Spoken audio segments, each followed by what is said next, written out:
And the lady who gave you the teddy at Festival of Quilts. Oh, bless you, thank you. I bought this when it came out. Oh, Maria, that beautiful teddy that you bought for me at Festival has joined my collection of bears. He's settled in beautifully. Maria says, I get my husband to do the needle threading, but it's an awesome machine. And it does have, I know from Maria that it's not great for you, but it does have an automatic needle threader. And in my opinion, Brother needle threaders are the easiest to use. Of all the brands, I find Brother easiest. Joanna from Caerphilly says, hi Stuart, I have the last version of this machine and it's the best one I've ever owned. That's Joe with an E. Thanks, Joe. Brilliant, absolutely brilliant. But what I would say is you had to buy your walking foot on the fashion edition. You get the £40 walking foot included for no extra money. You had to buy the darning foot for the fashion edition. You get the darning foot included. You also get the non-stick or Teflon foot. You get the concealed zipper foot. And then, by mistake, but hey, don't knock it, just enjoy, you get the fully adjustable piping or zipper foot. So when I say fully adjustable, what I mean is it's got this little screw on the back, so you can move where the foot, let me just unscrew it. You can move where that sits. Oh, here we go. Right, can you see? So it slides. Okay, to adjust the position of the foot. So you can sew incredibly close to a zip or to piping. And then you also get your rolled hem foot. These were mistakes. These were left in the box. And right now you're getting them included for £399. Right, the other thing I wanted to mention, and this is for everybody, every sewer, regardless of your brand of sewing machine. It really doesn't matter whether you're using a Singer, an Elna, a Brother, a Benina, a Juki. You need to change your sewing machine needle every 6 to 8 hours of sewing time. 6 if you're foundation piecing or quilting. 8 if you're doing regular construction, okay? This is the box of 100 size 70 Microtex needles. Now, I was talking about Microtex needles yesterday at a talk I was giving. Slim, tapered, very sharp points. These are all the latest news and special offers by signing up to our email newsletter. Go to sewingstreet.com and scroll down to the bottom of the homepage. Type in your email address and click the envelope. That's it. You'll never miss out on the latest news and special offers ever again. It's Search for a Star finalist week here on Sewing Street. Tune in from Wednesday the 20th through to Sunday the 24th of November to meet our talented finalists and vote for your favourite sewist to win. The voting lines will open from 1 p.m. on Sunday the 24th of November. So stay tuned to find out more about our finalists and get ready to help us choose the next Sewing Street star. You won't want to miss the Search for a Star finalist week on Sewing Street.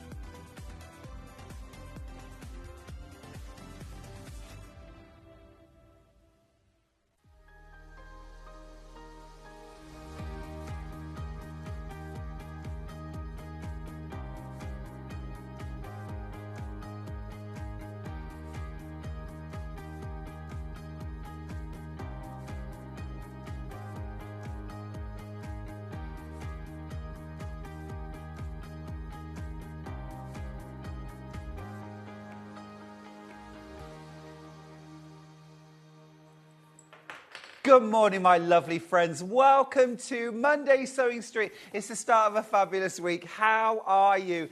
Thanks for starting your day with Sewing Street. It's wonderful to have your company.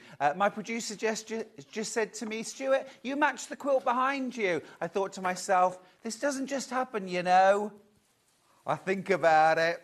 Listen, let's start our day right. Let's start it with our early bird. Love, love, love this early bird. It's textile markers. Now, you might remember I designed a bag panel which you could colour in and completely, you know, customise and make it your own. And these were the textile markers that I used. They are absolutely brilliant. All I need is to be able to get into the packet. You get a set of 20. And what's fabulous about these is that they are double-ended. Okay, so I'm just going to pull out some of the greens. Look, you get 5 different greens. Brilliant. They're double-ended, and you have a thick end and a fine end. So you can do detail work, you can do broader brush strokes, you can do kind of filling in. Now, you heat set these as well. They're washable, so they're permanent markers on fabric. So, for example, if you wanted to create some lovely... I'm going to put a little bit of a stem there, and I think I'm going to do, let's have some beautiful leaves. Don't judge me. I'm not an artist at all. I don't think I needed to say that, did I? But, you know, you can have lots of lovely fun creating your own designs. You see, what I'm thinking is I'm going to do a bit of quilting later, and I might even quilt this.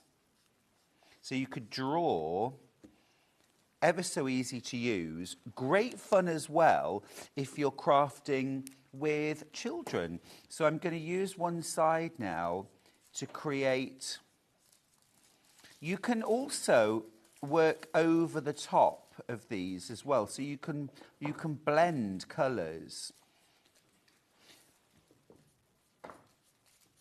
How much fun is this? Now then, our producer's just been to a baby shower where they all use these pens to create some baby grows. That's a really fun idea. I'm always going at the moment for the larger nib, because I'm doing this kind of colouring in larger areas. This is great fun. Loads of pigment there.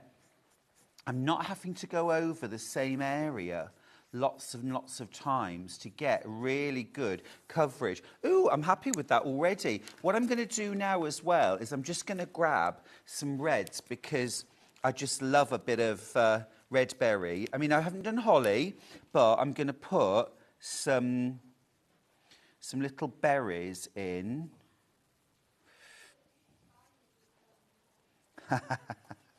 This will be available for purchase later on the website. No, I'm joking. Nobody wants to buy it.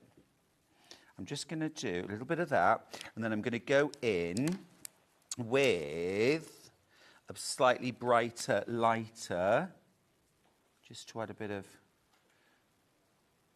Look at me being all arty, putting in shading. See? Oh, there we go. So look, and then you could go in, add some quilting, add some stitch detail. Lot of fun, these. Now, at the moment, I think the price is amazing, actually. $13.99 for 20 double-ended textile markers, but it's our early bird, so you're not going to pay $13.99. Stop it. That is Secret Santa price. $9.99. That's the golden ticket. Under £10, 49p a pen. Absolutely brilliant.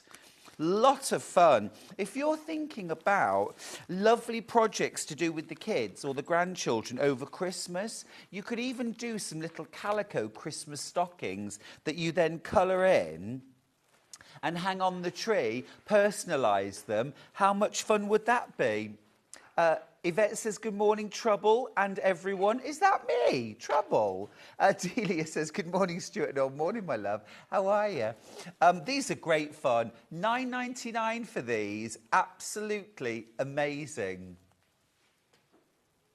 Got a message for me?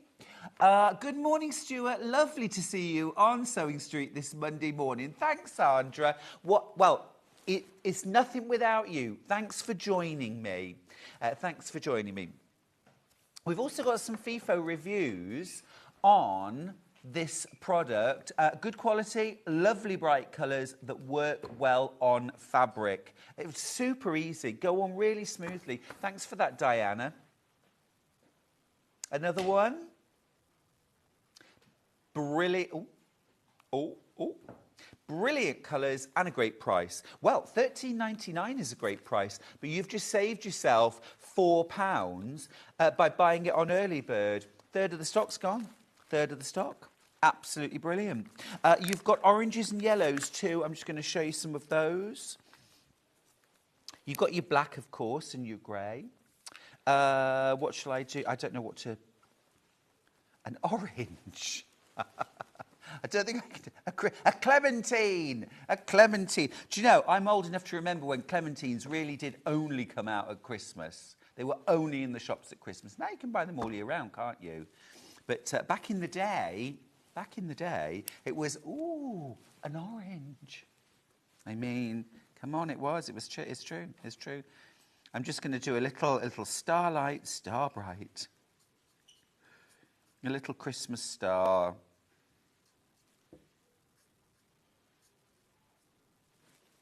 Half the stock's gone. Check out your baskets, remember.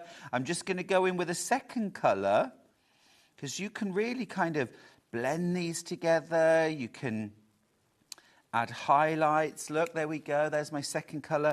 And I'm going to go in the centre. I'm going to use the fine tip for the very centre. And I'm just going to go over the previous line to blend the colours together. Do you see how that all just blends together? Multi-buyers out there too. Are you thinking what I'm thinking? Great Christmas present, great stocking fillers for the kids. A metre of Calico and a set of pens. Create your own stocking. Does it bleed through the back of the fabric? I tell you what I've done. I mean, obviously protect your surface, but I'll show you what I've done to make this really, really easy to do. I've actually ironed my Calico to a piece of freezer paper.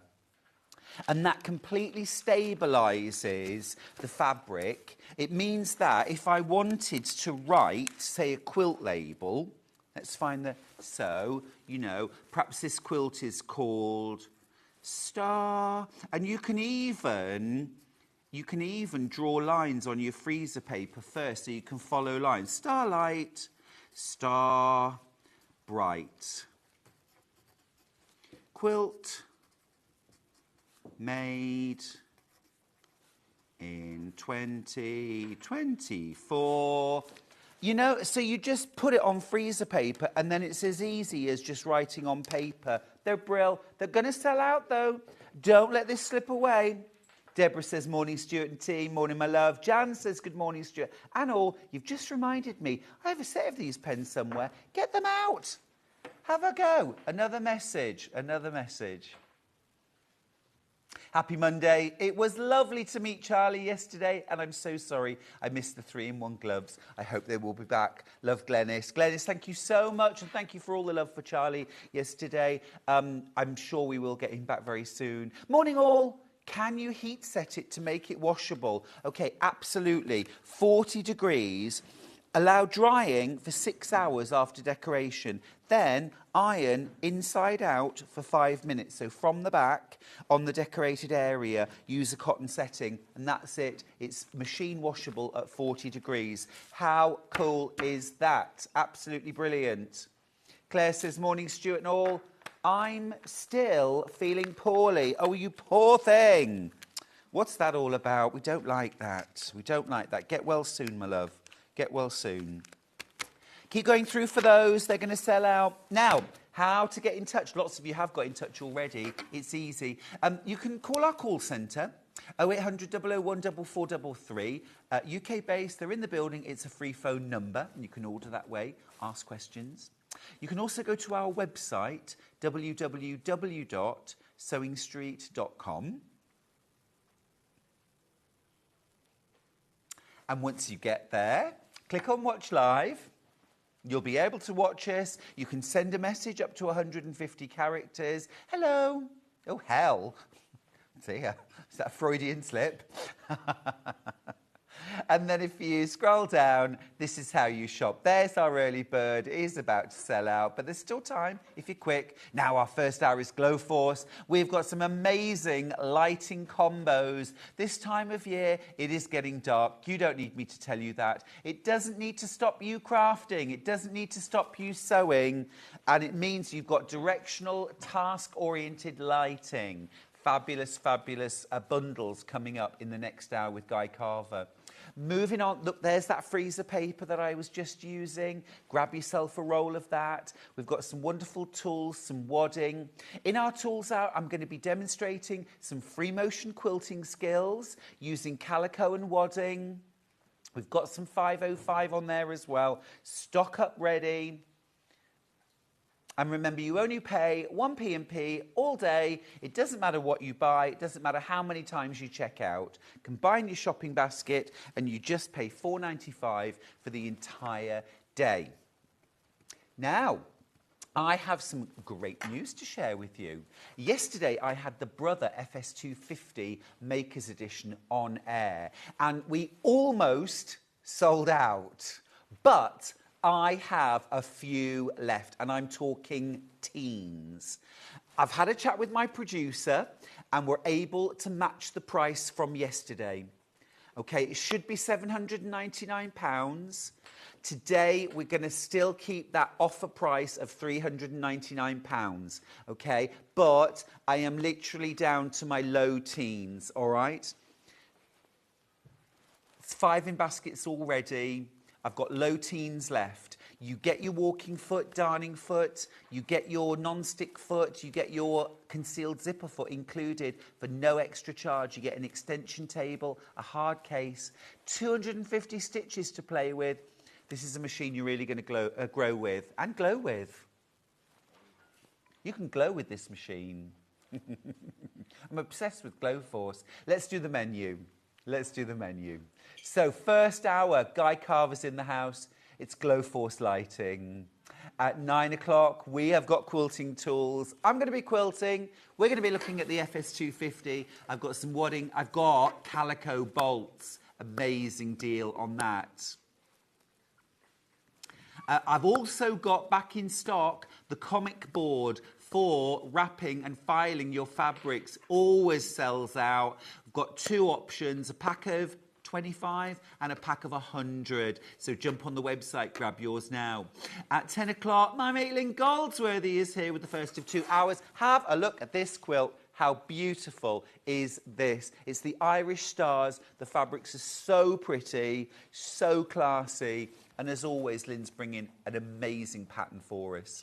Now at 11 o'clock, I've got fabric panels, a great roundup of some beautiful bag panels, quilt panels, last chance before Christmas. And then at 12 o'clock, Lynn is back for a final hour with the Autumn Leaves quilt. This is absolutely sublime.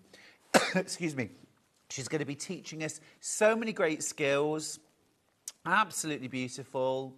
How cool is that? How cool is that? And some amazing priced bundles to make the quilts. Have a look on the website if you want to jump ahead. Okay, just need to let you know as well, another of the Brother FS250s has checked out. That means my stock is even less than we started with. Be quick on that, won't you? Right. Hi, Guy. Hello, Stuart. How are you doing? It's Guy Carver from GloForce. Great to have you back. It's great to be back. How are you? I'm really good, yeah. Excellent, excellent. Love GloForce shows. And at this time of year, task lighting really comes into its own. Very important, yeah. As it starts getting darker a bit earlier, it's very important to get not just light, but light where you actually need it. I mean, a bit earlier. I looked out of the window yesterday at about 4 o'clock and it was dark. Yeah, it's quite depressing. It can be, and it can really stop us crafting because we haven't got the light, we can't see properly, we can't see the detail. It's not a great time of year, thank you, Dan, but it can be the same as all year round with GloForce.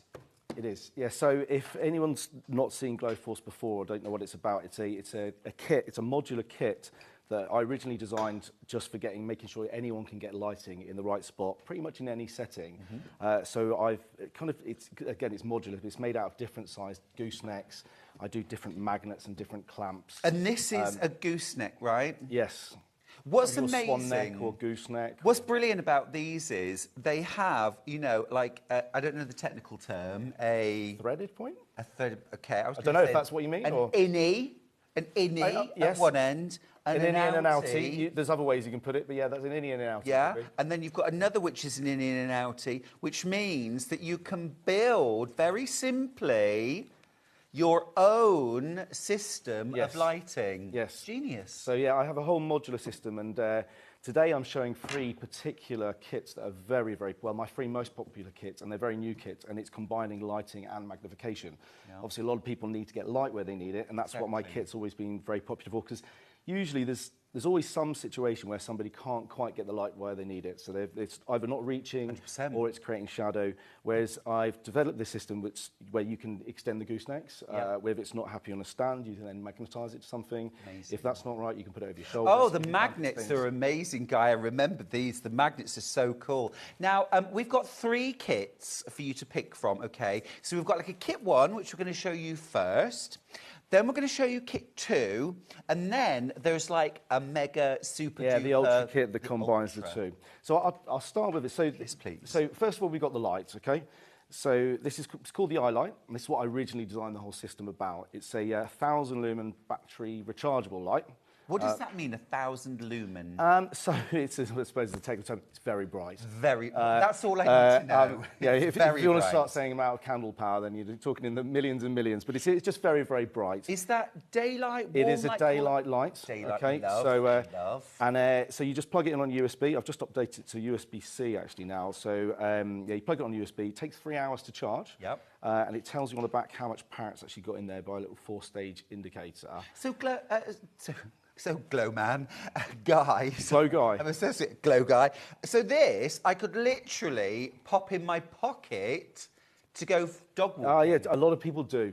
Or you could put it on the gooseneck, hang it over your shoulders. There's so many different uses. You see, if you've got that light that you have for your cross stitch or your hand stitching, wonderful, but you can't put that in your pocket and take it down the end of the garden. No, you can't. I mean, there's so many different uses, and I have a lot of people buy this light for many, many different uses. Yeah. But it's been, and I didn't originally, when I first started GloForce, I didn't think I was going to be doing solutions for knitting, stitching, and crafts, but it's actually one of my biggest markets now. Mainly because so many people do have a problem getting that light where you need it. So you get the light. Yeah. So what else do we get? I've got so in this kit, there's 3 different goosenecks. 2 magnets, a clamp. There's also a bonus phone holder you get in this, but I'll take you through that in a minute. Okay. And there's a charging cable, obviously, to go with it, and you get a magnifying lens. So I'm going to take you through a few different examples how you can use this. So some people might just decide to... Actually, I'll just finish off on the light, actually, first. So it runs for 3.5 hours on full power, okay? Or if you click it a second time on the on button, within 7 seconds, it will go to half power, and that will run for over 7 hours. On that setting there... That's half power. So yeah, so we've got full power like that. Wow. And then half power, 7 hours on that setting. Now, just give us 1 second. We're going to bring the lights down. It's absolutely incredible. So give me half power. Half power's like that. That's incredible. And we go full power. Like that, just hold it for 1 second for me. So that's full power. Absolutely amazing. Give me half power now. Incredible. Now, if you can see like flickering, that's the monitor, that's the screen. There's no flicker in real life, just to say. That's half power is incredible. Full power is off the charts. What's also very important about this is it's not just having a bright light, it's getting that light where you need it. So a lot of lights, it creates shadow, or it's not quite getting in the right point. Whereas, I'll go through in a second, but you can use the goosenecks to actually get this light anywhere you need it, whether it's on its stand or the magnet or through the clamp. I'll go through that. So first of all, you can put the light onto, you put the gooseneck onto a magnet, and then you screw the gooseneck onto the end, the light onto the end of that gooseneck. First, you could just use it as a standard light like this, which some people use. So you get this stand, don't you? The stand's included as well, and you can then position the light like this, anywhere. Yeah. So you've got your stand there. So that's just magnetised. to it. So obviously, if you had like an industrial sewing machine or something like that, you could also magnetise it to that. But then you can also take that gooseneck off that magnet. First of all, you can extend it by putting this extension gooseneck on there.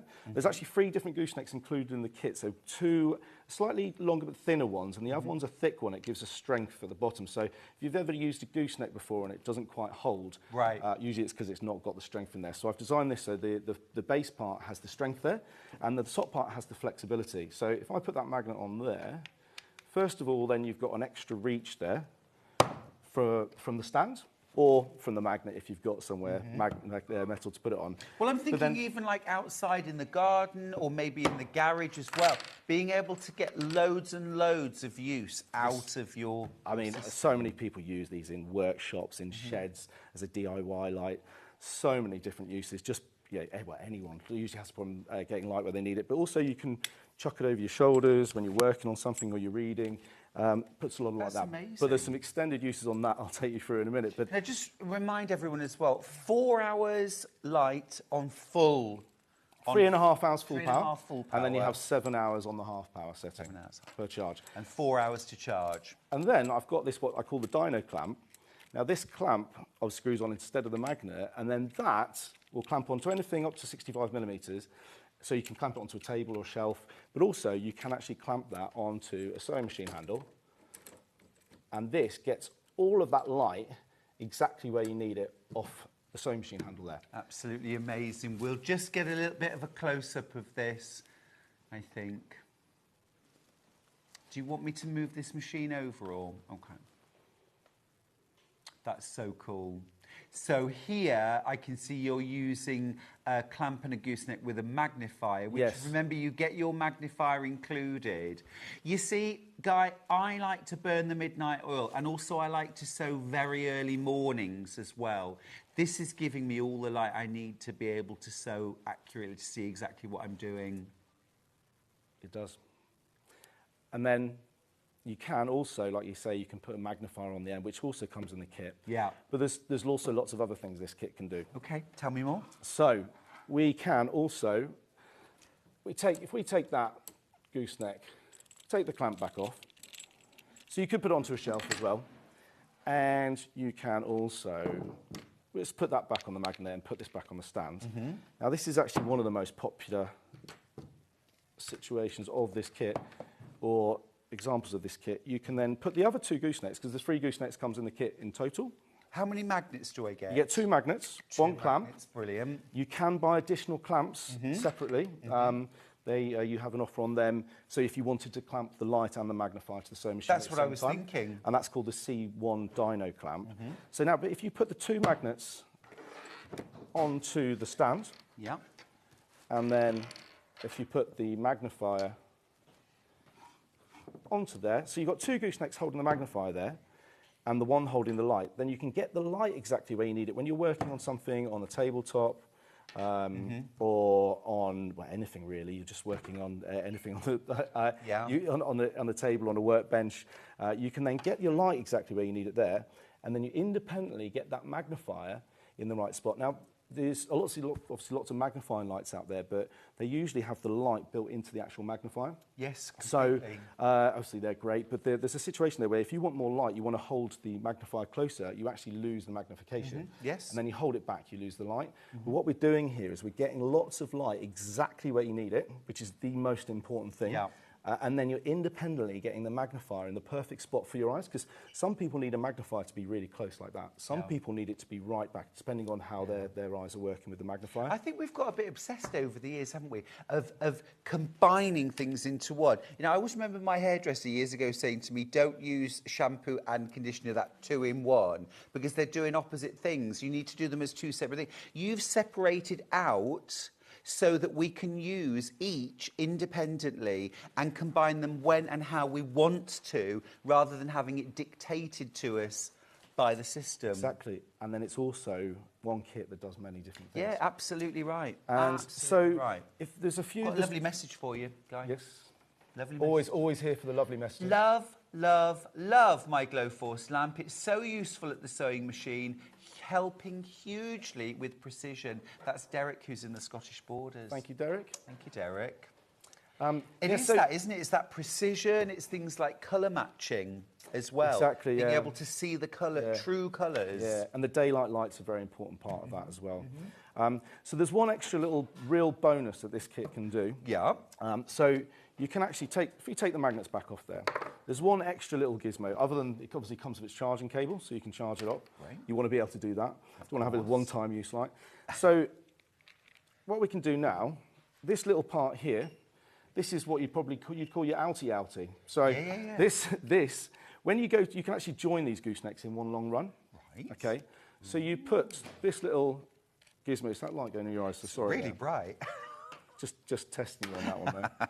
Okay. So this actually connects the two goosenecks there because there's two female connections there. Yep. Once you've done that, you can then, because it's always been very popular having the light over the shoulders, whether you're out walking the dog or you're just doing some embroidery and you want lots of light, you don't have to have the big light on. Yeah. So if you're annoying your partner because you've got the big light on, you can have all the light exactly where you need it, right over your shoulders there, very focused. But now you can then independently, now it's very tricky to see this from the camera here, but you're getting the light where you need it and then you independently get the magnifier. So you've got magnification and light right over your shoulders there.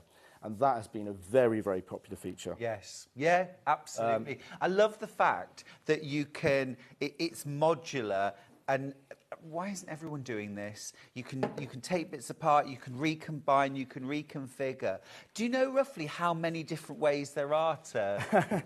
Well, I mean, I joke and say there's like 100 different ways. There's not, that's exaggerating. Okay. But there is, if you broke it down to just using the light on its own or using the light just on the gooseneck on the magnet and then the light on the clamp but then extending it and then using it with the magnifier or the magnifier on its own, it runs into the double digits. Amazing. So many different things that one kit can do. But also, when somebody has one of these kits, it's because it's modular.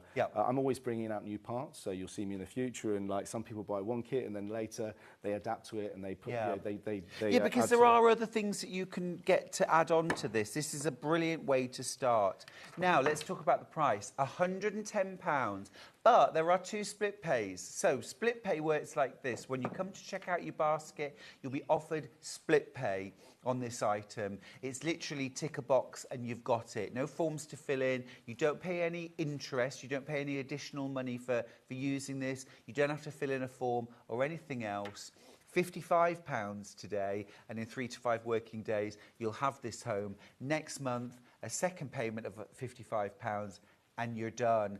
Absolutely brilliant Christmas present, I think. These come direct from you, right? It's coming direct from me. I also forgot one extra little bonus that we're throwing in with these kits today. With all the kits, from the Combo Kit 1, the Combo Kit 2, and the Ultra Kit we're doing, we're throwing in a phone holder, which means you can turn the whole kit into a handy little phone holder. I mean both. Now that could be, clamped to a shelf if you're taking pictures or videos or something, or on a video call. Or if you're watching Sewing Street while you sew. You could be doing that. And you plonk that there, and you put your phone there, and then you've got a really handy. You can turn the whole kit into a handy. So then we're just given a whole other use. Or if you're filming, filming. Love that. Many different uses from that. So this is kit 1. Lots in baskets. Lots of you already checked out. Okay. We're going to go and have a look at kit 2, Guy, which means what we call in the trade a live walk. Walk this way. Here we go. That's my first live walk, right? Okay, so the Combo Kit 2, right. So what we have here is, it looks very similar, but it's a larger version, but it does some different tasks for you, okay? Okay, I like that. So what we have here is, as we showed it on the stand earlier in the Combo Kit 1, so actually let's break it down to the parts here, actually. Let's put that there. So we've got... This looks longer. So that is a very, very, it's the longest gooseneck I do, and it's very strong. So sturdy. So not only does that give you a long gooseneck to extend the light or the magnifier, it's also very strong, so it gives you a good base to be able to extend it from there. For sure, for sure. So we've got also another 2 gooseneck that goes with that. We have a large magnet, another small magnet, which is the same small magnet. Oh, okay. So look, on the kit 1, this is you get 2 of these, but on kit 2, look, you get... So am I right in assuming bigger magnet, sturdier base? Bigger magnet, sturdier base, stronger magnet, and that means you can do more from it. but this base as well is bigger, it's wider, isn't it? Wow. So, yeah, try and get that magnet off. There's very strong magnet. So what you do, when the gooseneck's on there, right, when you want to take the magnets off, you pivot it off the... oh, okay. If you try and pull a magnet directly off, you're fighting with a lot of strength. Sure. So what this does, this creates... I think you'll find the magnets fighting with a lot of strength, Guy. I'm just going to nick the light from back over here. Another little non-live walk over there. Right, so this gives a much longer gooseneck to hold the light there, and you've got a much sturdier base. Now, I've actually just beefed up these bases now. They're a lot heavier than they used to be. I've put a solid metal bar in there, so you can really reach the light out and the magnifier. Oh, I like that. Can you see this? Look. Look, that's literally an absolutely sturdy, strong... That's the strongest gooseneck I've ever seen. Yeah, so a lot of people, the big frustrations usually when they're using lights or any sort of kit that has goosenecks is the whole they droop down, they spring back. I've designed this so the goosenecks do what you want them to do. Love that. You have to use them in a certain configuration. For example, this just jump straight into this part here. You can actually put all 3 goosenecks together there in one long run, but you have to put, so I do 3 different thicknesses. The thickest one goes on first, then the slightly less thick one, then the thinnest one at the end, and that creates that situation where you can actually get the light exactly where you need it. This is amazing. But this here, so if I put the other 2 goosenecks on here, that goes onto the smaller magnet. You've got to pivot the thicker one. I kind of pivoted it. The small one is not so... Otherwise, you're fighting with a lot of strength. You're fighting with a lot of... Fighting for no reason, Guy. So, and I'm going to nick the magnifier back from over. Okay. So you get one of your lights, you get your super thick gooseneck, your medium-sized and your thinner. So you've got 3 different goosenecks. You've actually got 2 of the same goosenecks from the combo kit 1. It's called the G1 and the G2. And then we've got what's called the G3, which is this really strong gooseneck here. Now what we've got there is a much longer, sturdier version of the combo kit 1 where it's on its base there. Yep. So you, again, get the light exactly where you need it, and you get the magnifier into a further reach, okay? So that's one part you can actually do with this kit. But another part which is very popular is you take the magnet off here, you put the table clamp on. Ooh. Now so with kit 1, you had the dyno clamp, which you can put onto something like a shelf or your sewing machine handle, but this is a full table clamp. Yeah, so I'll actually give a little bit of notes on the clamps actually now. So that dyno clamp, the one that's included in the combo kit 1, that is perfect for clamping onto anything up to 55mm, but it's also good for clamping onto misshaped items. So it can clamp onto a sewing machine handle or a bar or a pole, or you can even clamp onto one of these goosenecks, okay? But this table clamp, I'm showing the light right in the camera there, this table clamp will only clamp onto flat surfaces, anything up to 65mm. So it just works as a table clamp or workbench light, but it's very sturdy, okay? So when you clamp this to a workbench like this, you can either, first of all, just use it like that. I'm going to turn the light off so I start blinding people. Then you could either put the other 2 goosenecks on top of here to make one really long gooseneck. Now that could be to hold the magnifier, like this, in any situation. So anywhere you put that, you could be sitting anywhere, and that's clamped to the side of your workbench or table, and that is going to position to hold it anywhere you want it, okay? Or you could have the light on the end there, and again, it will position the light where you need it. But a really, really popular point of this is there's this little, what I call the A1 adapter plate. Now, this will screw on here, or you could call it a splitter, a wide junction adapter. Now, that just screws on there, and then if we take these 2 goosenecks I love it. Look at this. Look, can you see? So I'm just going to tilt that. You know where we're going. That's so clever, Guy. So that, now you can put the magnifier on there. And then if we screw the other gooseneck just on here. Is this a brand new invention? It's very new, this is, yes. Very new. We didn't see this last time. No, I don't think you saw this one. This is actually brand new little parts. Isn't it clever? It's just a new version I've done it as well. And then what you do is you put the light on here. Now we've got this whole situation again, right up before we have the light and the magnifier independently being able to position in the right, getting the light where you need it, but then also the magnifier in the right spot for the eyes. Now we've got a scenario where you can get the light and the magnifier So you're not actually taking any space on the table there. Absolutely brilliant. Look at and that. it just positions. That's and so holds just where you cool. need it like And that. it is so strong too. It is so strong. I have been frustrated in the past with certain, you know, goosenecks, other brands, where you position them and then they just have this kind of... Yeah, it's very frustrating. Or clamps that don't hold, or magnets that don't hold. It's very, This is all really strong, but also it's flexible. It's easy to manoeuvre and position. I mean, when that big magnet is on here, that did but as you said, you pivot it off. Oh yeah. So what you do when you want to take that magnet off, like it is just on here. Yeah. You just roll it off like that. It's a roll it backwards. Or if you're just using this on the stands, and then you're using a clamp, easy. and you're not wanting to use it directly on the magnet onto anything metal. Yeah. All you do is you just unscrew it from the magnet there. Yeah. And then screw it onto a clamp. Great. And then go and put it back onto the magnet. Very, very giftable. I'm thinking, you know, yes, of course, I can see so many applications in sewing, quilting, long arming. This, on the long arm, I mean, your big long arm quilting machine is all metal construction. With your magnets, you could just light on.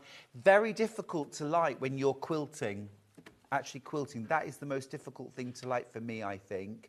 But also so giftable, because we know if we've got this at home, someone else in the house is going to want to take it out to the garage, the shed. Do you know, I love this so much, and for more reasons than you think, but I get it quite a lot. I do lots of different events, and sometimes you get a couple come to one event, and they'll go to another. You know, one week it would be a woodworking show, next week it would be a knitting and stitching show, and quite often I get people coming up going, "We need another one. She's nicked it, or he's nicked it," which is great for me for all sorts of reasons. But I love just getting the feedback that they're getting. For family harmony.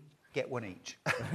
I bought this for my dad, says Lisa in Leicestershire, so he can read his books at night. He now has a camper van and wouldn't be without it. Love that, Lisa. The thing is, for me, what I'm seeing, the biggest message I'm getting loud and clear looking at GloForce is that this isn't just a light that does one thing. This isn't just a light that you have next to your armchair that you can read your book. It's not just, oh, well, you could carry it upstairs and read your book at night. It's the fact that you can literally take the components apart, reconfigure it, stick it on the garage door, you know, to go out and do some stuff in the garage. Then you can bring it inside to help you with your quilting. Then you can pop the light in your pocket and go for a dog walk, and it's all the same system. It is, yeah, it is. I think it's brilliant. So this is Combi 2. This is Combo Kit 2. £135, 2 split pays, again, £67.50 to get this home. What a brilliant Christmas present. What a brilliant Christmas present to yourself that's going to keep you crafting all year round. Great piece of kit. When I had some electrical work done and no power, it was invaluable. Yeah. Ideal for winter, especially. Joan in West Yorkshire. That's the thing. It can be used. Thanks, Joan. It can be used in so many different examples. So you have a power cart. You want to just be able to just get the light out, and then you can position it anywhere to make sure you've got the light where you need it. There. Not just for quilting, not for sewing, not for hobbying, just general day-to-day life. Or just those parts of your house that really aren't well lit, even if you've got the big light on. You know, there are corners, there are nooks, there are crannies. Okay, I love kit 1, I love kit 2, but I want Ultra. So the Ultra kit, which is, I must admit, the most popular out of the two, out of the three, because it combines the two kits, okay? So some people might be saying, well, I love that idea of the kit 2 because I want to be able to clamp it to my workbench or my table. I want to be able to reach it, I want to save the space, I want the sturdy base, but I also want to clamp the light to my sewing machine handle. I want that. I also want 2 lights, Guy.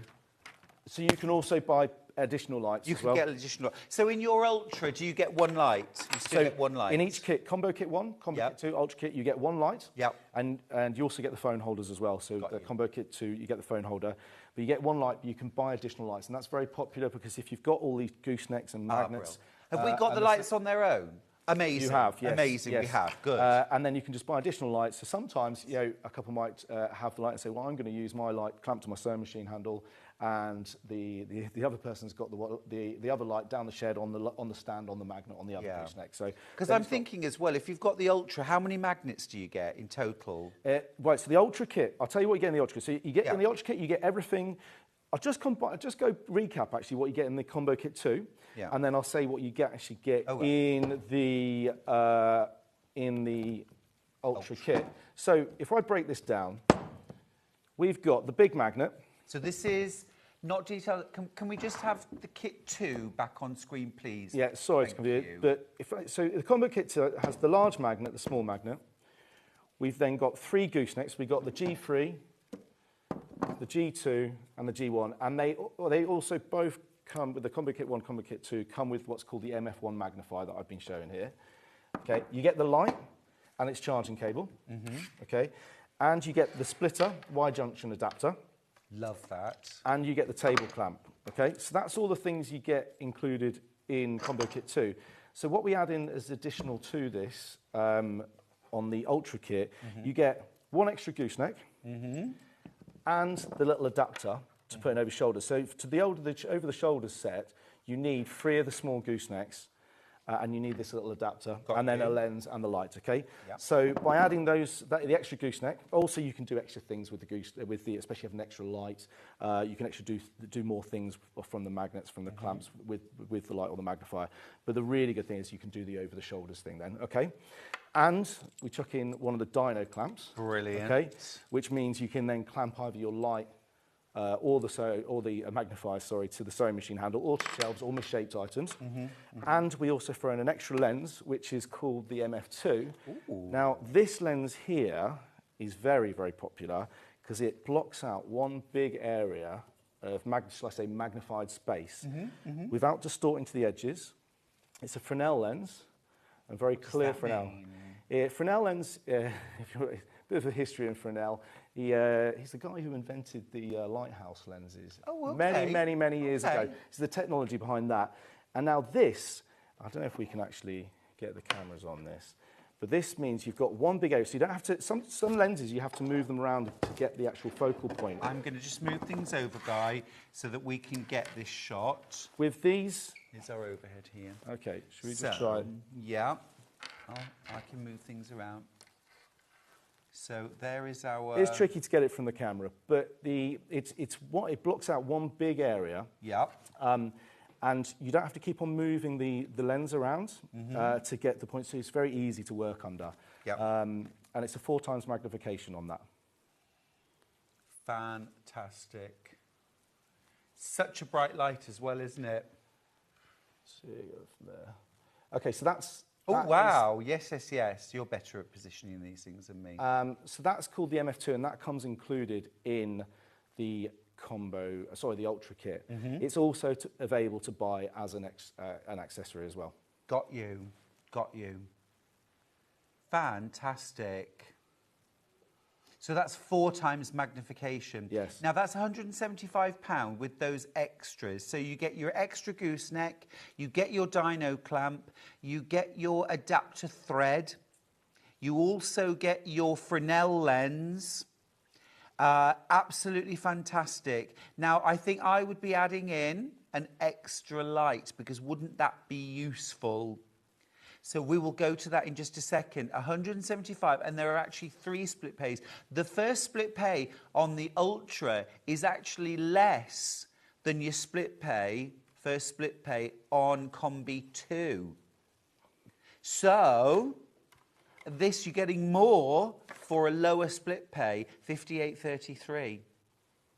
This is something I feel like you probably could share if you got an extra light. Definitely. If you got yourself an extra light, I think you could share this. So you get 1 large magnet, 1 small magnet. Is that right? That's correct. Perfect. Brilliant. Loads going into baskets. Don't forget you get your free phone holder as well. Can't go anywhere without the phone. I mean, I really can't. Right, let's talk about some extras that you might want to buy. Let's talk light first of all. Oh, can we talk light first? Let's do the light first, because this, I think, is really key. I'd want 2 or 3 of these. I mean, you can also this is splitting the light and the magnifier. You can, in some scenarios, obviously split to have two lights. Two coming in lights. different directions. I was just thinking exactly the same. Or if you wanted to light a really large area, you might use two lights. That's indeed all coming in different angles, but because a lot of people do get the extra light with the Ultra Kit, because you've got so many different goosenecks and magnets and clamps, that there's so many different scenarios and setups you can do that you can quite easily utilise the other magnets. Now, I know it's obvious to you, but how do you turn it on? Right, so on the side here, the on button's there. Oh, okay. Okay, and then you press it once for full power, and then if you want the half power, you need to press it twice within 7 seconds. Right. If you press it a third or fourth time within 7 seconds, Yeah. it will go to its flashing functions. So look, here's full power, half power, flashing. So actually, if you were going to have a light, say for example, in the car for winter emergencies, breakdowns, parking on the side, I mean... Emergencies, stick it on the side. It's a rubberised magnet on these goosenecks as well, so you can stick them on the side of your car. Camper vans, motorhomes, people use it as awning lights. The list goes on of the different uses you can use. Oh, it's an emergency. Now, we haven't even mentioned that. Well, you just have. This is cool. So this, it does feel kind of rubbery, doesn't it? So this will be okay putting on your car? Oh, yes, yeah, entirely. Oh, it'll go like that, won't it? So you've got your magnet with your kits, your kit 1, kit 2, or your Ultra. I'm just thinking how useful that would be to have in the car, to have an extra light. They're incredibly useful. Very powerful. Very powerful. £45 for the light. Brilliant, brilliant. And remember, that is chargeable. When you buy the light, do you get the charging cable? You get the charging cable with it. So the charging cable... Even if I just buy one light? Yes, yeah, you still get it every time. Every light comes with a charging cable, and it's got USB, goes into the light, and it's got a standard USB outlet. Sorry, it goes into a standard USB outlet on the other side of the cable. Now, for me, that's a no-brainer to have a set like that in the car. That's essential. Also, as well, at the farm, there's lots of places on the farm where we don't have electricity, but we need it. You know, it's a big old place. So again, to carry I know that's fairly specific, but you might be thinking, well, actually, Stuart, I've got loads of spaces like in my house or in my garden that don't have electricity or don't have enough light. Some people they'll leave these in a shed that's not got much power or something, and they'll just have one, you know, clamped to the roof or magnetised to the roof. And they just come in, press that on. Exactly and right. Just take it in when they need to charge it. Fab. Now, remember, you charge this up. How long does a full charge take? So it runs for 3.5 hours. Sorry, it takes 3 hours to charge. Now, that is as long as you... Because I don't supply the actual plug, so you just plug this to a USB outlet, okay? Standard USB outlets are around 2 amp, okay? And then that will take 3 hours. If you are noticing it's taking longer to charge, it might mean that you're plugging it into like a lower amperage, like a cheaper outlet, which like it could be a laptop or something, or with a lower amperage, and that might take longer. But generally, it's 3 hours. You can charge it through your laptop. You can charge it through your sewing machine? I didn't know sewing machines had USB outlets, but if they do, then there you go. Stick around. There you go. Stick around. Yes, they do. Yeah. Great. Great. Love that. Love that. Get a few extras. What else can we buy that's extra? Right, okay, so we've got 2 other magnifiers that I do, and these are my most recent magnifiers. So we've got, I'll go to this one first, it's called the MF3, okay? Just bring it over into the middle for me. So the MF3 is same type of lens as the one I was talking about before, the Fresnel lens that is included in the Ultra Kit. Can I just ask, is this the extra large? No, the extra large is the one that's included. Okay? So this is the bordered Fresnel lens, okay? We don't have that. We don't have that. I'm very sorry. I thought you had. We've got the extra large and the Fresnel. Okay. Okay, sorry, then this is the Fresnel. This is the one that's got, I don't know what you put on the picture of the, which one on the picture has got the border? Okay, we have got that. Okay, as you were. Okay, it's got a border, so it's got a plastic casing around it, okay? So this is very, very similar jobs they do to the one I was displayed that's included in the Ultra Kit, okay? The obvious difference is it's got a border. Now, the benefit of that is it's got a border, okay, and it's protected, okay? But I must say, it's just really a preference, what people like to use, because the non-bordered one, some people prefer because it's got there's no border in the way, so it's got, it doesn't, a customer said the other day, and I really liked, I'm nicking what the their phrases. It doesn't affect the continuation of view, which I thought was a nice way of putting it. Okay. So it's just preferencing. So it does a very similar job. It's also very popular for putting over your shoulders on this setup, like we were showing before with the MF1 lens. Yep. That looks like a nice book there, Stuart. What's that? $14.99 for this. So this will fit on To the end of the gooseneck. Yes. So all of the lenses, just like the light does, they just screw on. It's all on the same thread when it comes to the light and the magnifying lenses and the phone holder. They just screw onto the top of the goosenecks. So I'm just thinking, Guy, I'm just thinking about how I might use this. So, for example, this might just be that, you know, I'm reading. And this is to help me with my reading. Say a lot of people use this for reading because, again, this does the same as the other lens where it blocks out one big area without distorting to the edges. So when you're wanting to read something, you don't have to keep on moving around. It's like looking through a screen. That's the wrong way. The gooseneck goes onto that side there. Oh, of course it does. I'm just thinking, Guy, I'm just thinking of a scenario where I might want some light and I'm reading. So I've got my book.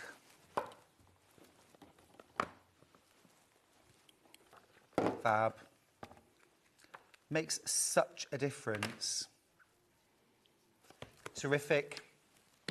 Absolutely terrific. And that lens there, if I just put this over the shoulders option here. Now, we've also got, Jess, three other... Okay, so we've got an extra large magnifier rather. So we've got the extra strong magnifying lens here. Okay. It's the other add-on. So this lens here is very, very high magnification. It's 8 times, okay? It's not something you generally, it's like these lenses here are very easy to work under, okay? For the reasons I was describing earlier, because it blocks out a big area. It's very, the focal point's very broad, so you don't have to keep on moving the lens around. Now this lens here... Can I just get you to come and show it actually? Okay, so the advantage here is the high magnification of the detail. So if you really want to check some detail here, can we go there? Wow. It's quite incredible. And then you mix this in to be able to get lots of light in there as well. It's amazing what detail you can bring out the fabric on this. But because you have to hold it quite close, it's not something... This I always class as a good add-on lens, just to be able to get the... I mean, that's incredible, Guy. You can see really see the weave of the fabric. Incredible detail. There you go. That's off the charts. Just had a message saying, magnifier, great for reading cross-stitch patterns. Madeline, that's exactly what I was thinking. Cross-stitch patterns, crochet patterns, tapestry, knitting charts, anything like that. That's wild. So that just fits onto one of the goosenecks? The same as the other goosenecks. Amazing. So the same as the other magnifiers, it just screws onto the end. So you just take one of the lenses off and then you pop that one on when you need to do something where you need that extra high magnification. And then we've also got a dino clamp. Yes. The dino jaw clamp. The dino jaw clamp is a fantastic addition. I mean, it's also a really good addition. Say, even whatever kit, whether you had a kit 1, a kit 2, combo kit 2, or the ultra kit, having an extra dino clamp means you can clamp both your light and your magnifying lens. Totally agree. Or maybe 2 lights, or you might be lighting 2 areas. Yeah. But the best place to clamp is the handle of your sewing machine. It's brilliant. You did mention you get this in kit 1. Yes. You get this in kit 3, the Ultra Ultra. kit, yes. But you can also get an extra dino clamp. Now, I'm being asked by my producer, do you have an extra large magnifier? Because we have it on the details for the show. So we call this the XL magnifier. So you can XL get this Fresnel on its lens. own. Yeah, and yes, you can. Great. That's on its own. I think we've got that on its own. We're going to pop details. That's $14.99. And we've got the bordered Fresnel lens. So this is still the Fresnel, but without the border. Yes. Brilliant. $14.99. Excellent. We did it. So you do get that included with your kit 2, No, but the Ultra kit, you have that. Ultra. The Combo Kit 1 so if has... you say, for example, if you bought kit 1, but you wanted to add in the extra Fresnel magnifier, that's how you do it. Yes. That's how you do it. And the Ultra kit has this, what's called the MF1, the small round magnifying lens, and what's called the MF2, which is the XL magnifying lens, Fresnel lens. Love it.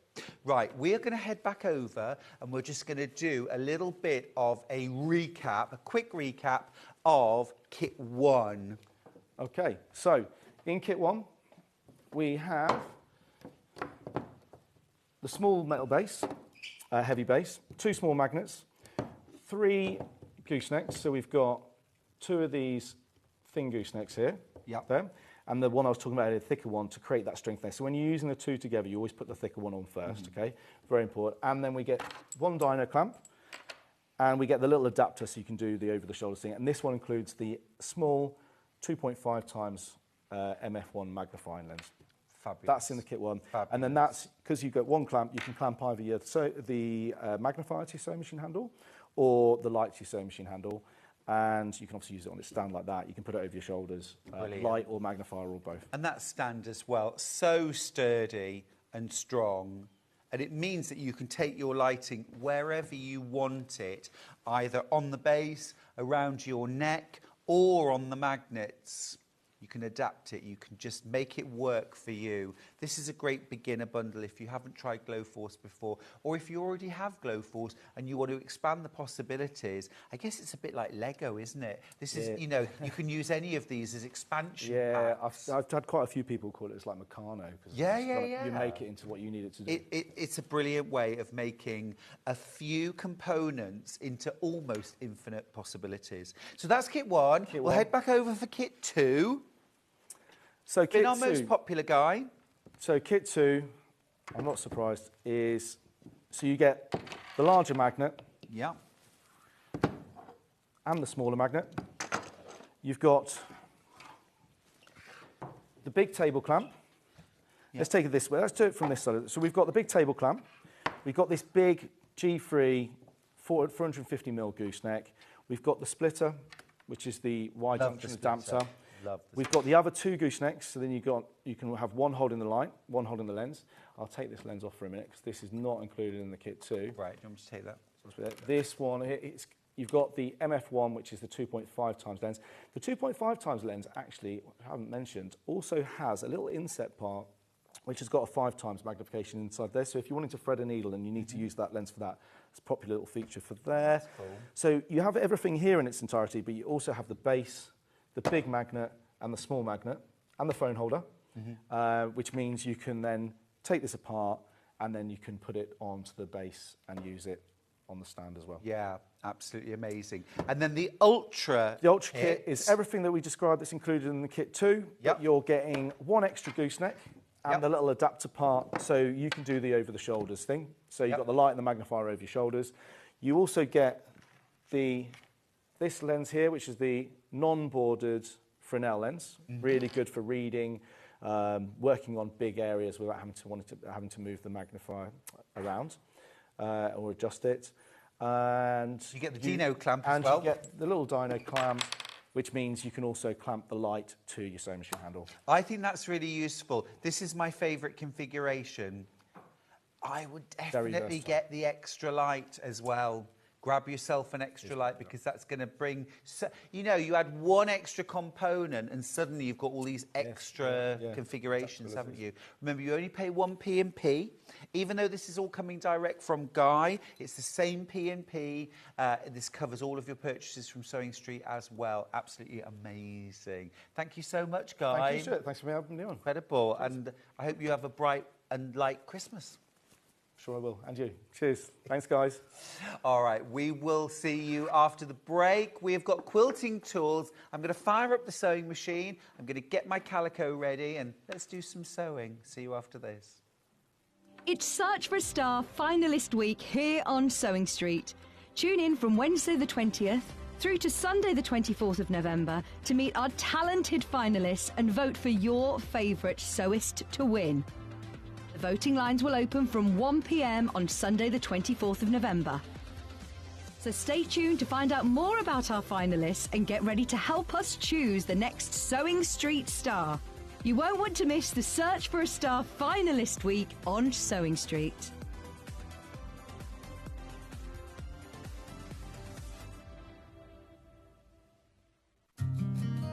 Did you know that we can deliver to over 20 different countries worldwide, spanning 4 continents from the UK to Australia?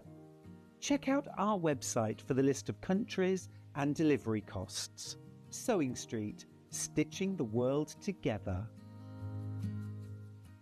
Not only is Sewing Street live from 8 a.m. till 1 p.m. on Sky 670, Freeview Channel 73, YouTube and the Sewing Street app, now Virgin subscribers can watch on Channel 754, which means there are more ways to watch your way with Sewing Street. Our UK-based call centre is always on hand to assist you 24 hours a day, 7 days a week.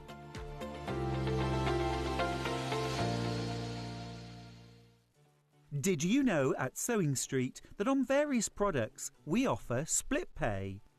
That means on certain items you can spread the cost over 2, 3, 4 or sometimes even 5 interest-free monthly payments. Just pay the first instalment when you purchase and you're away. So shop your way with split pay.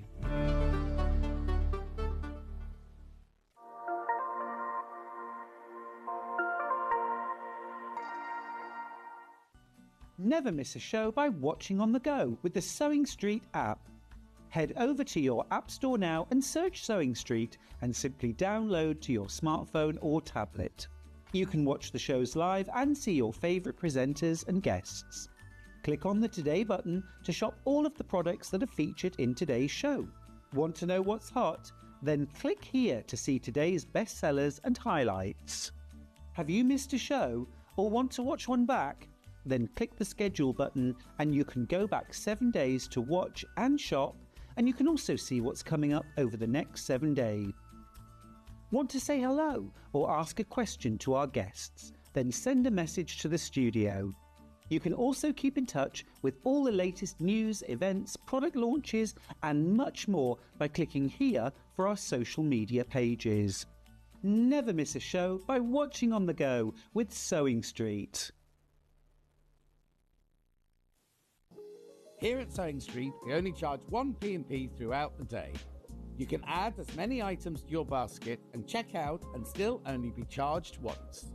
Once you've checked out the first time and want to order again, you simply add the item to the basket and click on the Combine Order button. Remember, standard P&P is £4.95. Charges may differ for outside the UK. Or upgrade to our premium option for £6.95 on certain items. Shopping made easy at Sewing Street. Shopping with Sewing Street couldn't be easier. You can shop via our website at www.sewingstreet.com, where you can watch our live shows and see all the products from that day. We also have a huge amount of products on our website, from your sewing room essentials to fabrics, sewing machines and much more. You can download and shop on the go with our Sewing Street app. Simply head over to your app store and search Sewing Street. Alternatively, you can contact our UK-based call centre 24 hours a day on 0800 001 4433. Shopping made easy at Sewing Street. Hi everybody, thanks for spending your morning with us here at Sewing Street. I'm Stuart Hillard. How's your day going so far? Now this hour we have got a variety of we call it quilting tools, so we're going to have a real emphasis on quilting. I've got things like some lovely waddings. I've got 505 spray. I've got a bolt of Calico, great price on that. Also things like template plastic, freezer paper, friction pens, all the things that are going to help us quilt our quilts, our bags, our wall hangings, our projects. I've also just want to quickly mention that we've got the comic board. In fact, let's do the comic board now. We've got two different options here. You might be wondering, comic board? Comic board, what's this about? Let's start with the 75. Is it 75 or 50? 25. Oh, we'll get there in the end. Right, okay. I've got a pack of 25 comic boards. Now, these are those sort of acid-free, safe, made originally for putting comics onto or mounting onto for storage of comics, you know, which can go for huge amounts of money, can't they? But quilters, we use these for storing our stash. So it could be yardage, it could be fat quarters, okay, or fat eighths that we're going to wrap around our boards. It could be your stash, it could be new fat quarters that you've bought. And what I like to do is to just use a good quality pin, and there we go. That fabric now is all ready to go onto a shelf. And I'll just do one more. It's the kind of thing, you know, if you can see what you've got in your stash, you'll use it. If it's all tucked away, out of sight, we all forget what we've got. We forget what we've got. Now, Anna in Coventry bought a load of these, and this is a stash to aspire to. Anna, absolutely beautiful. That's using the comic boards to organise an entire stash. And look, you can see there, it's like having your own quilt shop. I mean, how inspiring is it if you walk into a quilt shop or in a show and you see everything on shelves? Just delicious, an absolute feast for the eyes. And of course, when you want to use your fabric, you just take it off the shelf and you're ready to go. It keeps it flat, it keeps it organised, just beautiful. Look at that. Now, this is for a pack of 25 boards, okay? However, I don't know about you, but that would not adequately organise my stash. I'm going to have to bring out the big guns. This is a pack of 100 sheets. And they are all 170 by 266 mil. The board weight, 400 grams. So really nice, sort of exceptional rigidity. Really nice and strong and firm, each one. This could also be used, of course, for organising bigger yardage. So you could have a couple of yards, 2 or 3 yards of fabric wrapped around this board. Great way of organising your stash. Great way of organising your stash. And a brilliant price, £14.99. So what does that work out at? 15 pence per board. To make your stash look as beautiful as it did when you bought it. Perhaps when you first saw it on Sewing Street or in a shop or at a show. And if it's all tucked away in drawers, in cupboards, and you can't see it, you know, out of sight, out of mind. Great way of both displaying it, beautifying it, but also get you using your stash. Lots of you multi-buying this. Now, there are some people with some serious stashes out there. I've got some of you buying 200, 300 comic boards. That's a stash I'd like to come round and have a little rifle through. And imagine as well, when you're actually organising your stash, this is that sort of wonderful sort of voyage of discovery, isn't it? Like, I didn't know I had this fabric. Oh, look, I liked it so much I bought it twice. Have you ever done that? Where you've forgotten that you've bought fabric and then you buy more of the same. That's because you didn't know you'd got it. If you organise it onto these boards, you'll use it. Great, love that. Okay, I'm going to pop that to one side. I need to just take these out. These gorgeous fat quarters, by the way, are going to be on in the next hour with Lynn Goldsworthy. These are part of the beautiful quilt kit for her Irish Stars quilt. It is gorgeous. And look as well, when you want to use the fabric, I would just slip the board out and away you go. There's your fabric ready to use. Okay, right. I'll pop that to one side and let's talk sewing machine. Because yesterday I had the Brother FS250 Makers Edition on air. It was back in stock yesterday. Now, it had been out of stock for a few weeks after a previous complete sellout. We managed to get low double figures back in. We sold a huge number. Yesterday we all thought, we're not going to have them tomorrow. But we have got a few left for today. Now, normal price for this machine is £799. If you'd bought it 2 or 3 days ago, that's what you would have paid.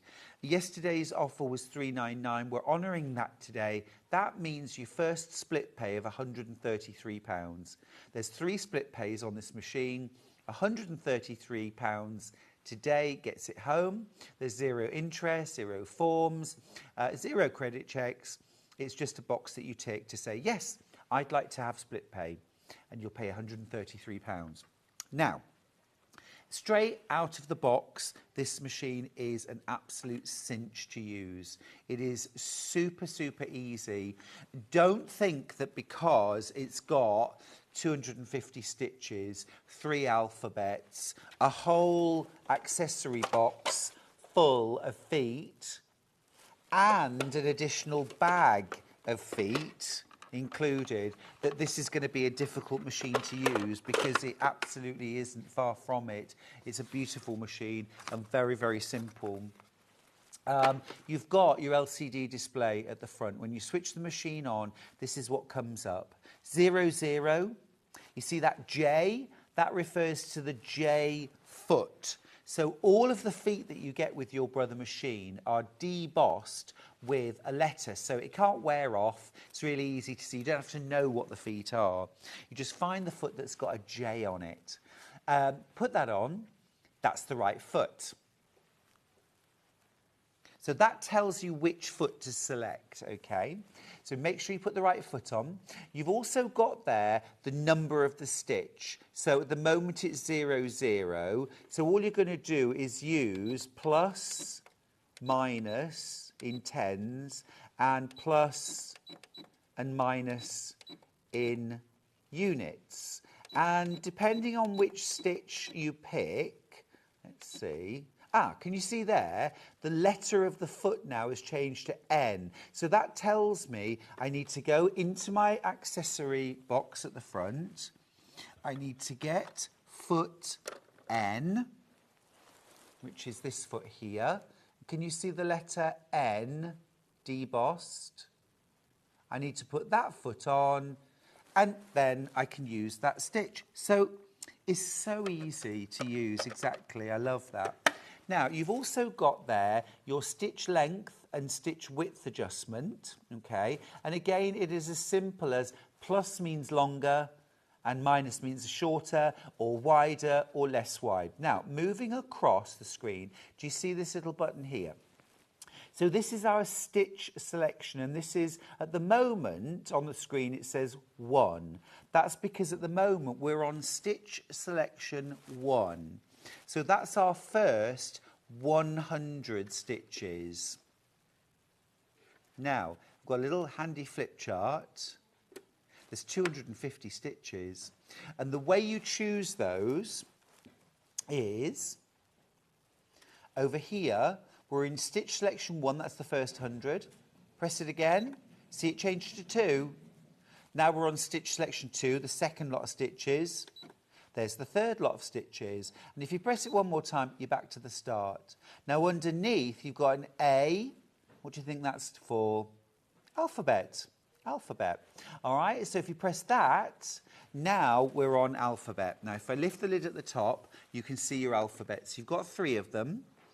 You've got a block capital, solid block capital, cursive or handwriting style, or outline alphabet. You've got all your letters, all your numbers, punctuation, and European accented letters. You can store up to 50 characters at a time. So if you wanted to say, let me grab, I had a little bit of Calico cut. What have I done with it? Did I leave it over there somewhere, Dan? There's a little bit of calico that I've already cut out. Oh, yes, it's there. Of course it is. Thank you. Brilliant. Thanks. Right, so if I wanted, I'm just going to type in, don't know, we haven't got the other camera here, have we? I tell you what I'm going to do. I'm just going to tilt this forward. Can you get this on overhead? If I tilt that back, that'll do, won't it? Right, so I'm going to just put in something. So let's put, is Christmas too long? No, it won't take long. Right, so C is stitch 3 plus. H is 8. R is 18. I is 9. S, 19. T is 20. M is 13. A is 1. Oops. And S is 19. Right, 9 letters, all in the machine. That's it. Let's get a bit of fabric. I'm going to just double this up under the machine, and let's stitch it out. Now, you can sew with or without a foot pedal, so I'm going to sew without a foot pedal today. So it's just a little start-stop button at the front, and away we go. Oh, tell you what I've done. I dropped the feed dogs yesterday. So if I lift the needle, we'll start again. Let's try that again. Feed dogs were down. Right.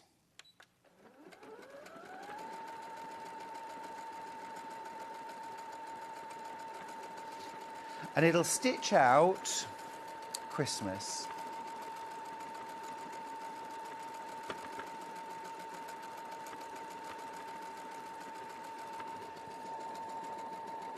And if you wanted to say Merry Christmas, you can put in a gap, a space, and write Merry Christmas.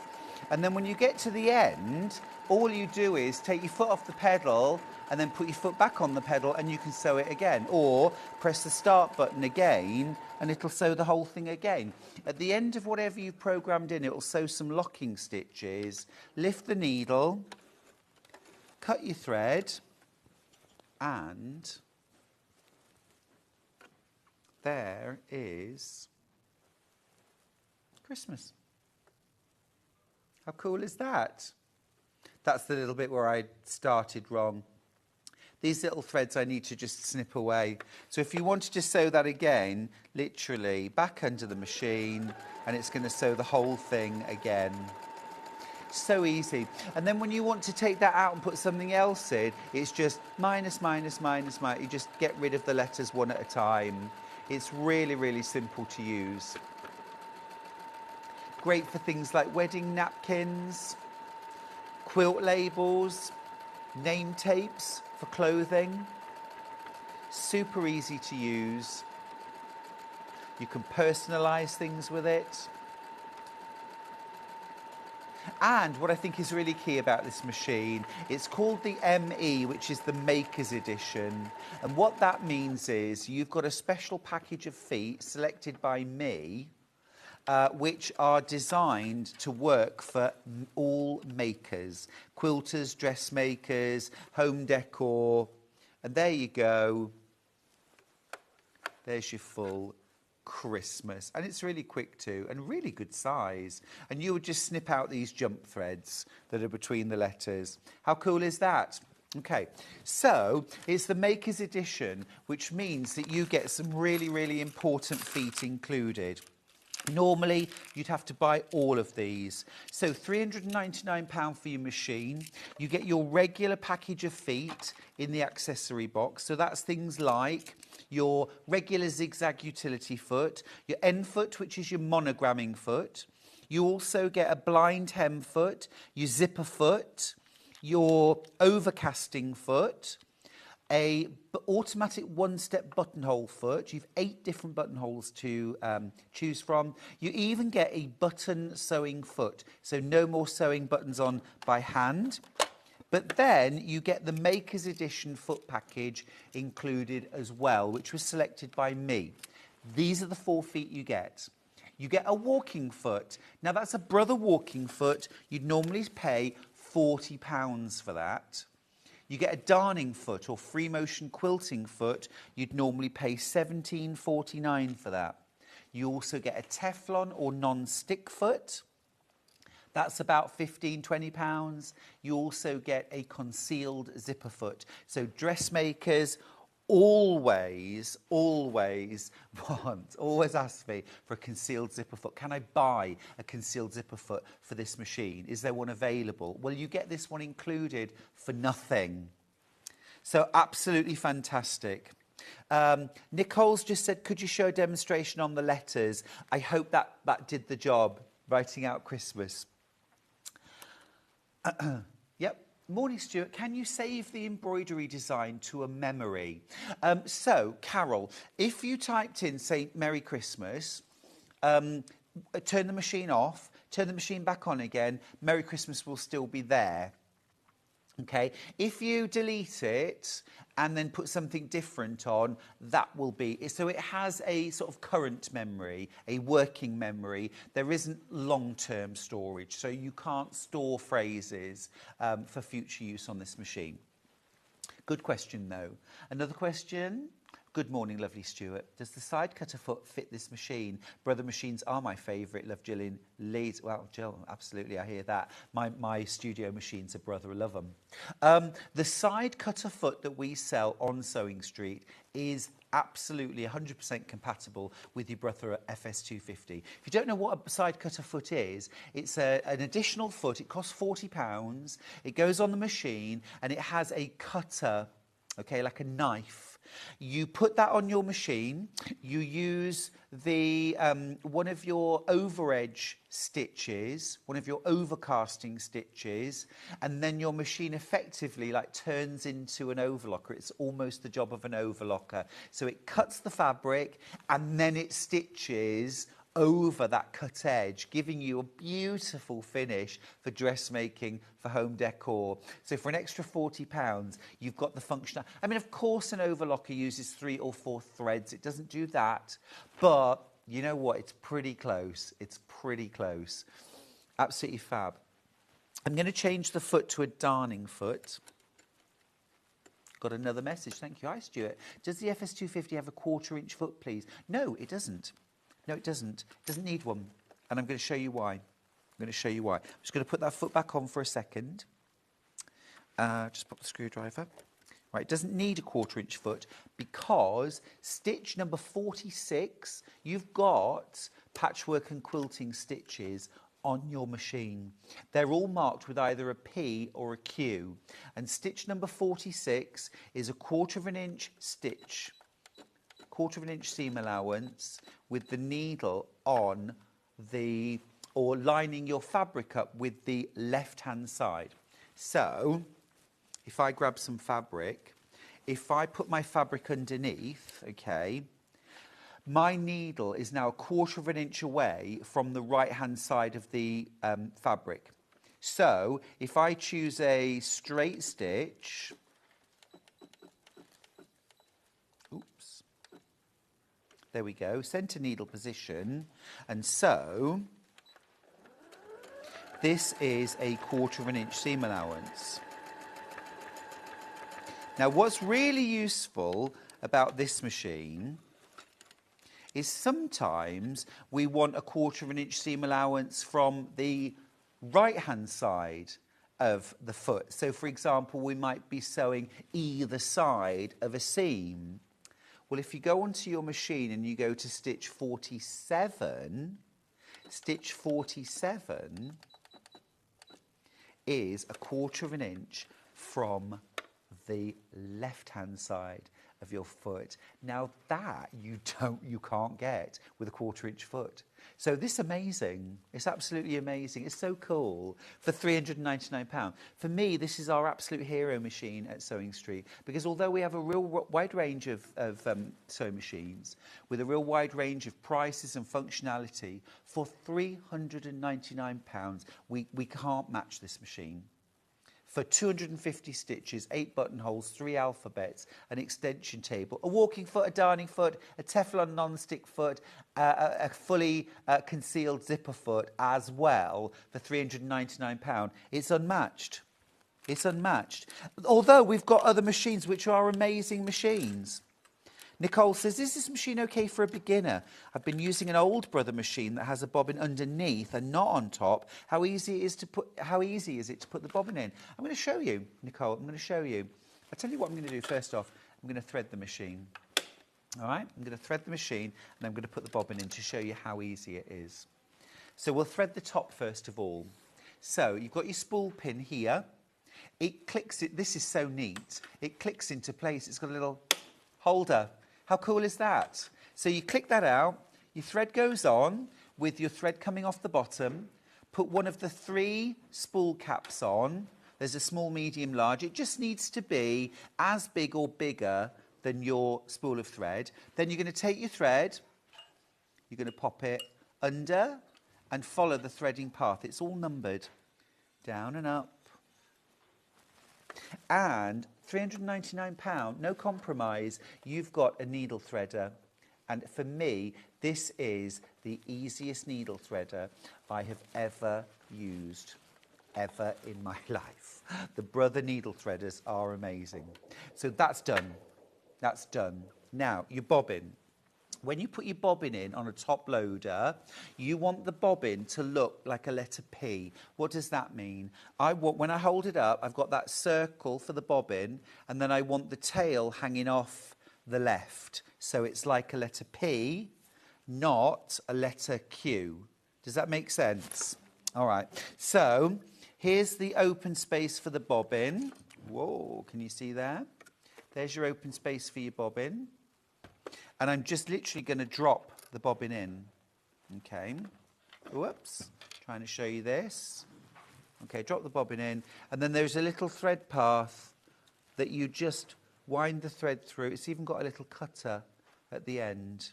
And the bobbin's in. It's that simple. And Nicole, the benefits of a top-loading bobbin are they're incredibly easy to put the bobbin in.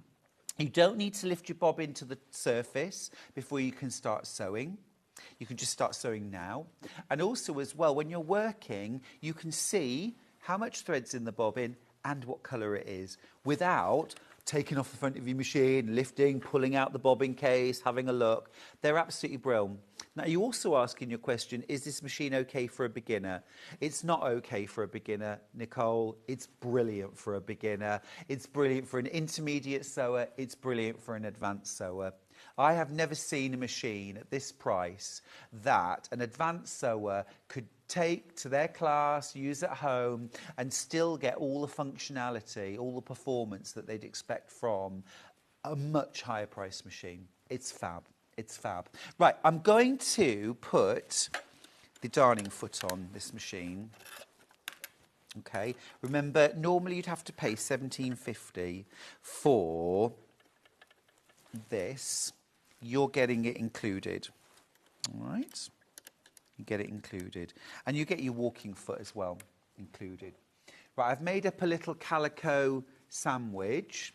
So we've got a bolt of calico. Can we show the details for that, please? We've got a bolt of calico, 25 metres of calico on a bolt.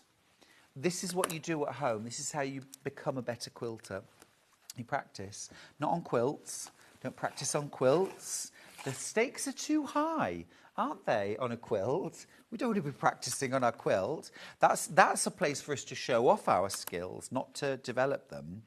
So we make up a calico sandwich, and I like to do mine about sort of 15 to 20 inches square. It's a nice space to work on. And draw yourself some evenly spaced lines, okay? Just use a friction pen, draw some lines, and this gives us something to work on. Now I'm also going to drop my feed dogs. I reach around to the back, there's a little button that drops the feed dogs away, and now I'm ready to quilt. I'm going to pick a straight stitch. I like centre needle position, which is stitch number 2, and I am going to make a start. So what I like to do when I'm starting quilting is, oh, I've got my thread caught up there. Oh, I'll tell you what, it's actually in the screw. Right, there we go. Right, what I like to do when I start quilting is to drop my needle down. So I'm going to use my needle up, needle down function. Drop my needle down, then lift my needle up, lift the presser foot and bring the work towards you. Now, what I need is to bring a tail of thread up to the surface. And I have, there we go, got it. I'm going to do the same again, needle down, needle up, and then I'm going to pull everything through. So I'm in a good starting position, all right? And now I haven't got my pedal in, so I'm going to just use this with a start-stop. Okay, so you can do your quilting with a start-stop. And what I recommend you do to begin with, to practice quilting, is just to sew backwards and forwards.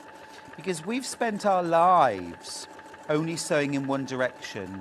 And our darning foot is going to help us, enable us, to sew in all directions. But we need to start somewhere. So let's just sew back and forth. Now, once you feel confident here, just going to stop. So I've just been sewing back and forth, back and forth, back and forth, okay? Now I'm going to start sewing side to side, okay? So side to side. This feels very weird to begin with because we've never normally been able to sew from side to side.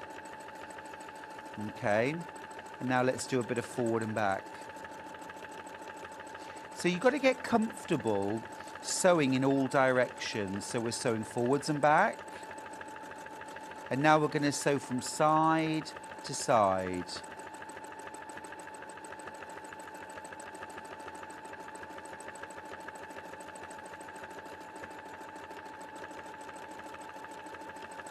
Forwards and back. And I'll just show you what I've been doing now. So this is what having a darning foot enables us to do. Okay? So you can see there I started off just sewing forwards and back, forwards and back. And then as your confidence increases, try going side to side. Then forwards and back, side to side. This in itself would be a lovely border pattern, but it's a great way of practicing your free motion sewing. You don't have to start with vermicelli. It's all about learning those basic skills. Another thing I like to do for practice is to stitch things like figure of eights and loop the loops. I'll show you what I mean. So I'm going to start sewing, press a foot down. So loop the loops. Now another thing you can do to really improve your quilting is to draw. Get a pencil and some paper and draw the quilting pattern. So draw the lines out first. I'm going to do some figure of eights now as well. So if you can read the question out to me, please. Please help, Stuart. Ooh, okay. So the brother, so the back of the quilting is getting eyelashes. Okay. So Carol, is this Carol in the West Midlands? Yeah, is getting what we call eyelashes on the back of her quilt, which I've also got on the back of my quilt for some reason. I will have to have a look at that. So what you've got here, look, let me just show you what I was doing. All right. Now, very often it's about the top tension. If your top tension is too high or too low, you can end up getting eyelashes on the back. Now I'm just going to have a quick look and see.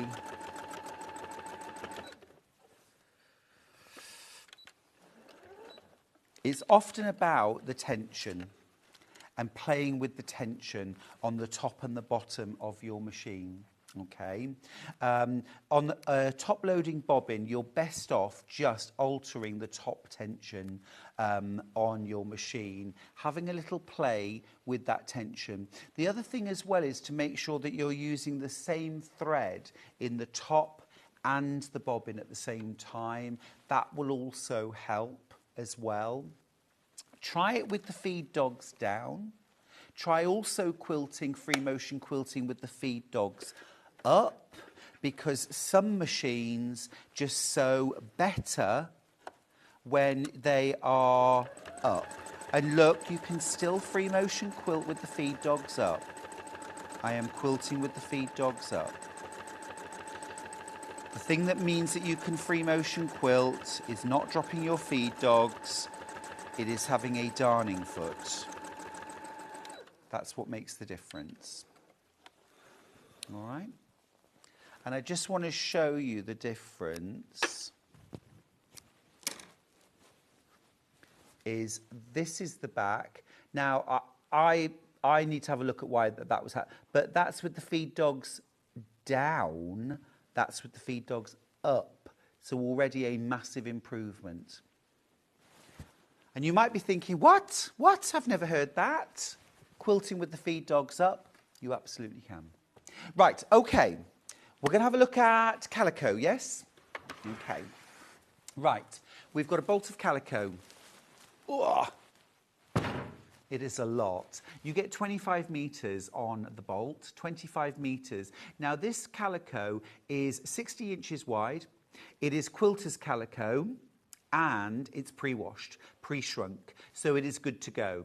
Now think of this for things like your quilting practice, dressmaking toiles. What about using it to back cushions, quilts, wall hangings? One width is 60 wide. If you sew two widths together, you've just got yourself 119 inches once it's joined, 119-inch wide fabric. The price per metre of this fabric, it's normally £2.99 a half metre, so £6 a metre, but you are saving £24.50 on the price. So you're only paying £124.99, that's £2.49 a half metre, so £5, less than £5 a metre, which is incredible. And remember, that is 60 inches wide, not your regular 42-inch wide fabric. It also dyes really well. You can use it for things like tie-dyeing and ice dyeing, painting, drawing. If you got the early bird today, you saw me doing some drawing on Calico. It works really, really well as a surface for drawing on as well. Did a lovely bit of drawing earlier on. There we go. Really cool stuff. A FIFO review. Second bolt that I bought, I found it very useful, and it helps that it doesn't matter what I need it for. I always have plenty of good quality Calico. It's a really, really good point, that, Jennifer. You get 25 metres on the roll. Now, if you think about a king-size quilt that maybe is 110 inches square, okay, you're going to need about 3.5 metres of Calico twice sewn together in a panel, so 7 metres of Calico. Now that's actually going to cost you around about £35 for a backing for a king-size quilt. That's incredible. Don't forget as well, you could dye that Calico, so piece it together and then tie-dye it, solid dye it, amazing. So for a few extra pounds for your dye, throw it in the washing machine, dye it a different colour, and there's the backing for your king-size quilt. Even with the dye, you're probably talking about £42, £43 total cost to dye it as well. Really, really cost-effective way of doing it. Also, if you're making things like cushions and you want something for an easy envelope backing, or maybe lining bags, great staple to have for bag linings, wall hangings and backings, and for toy making. That's Carol in Lincolnshire. Yes, absolutely right. It is such a useful tool to have. But also as well, if you, Helen Rhiannon's book on dressmaking. You make your own toiles. You create your toiles. We all say in dressmaking shows, to get the best fit possible, make a toile in Calico. The benefit here is you've got a 60-inch wide Calico for a start, not 42. So you've got loads of space to work on. This width, this is half the width. It's folded double. It's huge. You get 25 metres. It also means that if you're doing something like doing a toile, say, of a gathered skirt or of a long jacket, you've got that fabric there and in a really, really economical format. It's hugely popular. Lots going in baskets. This is one of those things, it's not particularly exciting looking at it when you think, it's just a big bolt of cream fabric. The fact is, this is one of the heroes in your sewing space. This is the thing you keep going to time and time and time again. You could also, of course, split that with a friend, couldn't you? I'll have half, you have half, except when you get it home, you'll want to keep it all. Now, freezer paper. I was using freezer paper earlier on when I was using the fabric pens. So to stabilise fabric for writing on, drawing on, making quilt labels, if you handwrite quilt labels, you want to iron your fabric to your freezer paper. This also, you can see here, can you see these little spots of ink? This is where, when I was colouring in, there was a small amount of transfer of ink. This freezer paper stopped that going through onto my table. So even as a sort of table liner, you know, it's useful to have, but it also stabilises the fabric. So that's one of the uses. It's got a waxy finish to it on one side, plain on the other. And that waxy finish will adhere to fabric with the heat of a dry iron, okay? When you peel it off, it doesn't leave any residue. It doesn't leave any waxiness, any stickiness, any colour change, nothing, okay? It's really safe to use on fabric. So great for stabilising. You can also use things like if you want to make quilting templates.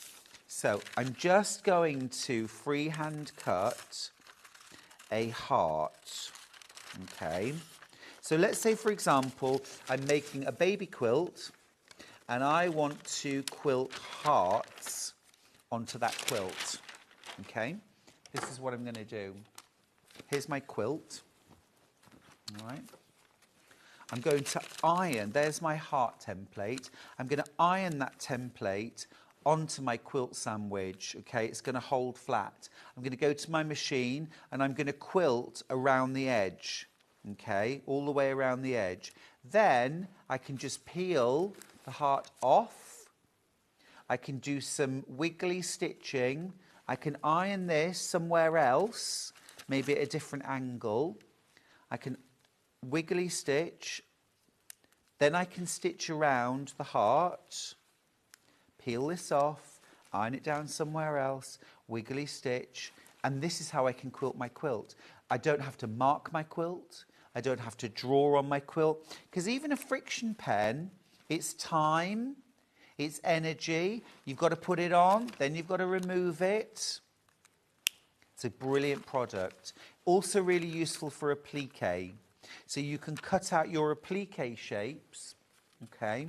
And then you can fold that fabric over onto the edge of the calico, and you can either glue it down or iron it down, and you can use this to create your turned edge applique shape. It's really, really versatile stuff. $7.49 a roll, and I think at Hobbycraft it's about $10.99 a roll. Can we do a little price comparison? It's about $10.99 a roll. So you could shop there and, yeah, we'll show you. £10.80 to be precise. They've only got 4 left in stock. We've got more than that, and it's £7.49. Brill. Okay, what's next? Yes, so flatter. Flatter. Absolutely love this stuff. I've got 4 different options on the show. Now, normal price for this is $19.99 a bottle. You get in the bottle 248 mils. We have a price drop. We have a price drop. You should be paying $13.99. Sorry, $19.99. I've just given the price away. You're going to pay $13.99. It's a special price. Right, so the one we've got in there is Celebration. Celebration, which is the one I've got in my hand. What does a Celebration smell like? Well, let's have a little.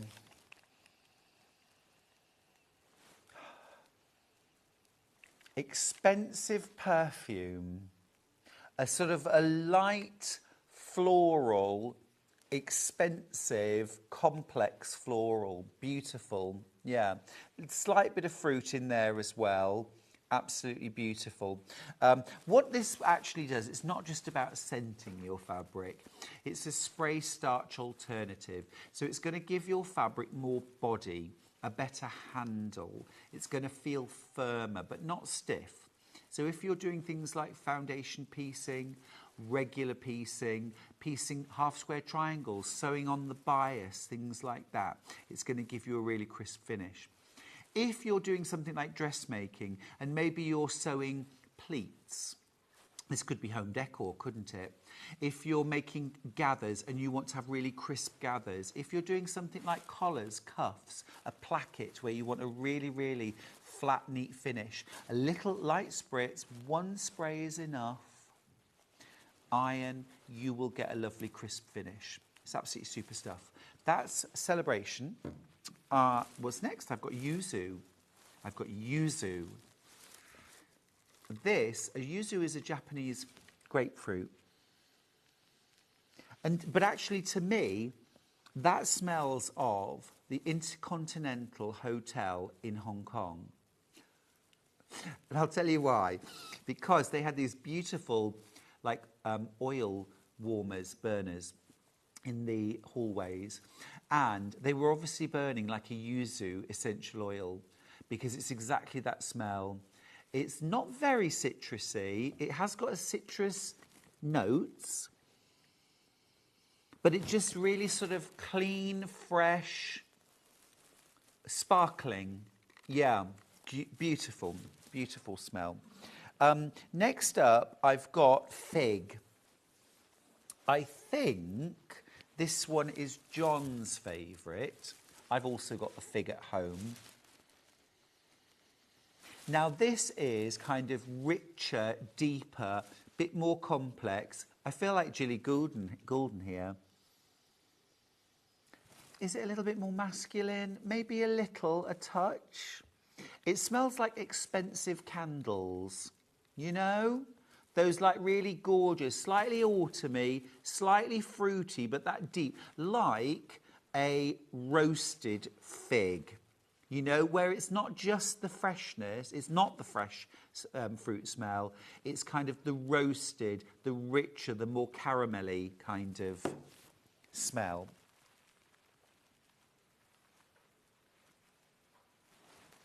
A FIFO review, fabulous smell and a very effective fabric treatment.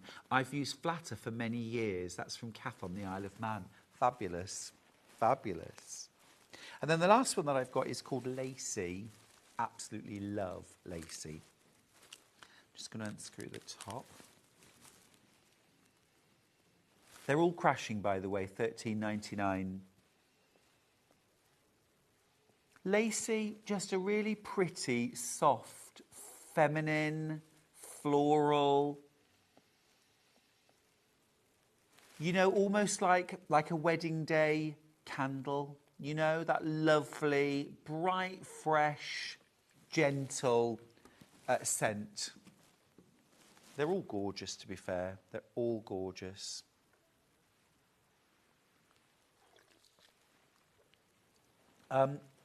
We didn't crash the previous prices on this, but we will. You'll pay $13.99 for these bottles of Flatter. A £6 saving If you buy 3, it's almost like you're getting one of them for nothing. Absolutely brilliant. Lovely stuff. Right, do need to let you know as well, these were bought in at a very, very special price so that you could enjoy that saving. If we get any more in future, they will be $19.99. I have been assured of that. So if you want to stock up now, these are a good thing to multi-buy, have in your stash. I definitely don't want to... I've got the pineapple, I can't remember what it's called, pineapple something. I'm using that one and the fig at home at the moment. I don't want either of them to run out, so multi-buy. I use it on my shirts as well, actually, and on linens, bed linens. The other thing you can do with it, if you do just want to freshen up something, is just give it a little spritz, and it just gives it that lovely sort of fragrance as well. Gorgeous, right, or if you've got stubborn creases. Right, next up then, 505 spray. Yeah, 505. Now, when you're making your quilt sandwiches, when you're practicing your quilting, you want to hold those layers together. Now, I know some people, lots of people, use curved safety pins to hold their quilt layers together, and I used to.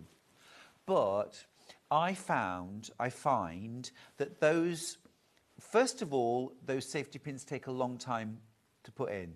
Then you've got to start taking them out. And they're in the way, so that when you're quilting, and you should just be thinking about your quilting, you're actually more thinking, I'm going to hit a pin, I'm going to hit a pin, oh, I better get, or you get caught up on them. So I prefer 505 basting spray. Let me show you how you use it. So it's a fabric safe temporary glue, okay? And this is what you would do. I have already, you can see it's a really good fuse. All right, so what you do is you want to layer up your wadding and your quilt top. So you layer those things together first. Forget the backings on at the moment. I can't take that off, but put your wadding down first, then your top. Peel back the top, okay? You can't just have your wadding down, spray that, and then grab your top and try and feverishly put it in place. You need it there already. Then what you're going to do is your 505, you want to spray from about 15 inches away, which is here. Now, I like to show that because I see many, many people at workshops using 505 spray. Lynn's watching me now. And the can of spray is not here. It is here. Yeah? Am I right? Spray here, right? Because we don't want to get the spray everywhere. Okay, I get that, I understand why. But if you spray here, you're going to end up with little wet patches, okay? Not what you want. What you need is a fine, even mist over the whole surface, and you get that by spraying from here. So you've got a mist. If you need to protect your table, get yourself, you know, some oilcloth, some wipeable, you know, something like that. Or even some calico. Put that down on your table and spray from 15 inches. You get a light, even mist. Then put your fabric back, your top back, and smooth it from the centre outwards to a deer. Okay? Then turn your quilt around, flip the other side back, do the other side. If it's really big, you might do the centre to the left and then to the right. Then when that's done, flip the whole thing over and do it on the back. Exactly the same thing. Okay? 505 spray. The small can will probably do a couple of big quilts or lots of wall hangings. Let's just talk quickly about wadding. Okay, we have great wadding here at Sewing Street. I'm just going to mention insulated wadding and regular quilt wadding. So regular quilt wadding first. This ends 3/7. Is this our 80/20? 80/20. Right, 80/20. And it... What's the composition? So this is 100% cotton. Right, so this is 100% cotton wadding, all right? This is 100% cotton. So this is cotton wadding, 100% cotton wadding, really nice and thin, very drapable, very easy to quilt, okay, because it's very thin, whether you quilt by hand or machine. If you're doing a bigger quilt and you want to, you know, give yourself your best shot at getting it through your sewing machine, your regular sewing machine, a thinner wadding will mean there's less bulk to try and move around and get through your machine. So 100% cotton wadding is really good for that. It's also, it washes really well, it drapes really well, it looks lovely, and it's very sort of easy to work with. Now, we've also got 80/20 wadding on Lynn's Hour. We'll talk about 80/20 then. But I want to just mention the heat insulating wadding. 9/8. Okay, so this is a 1/2 metre. Is this pre-cut or is this cut to order? Cut to order, okay. This is 113 centimetres wide. So this is the width, okay, just over 1 metre in width. 1/2 metre will cost you £3.99. Now have a look at this. This is the kind of stuff that's got that sort of like space blanket inside it, and then it's got a light covering of batting on one side and then on the other as well. This is the kind of thing you're going to use for things like insulated shopping bags, lunch bags, freezer bags, all that kind of stuff. That reflective surface is going to keep cool things cool for longer or warm things warm for longer. Now, Jess, our producer's just asked, could I use this on a quilt? Well, it does have a little bit of crinkle noise, but yes, and here's when you would use it best, I think. If you go to a lot of like sports games, things like that, where you're sitting down outside on cold seats, cold benches, make yourself a small quilt with this inside it, because it will reflect your body heat back on you. So as well as insulating, all quilts are insulating and keep us warmer, but this one will actually help reflect your body heat back up on you. So if you have it over your lap or under you, it's going to do the job. You might also consider doing that, you know, if you want something to keep you really toasty at home. You could even make a little something that you could pop your feet or your hands in if you get particularly cold hands at home. You could make, you know, that kind of really traditional muff, yeah, that you put your hands in. You could do that too. Let's bring back the muff. This is a Victorian thing, isn't it? You used to get those Christmas cards with a little girl with their hands on a string usually, but you could also have that at home, just sitting on the sofa. All right. Okay, leave it there. I'm going to go to a little break. I'll see you after this with Lynn Goldsworthy. It's Search for a Star finalist week here on Sewing Street. Tune in from Wednesday the 20th through to Sunday the 24th of November to meet our talented finalists and vote for your favourite sewist to win. The voting lines will open from 1 p.m. on Sunday the 24th of November. So stay tuned to find out more about our finalists and get ready to help us choose the next Sewing Street star. You won't want to miss the Search for a Star finalist week on Sewing Street.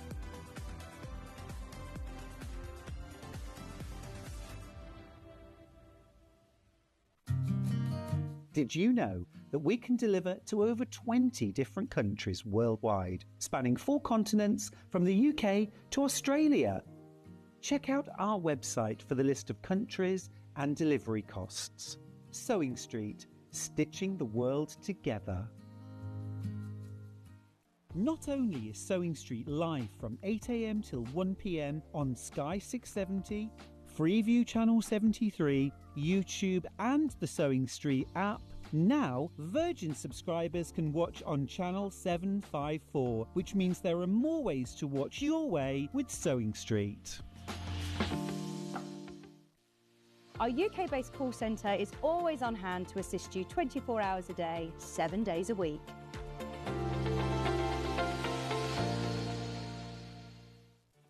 Did you know at Sewing Street that on various products we offer split pay?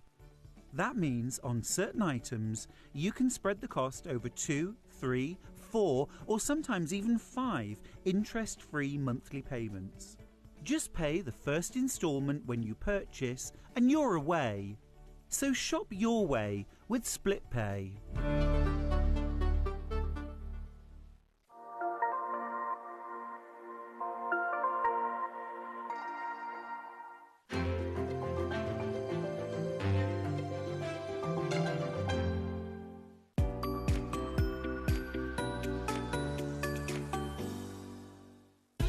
Keep up to date with what's on Sewing Street, as well as all the latest news and special offers by signing up to our email newsletter. Go to sewingstreet.com and scroll down to the bottom of the homepage. Type in your email address and click the envelope. That's it. You'll never miss out on the latest news and special offers ever again. Never miss a show by watching on the go with the Sewing Street app. Head over to your App Store now and search Sewing Street and simply download to your smartphone or tablet. You can watch the shows live and see your favourite presenters and guests. Click on the Today button to shop all of the products that are featured in today's show. Want to know what's hot? Then click here to see today's bestsellers and highlights. Have you missed a show or want to watch one back? Then click the schedule button and you can go back 7 days to watch and shop, and you can also see what's coming up over the next 7 days. Want to say hello or ask a question to our guests? Then send a message to the studio. You can also keep in touch with all the latest news, events, product launches and much more by clicking here for our social media pages. Never miss a show by watching on the go with Sewing Street. Shopping with Sewing Street couldn't be easier. You can shop via our website at www.sewingstreet.com, where you can watch our live shows and see all the products from that day. We also have a huge amount of products on our website, from your sewing room essentials to fabrics, sewing machines and much more. You can download and shop on the go with our Sewing Street app. Simply head over to your App Store and search Sewing Street. Alternatively, you can contact our UK-based call centre 24 hours a day on 0800 001 4433. Shopping made easy at Sewing Street. Hey everybody, welcome to Sewing Street, and also welcome to Lynn Goldsworthy herself. Thank you very much, Great to have you back, Lynn. It's nice to be back. It's fun to be here, I have to say. Your second time on air? My second time, yes. Yeah, we did your first show together a few weeks ago. Yes, so I've chosen always to be on with you. Glad to hear it, glad to hear it. Yeah, because you're my friend. Exactly, we are old friends. We are friends. And we've worked together lots. Old, young. Old friends. But also as well, look, last time when you came on, you brought some fabulous quilt designs and our viewers loved you. Oh, thank you. Also had so much lovely feedback about what a brilliant teacher you are and about, you know, how many great tips you gave. Oh, how So we're all looking forward to more, right? We are.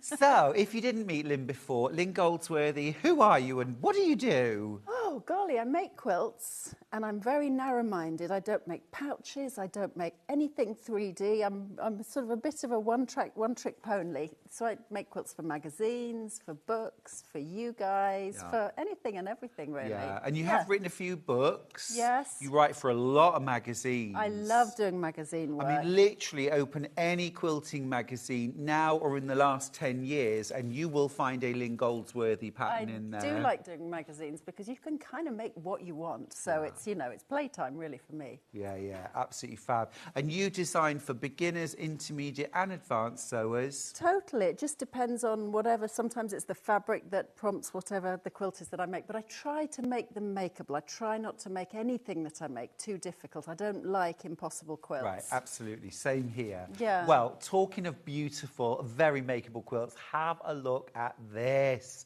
This is the brand new quilt, Lynn. It's absolutely stunning. Thank you. Tell me about this quilt. What's it called? So it's called Irish Stars, and the reason it's called Irish Stars is because it's kind of based originally off an Irish chain design. So if that's a design you don't know, then it's these 9 patches that sort of click together across the quilt, and then, as we like to do, Stuart, I've turned it on point so that it actually makes a square grid. And then I originally was thinking about doing a kind of mariner's compass in these gaps here, but then that slowly morphed into these stars. Beautiful. So I don't know if you can see on screen, but they're two colours. So they've got a sort of a little bit of a, yeah, perfect. Got a little bit of a sort of 3D effect. Yeah, they are. So they're kind of split down the middle, medium and dark. Exactly. So that was where they came, in a sense, from the mariner's compass idea. And yes, so you've got these stars to make, and then you sort of assemble the Irish chain around it. It's lovely. And great for scraps, or great with these beautiful red and blue and cream fabrics that Yeah, we've the got fabrics made are from today. absolutely stunning, Lynn. They're very rich. You actually, I don't think, when I tried to photograph it, it came out almost sort of grey colour, but in person, they're very sort of deep reds and blues and creams. They're gorgeous colours. They are lovely. They're a little bit William Morris-esque, aren't they? Very. They've got that very. gorgeous richness. But actually, Lynn, what I really love what you've done here is you've taken very rich, deep, dark fabrics, but you've actually made a quilt which is light and airy and fresh. It Yes, doesn't I mean, feel heavy and dark. No, I know what you mean, but my thinking was to make it a little bit sort of cosy and wintry and kind of... I know what you mean. It is quite bright, but I do like the sort of cosy feel of these Very colours, much, these deep yeah. colours. They've got a real autumn feel to me. Yeah, they're absolutely lovely, beautiful.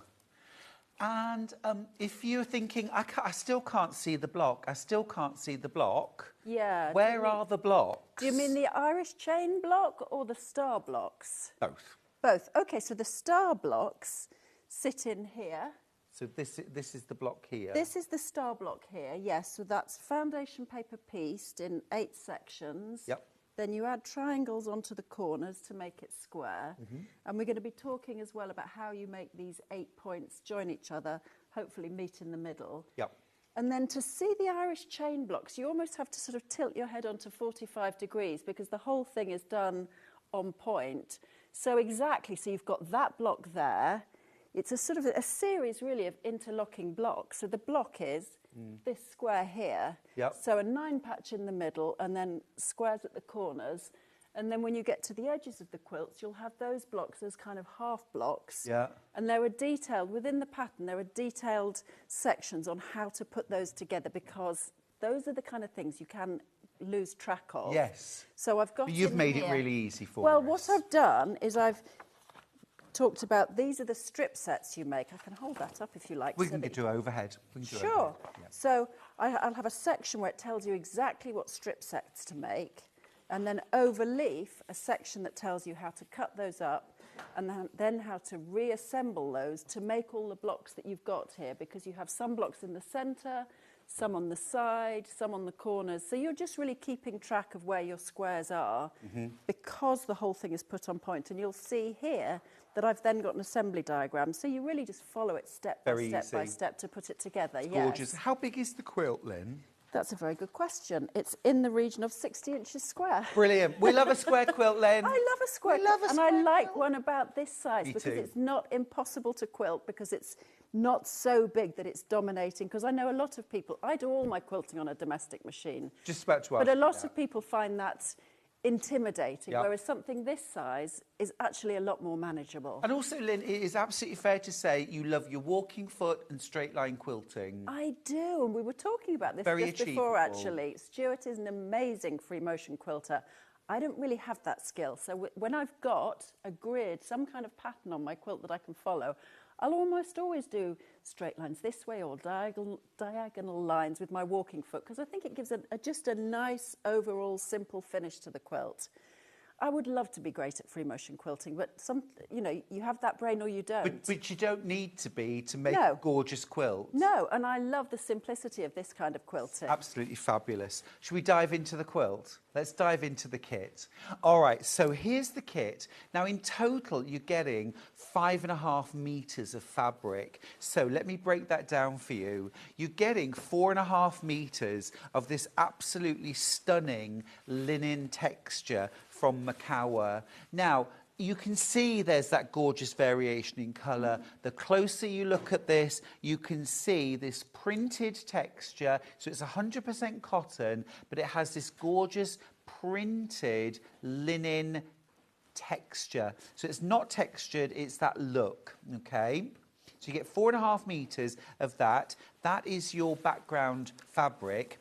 Then you get 8 fat quarters of your beautiful fabrics to go with. I'm going to open these all out so you can see. I'm looking. Where am I looking?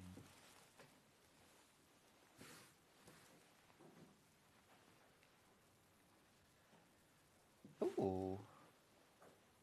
Kahei? Traditional Japanese fabrics. Oh, okay. Quilt Gate, printed in Japan. They're absolutely stunning, I'll tell you that. They're beautiful. Absolutely gorgeous. Let me show you these fabrics that you get. So you're getting 8 fat quarters in your kit. And Lynn, that will make the full quilt, right? Yes, it does, yes. You get your binding.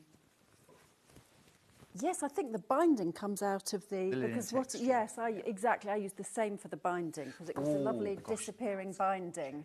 They are gorgeous. That is gorgeous. They are. They are lovely, rich colours. The only way to get these fabrics, by the way, is in this quilt kit. You cannot buy these fabrics on their own. You get 8 fat quarters. I'm going to show you each one because each one of these is an absolute thing of beauty. Lynn, come and join me if you want. I might come and join you. Come on. No, when I first saw them, I'd never seen these before, and I thought they were very William Morrissey. Look at those flowers and that design. Yeah. I think if you love your William Morris, if you love your traditional florals, if you love these kind of rich colours, everything about these fabrics is singing to me. It really is. And they've got, to me as well, they've got a bit of a kind of liberty feel about them, those kind of prints and designs. Totally agree with you there. Isn't the colour gorgeous? Almost a kind of denim-y blue. Yes. It's lovely. Yes, beautiful. And a lovely mixture, actually, of larger scale florals and those small ditzes. How gorgeous is that? And then, of course, remember, you've got 4.5 metres of Macawa linen texture, so not a solid, not one of those sort of gel prints, but a gorgeous designer linen texture fabric. Now, of course, as well, you do get your pattern from Lynn Goldsworthy, and it's a really in-depth guide to making this quilt. I've put a lot more into these patterns, actually, Stuart. Since coming here and seeing your patterns, when you'd gone on for a coffee break, I took a little look at your patterns. Oh, okay. And I thought, oh, my gosh, he puts a lot in his patterns. So I thought, you know what, I need to up my game. I need to put more in these. Well, thank you. I think it's great when you have things like your layout diagrams and your, you know, it's a hand to hold, isn't it? Some people need very little instruction. True. Just go, I know what I'm doing, fine. But if you need more, I'd prefer to put it in there and not necessarily assume that somebody knows how to do foundation paper piecing or how to do strip piecing. So you've taught us how to do everything we need to do? Yes. No assumed knowledge. No assumed knowledge. I'm teaching how to do strip piecing, how to do foundation paper piecing. Brilliant.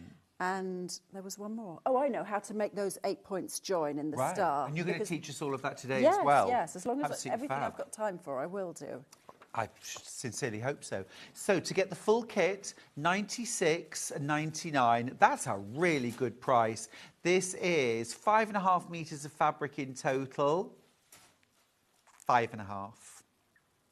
5.5 metres. So you've got, so it's, in fact, wait a minute, it's 6.5 metres, isn't it? Because you get 4.5 metres of this and 8 fat quarters, which is a total of 6.5 metres of fabric. So this Absolutely linen texture brilliant. is background and binding, because I did just a plain binding on the side, which I gorgeous. love. I love that finish when you just do a plain binding, almost like a disappearing edge to the quilt. Yeah. So that the squares on the edge of the quilt are actually kind of the end of the design, so to speak. Yeah, it's really beautiful.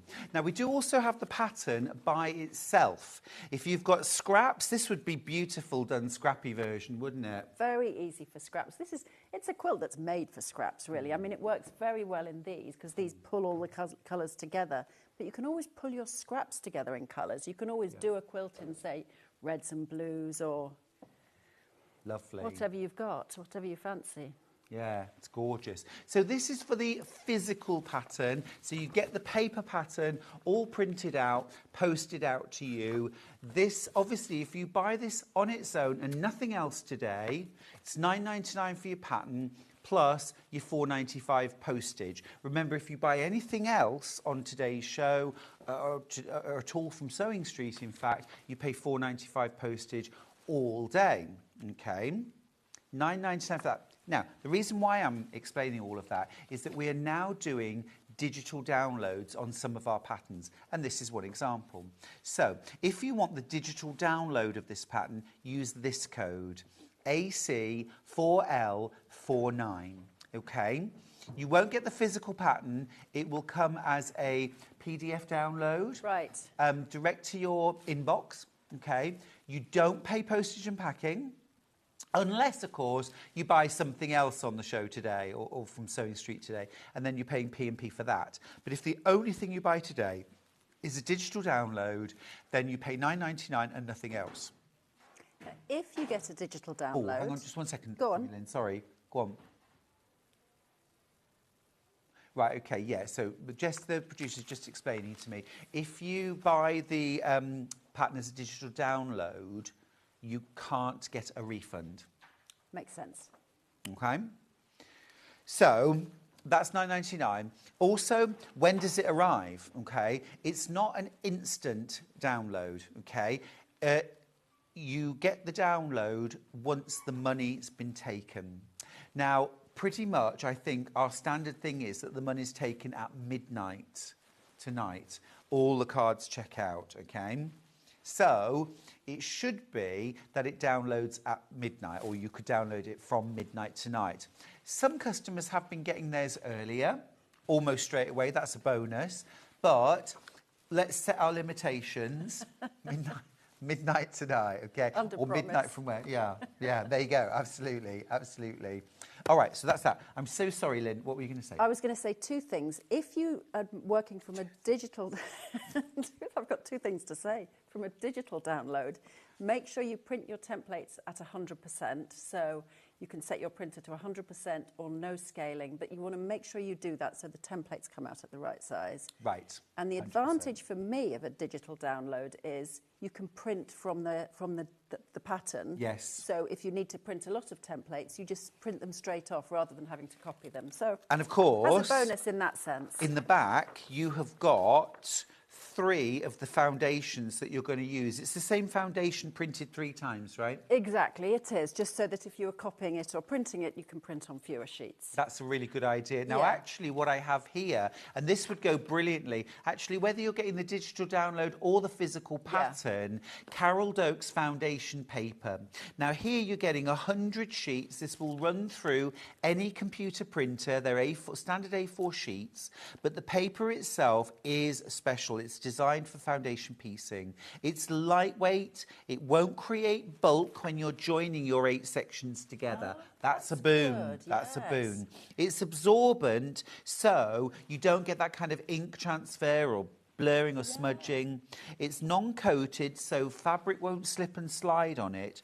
But also as well, you won't get things like shrinking, curling, or turning brittle when you iron onto it, which again is a real boon. It's very, very easy to remove once your foundations are sewn, and 100 sheets costs £14.99. Fantastic.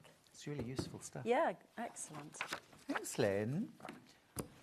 Please, please, please, would you make me a quilt? Yes. What would you like me to make you? Well, where would we start? I think start with the strip piecing, Great. because that's nice and simple, and you get a lot done quickly. Let's do that. So you sort of feel like you're making a lot of progress. And Yeah. for me, when you feel like you're making progress, you get more kind of excited about the quilt. Whereas Totally do. when you feel like you're slowing down, sometimes you can lose a bit of momentum. I agree with you. So I'm just going to give you a little demo of how you would make a 9 patch. Now, obviously, you can see here when you look at this on the diagonal that these are bigger than a 9 patch, but this is just to give you an idea of how strip piecing works. So what I'll do for this is I've got 1,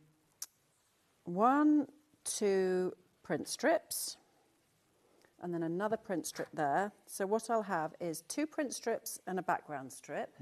And in the opposite set, so to speak, is 1 print strip and 2. Shall I get those into? Are they not on the? Oh yeah, okay. So what we'll do is we will sew those all together. So let me now. So we've got kind of 2 different sets. Exactly. So 2 darks and a light, 2 lights and a dark. Exactly. So across the whole quilt, you'll be making a lot of these different sets, and you'll need to keep track of what you made when, and keep them in piles and label them. And you do need to be pretty organised for this. Well, you sew and I'll press. Yeah, perfect. If I want a 1/4 inch seam. Yeah. On here. Yep. You are my sewing machine. Your guru. Guru. Thank you. Guru is a great word.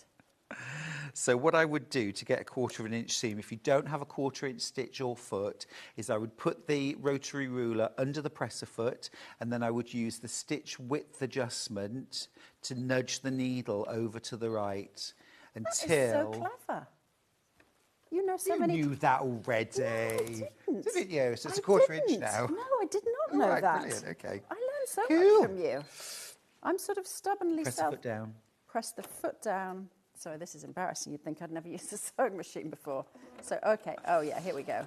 We were so lucky to find you in the car park, Lynn, because our guest didn't turn up.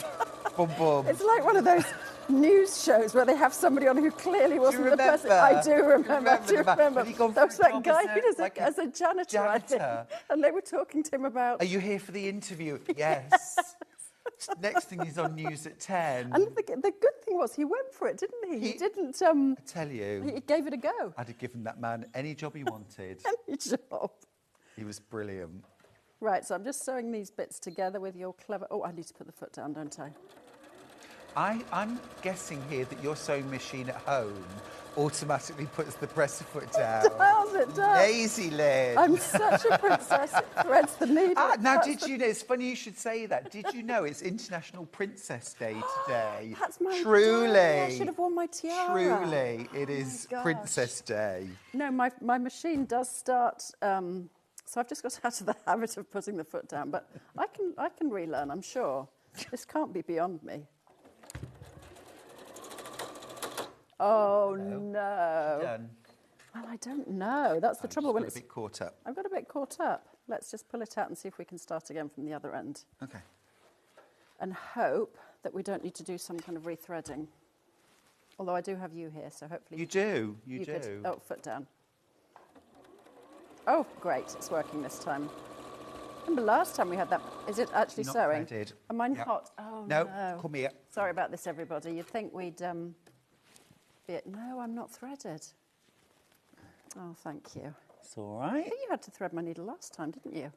I mean, it's International Princess Day, and I'm here for you, Princess. Thread my needle, elf. All right, don't push it. There you go.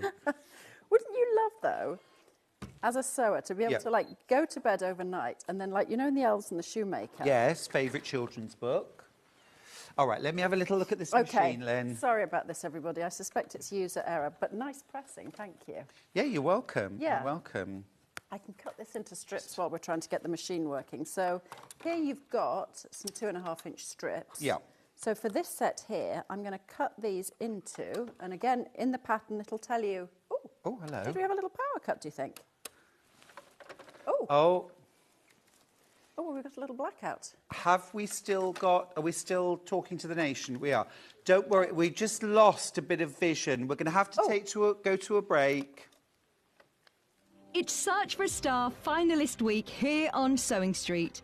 Tune in from Wednesday the 20th through to Sunday the 24th of November to meet our talented finalists and vote for your favourite sewist to win. The voting lines will open from 1 p.m. on Sunday the 24th of November. So stay tuned to find out more about our finalists and get ready to help us choose the next Sewing Street star. You won't want to miss the Search for a Star finalist week on Sewing Street.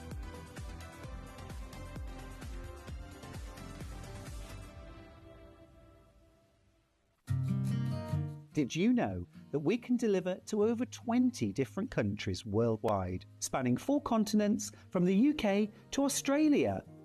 Check out our website for the list of countries and delivery costs. Sewing Street, stitching the world together.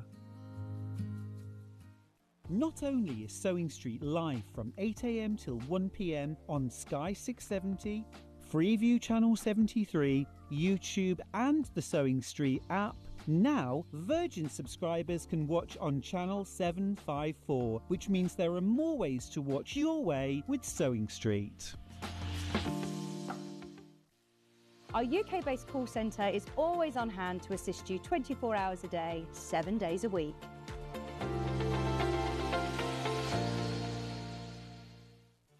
Did you know at Sewing Street that on various products we offer split pay? That means on certain items you can spread the cost over 2, 3, 4 or sometimes even 5 interest-free monthly payments. Just pay the first instalment when you purchase and you're away. So shop your way with split pay.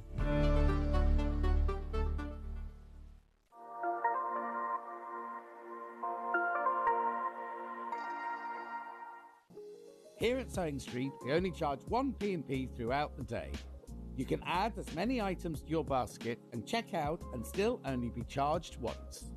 Once you've checked out the first time and want to order again, you simply add the item to the basket and click on the Combine Order button. Remember, standard P&P is £4.95. Charges may differ for outside the UK. Or upgrade to our premium option for £6.95 on certain items.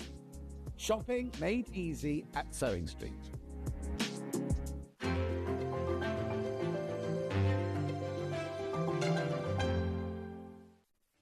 It's Search for a Star finalist week here on Sewing Street.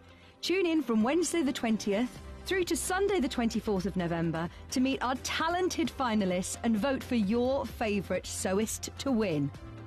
The voting lines will open from 1 p.m. on Sunday the 24th of November. So stay tuned to find out more about our finalists and get ready to help us choose the next Sewing Street star. You won't want to miss the Search for a Star finalist week on Sewing Street.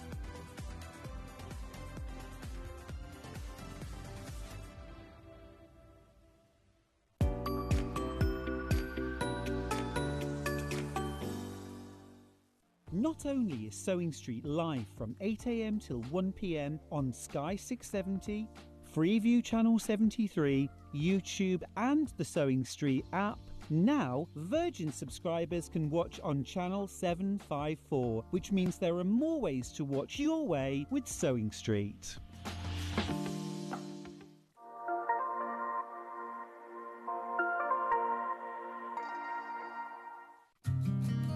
Did you know that we can deliver to over 20 different countries worldwide, spanning 4 continents from the UK to Australia? Check out our website for the list of countries and delivery costs. Sewing Street, stitching the world together. Did you know at Sewing Street that on various products we offer split pay? That means on certain items you can spread the cost over 2, 3, 4 or sometimes even 5 interest-free monthly payments. Just pay the first instalment when you purchase and you're away. So shop your way with split pay. Here at Sewing Street, we only charge 1 P&P throughout the day. You can add as many items to your basket and check out and still only be charged once. Once you've checked out the first time and want to order again, you simply add the item to the basket and click on the Combine Order button. Remember, standard P&P is £4.95. Charges may differ for outside the UK. Or upgrade to our premium option for £6.95 on certain items. Shopping made easy at Sewing Street. Our UK-based call centre is always on hand to assist you 24 hours a day, 7 days a week.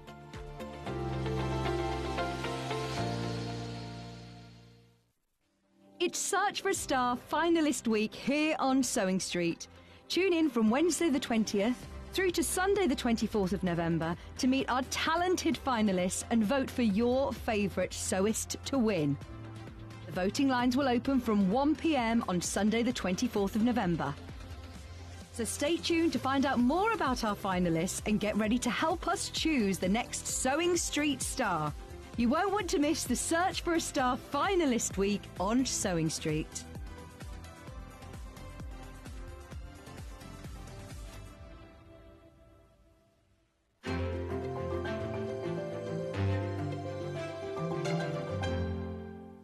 Not only is Sewing Street live from 8 a.m. till 1 p.m. on Sky 670, Freeview Channel 73, YouTube and the Sewing Street app, now Virgin subscribers can watch on Channel 754, which means there are more ways to watch your way with Sewing Street.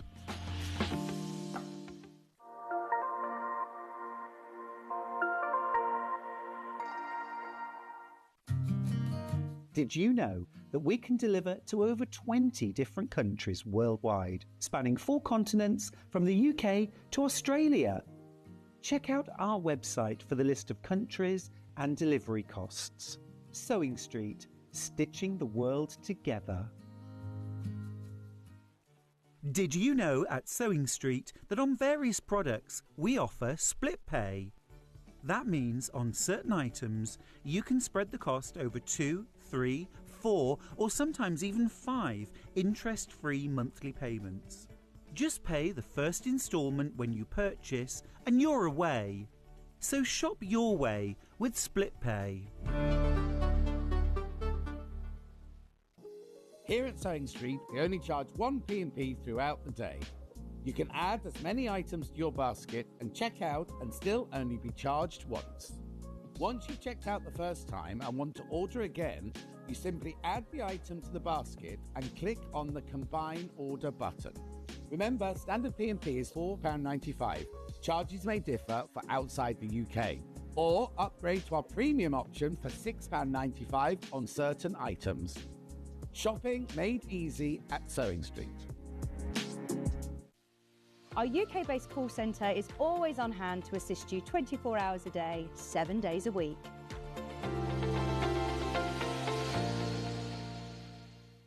Not only is Sewing Street live from 8 a.m. till 1 p.m. on Sky 670, Freeview Channel 73, YouTube and the Sewing Street app, now Virgin subscribers can watch on Channel 754, which means there are more ways to watch your way with Sewing Street.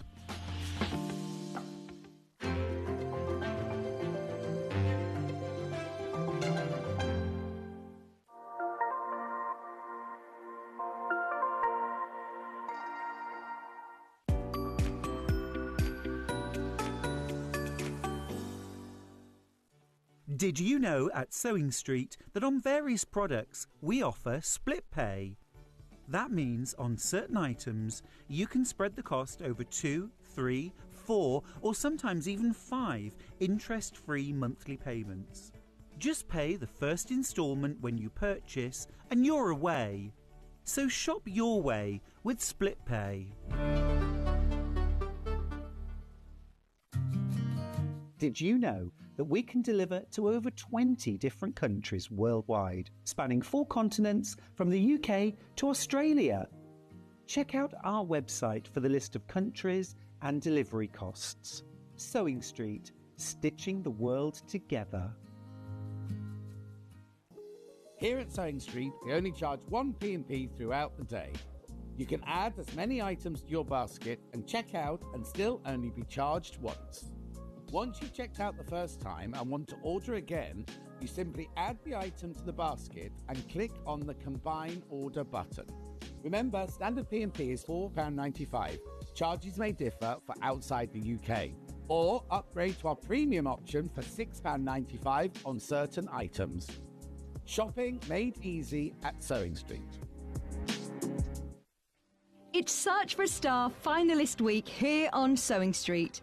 Tune in from Wednesday the 20th through to Sunday the 24th of November to meet our talented finalists and vote for your favourite sewist to win.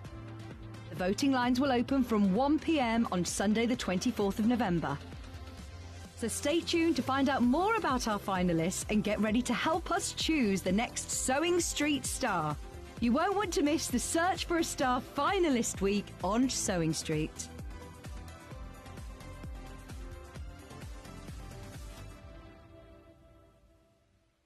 Not only is Sewing Street live from 8 a.m. till 1 p.m. on Sky 670, Freeview Channel 73, YouTube and the Sewing Street app, now Virgin subscribers can watch on Channel 754, which means there are more ways to watch your way with Sewing Street.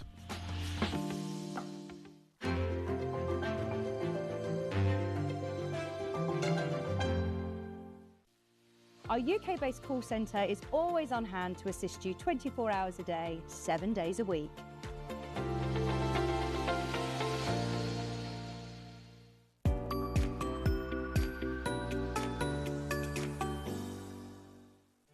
Did you know at Sewing Street that on various products we offer split pay? That means on certain items you can spread the cost over 2, 3, 4 or sometimes even 5 interest-free monthly payments.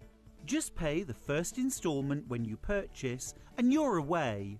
So shop your way with split pay. Did you know that we can deliver to over 20 different countries worldwide, spanning 4 continents from the UK to Australia?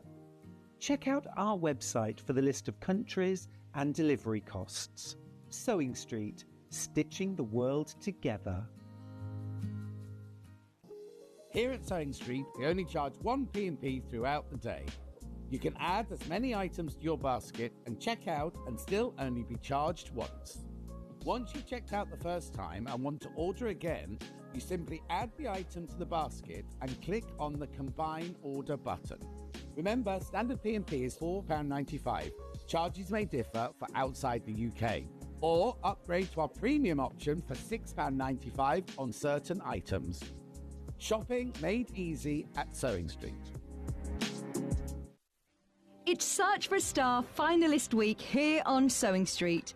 Tune in from Wednesday the 20th through to Sunday the 24th of November to meet our talented finalists and vote for your favourite sewist to win. The voting lines will open from 1 p.m. on Sunday the 24th of November. So stay tuned to find out more about our finalists and get ready to help us choose the next Sewing Street star. You won't want to miss the Search for a Star finalist week on Sewing Street.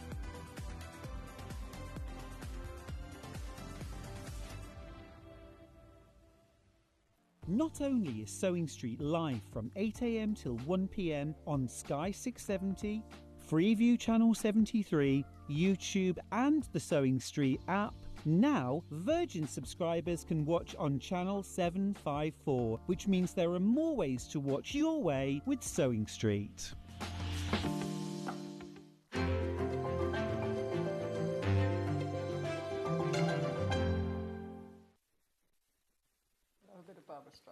Hello, we're back. Sorry about that. We're back, Glenn. We're back. We're a little bit dimly lit. We're a little bit more dimly lit. Essentially, we lost all the lights in the studio. That's why it went dark. And we've got some lights set up, but it is a little subdued, isn't it, It's a bit Lynn? like camping lighting. Camping lighting Yeah. or first date lighting, which we quite like. First date lighting, yes. More subtle and flattering lighting. So, we're good to go. Yes. Engineers are working on those lights. Stay with us, won't you? Right, so we are looking at Lynn Goldsworthy's fabulous Irish Stars quilt pattern. It's hanging behind us now. It's an absolutely beautiful quilt, Lynn. Thank you, Stuart. And also, your really thorough instructions are so accessible. See, that's what it looks like with proper lights, with full lights, and put another shilling in the meter. But this is a full kit. It's $96.99 to make the full kit. You get 6.5 metres of fabric in total, and your pattern, it's fab. Now, we were doing some strip piecing before the break. I was doing Talk a us through the little process. demo of how you would make a 9 patch, because a lot of what we've got here is all these little squares are strip pieced across the quilt.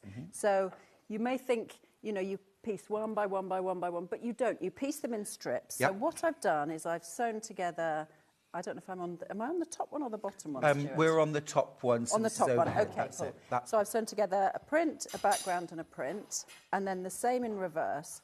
And I've then cut those into 2.5 inch wide strips. And what you can then do is you sew those strips together, and that makes your 9 patch. And Amazing. we continue that principle across the whole of the quilt top to make all of these blocks, the blocks in the centre and the blocks at the sides. Do you want me to make a 9 patch, or shall we move on to something else?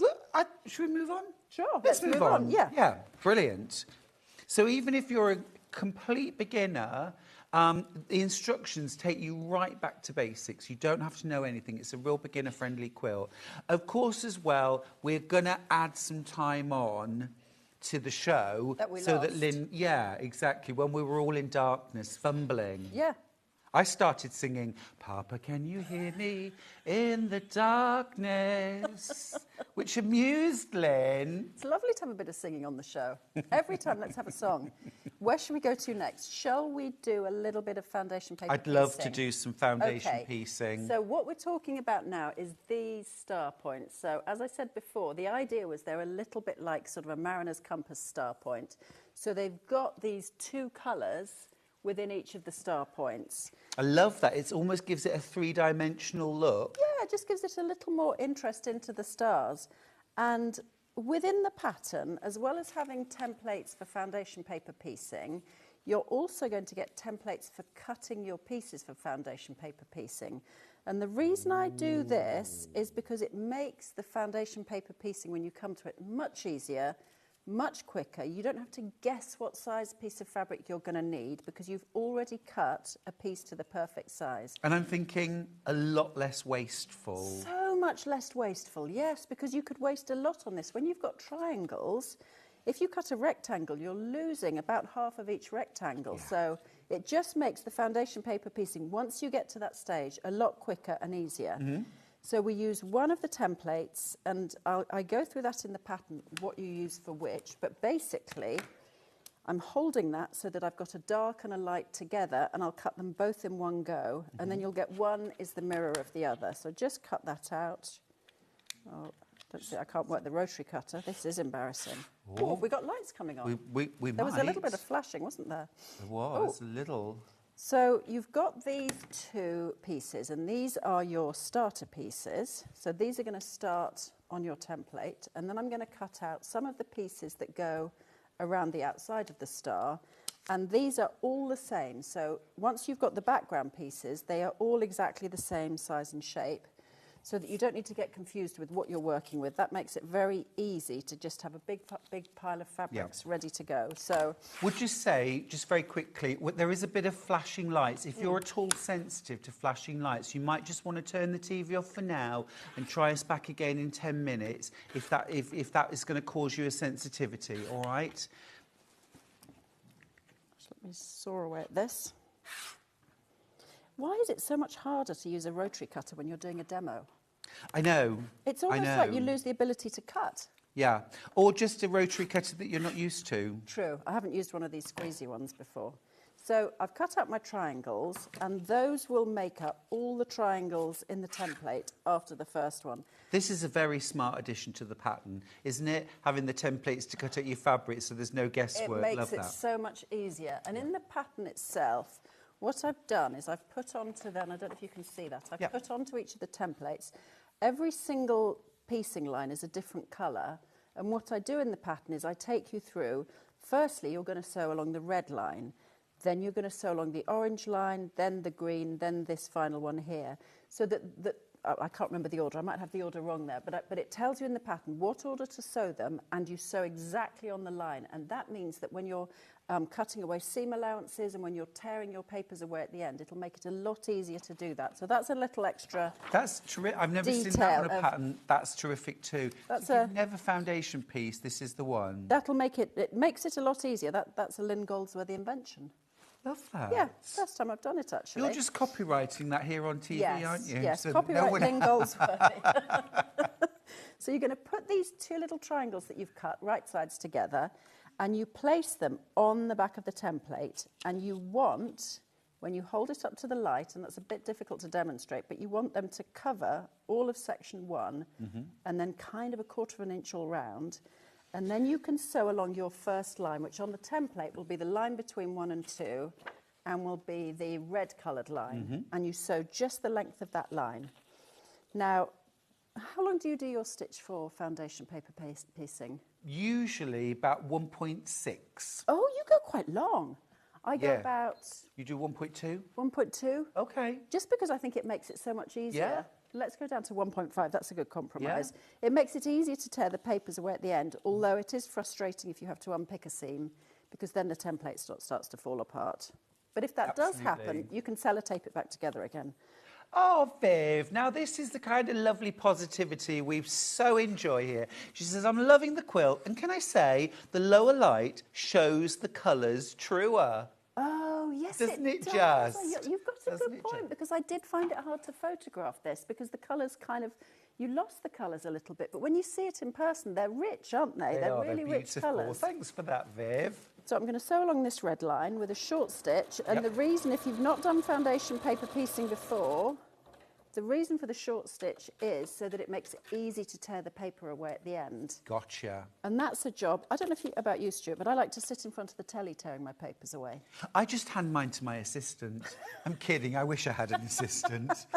You hand yours to Deputy Joan won't do it. She won't. No, Deputy Joan. If Deputy Joan does foundation piecing, she removes all the papers. Okay, she does her own removal. She really does. So you've got those 2 triangles in place. And Do you press that now or just finger? I just kind of finger press it. I mean, you can press it if you want, but honestly, if you're going to be up and down to the iron, if you're one of those people who's got a great setup where you've got the iron just there, but I have my iron across the other side of the room, you know, a bit of exercise. Well, I was just going to say, my friend Rose has written a book on the ergonomics of quilting, and she actually says position the iron as far away from the sewing machine as possible I agree to with make that. you get To up. make yourself stand up ever so often. Yeah, so I tend to You iron them choose. all in a batch. Now we're going to cut away beyond the 1/4 inch seam allowance. Just a minute. Just a minute. Chris Chris Price. Chris Price. I think I was at school with him. Brum. We actually practiced that, didn't we? No, we thought of that before. I say we thought of it. Stuart thought of it. I didn't think of it. This is from my Rice Krispie packet. So what I do is I use a... Why is that funny? I don't know. Let me just tell you this quickly. I used to run a class which everyone had to bring a cereal pack with them, okay? Yeah. I used to say, bring a cereal pack. And this one lady had brought, and it was like dog biscuits, a cardboard from dog biscuit. And one of the ladies said, oh, I thought you had lovely shiny hair. Just tickled me. That's hilarious. Anyway, Chris. Back to Chris do your Price. thing. Back to Chris Price. So, get a little bit of cardboard from a cereal box or whatever, and you put it against all of the next set of sewing lines. You fold your template back, and that means that you can then trim away the fabric beyond the 1/4 inch seam allowance. And the reason for doing that is that you can then line your next pieces up against it. So you do that on all 3 sides. And you'll see, because this first piece is actually kind of tailor-made, you don't have an enormous amount to cut off. Sometimes in your paper piecing, you have loads to cut off. Yeah. And in this case, except on this side, you've got quite a bit on this side. And then you can then go ahead, see if that's... What am I doing wrong, Stuart? Honestly, first time with a rotary cutter. So you then have got these other pieces, and they will go into spots 3, 4, and 5, and they are all the same. So you can just have a big pile of these and get working on these. So the way I tend to think of it is, you start like that, that's where that piece is going to go. So I'm going to fold that over, and then you want it to kind of hang off the template pretty much an even amount each end. You see what I mean? Yes. If it's too far that way, it's going to be too short. If it's too far that way, it's going to be too narrow. Flip it over, and then you then sew along the next line. So let's go down here. Again, back to... Drop that foot again, Stuart. Again, back to a 1.5 I've got there, which makes the papers easier to tear away at the end. And you carry on like that. So I've got my first piece added. Then I'll add, shall I carry on? Add my Yes, second piece. please. Yep, so again, if you think that's where it's going to go, so I'll fold it over. That's the way to work out which direction your fabrics are going in. And if you ever do find that you've put one in the wrong place, what you can do is you can get a seam ripper and just slide it between the fabric and the paper, and you should be able to undo your stitches quite easily, because these are tiny little stitches and they're frustrating to undo. And I think we all do worry, what happens if I go wrong? Yeah. And actually, it's fine. You can run your seam ripper along there, and if the template tears a bit, just tape it back together with a bit of sellotape. Yeah. It's not the end of the world. It's frustrating, but hopefully with these, you're not going to go wrong, because you're going to each triangle is the same. So actually, as a foundation paper piecing template, it's a straightforward It's a one. really easy one, that, Yeah, isn't it? because once you've put the initial 2 triangles on, and that's your final triangle again, it's got to go like that. So let's just flip it over and put it there. Sew along your final seam. I always say to anybody who hasn't yet learned to foundation paper piece, this is too brilliant a technique to not have in your toolbox. I love it. I know not everybody loves it, but once you get going with it, and particularly with something like this is not a complicated... Oh, Stuart, would you press my fabric for me, please? Thank you. It's nice to have a minion. I'd like to... You're pushing your luck. It is, though. It is nice to have a minion. A helper. A helper, an elf. A kind... No, not a minion and not an elf. Oh, like the elves, A the elves and kind the shoemaker. helper. Like I'm the shoemaker, you're the elf. You see what I'm saying? This is the last time I'm going to be invited on here. You'll be on with John Scott next, I guarantee it. He's not as fussy as you are. Okay, so now we're going to trim this. Now this is the part where you have to concentrate. Make sure you trim on the dashed line, not on the solid line. Because if you trim on the solid line, how annoying is that, Stuart? Yeah, ruined. Kind of have ruined the work that you've done. Yep. So that dashed line is the outer line, that includes your seam allowance. Exactly. So the solid line is effectively where the seams are going to go, and the dashed line is what you cut to. So, you know, do concentrate right before you make that first cut. Just have a little think, am I cutting in the right place? Lynn, we have just checked the schedule, and I can now announce that next time you're on air, you're on with me. Yes. Well, that's the thing they say. The Which minion. slots do you want? And I say, can I have the slots with Stuart, please? So it's not coincidence. All right, then. I'll be your elf. I'll be your minion. I won't call you that again. Okay. I promise. You'll think of something else. So I'm actually tearing these away now. You just give them a little fold. So you don't leave them on and make up the whole I don't leave them on, because then there's more tearing away to do. So I prefer to tear them away at this point. And again, this is a job, I think, do in front of the telly, sitting in front of the telly in the evening, so you make all your foundation paper piecing templates in the daytime. What would you be watching, just so I can picture the scene? Oh, well, currently, don't judge me, I am binge watching Married at First Sight. Okay. Okay, I know you're judging me. Yeah, I know you're judging me. No. If I'd have thought more quickly, I would have thought of something really intelligent, but I couldn't think of anything. No. The only reason why I cringed was because I binge watched about 3 of Married at First Sight Australia, and I suddenly got so into it, and there was a little break, and I ran into the kitchen to make a drink, kicked the Welsh dresser and broke my toe and ended up at the hospital.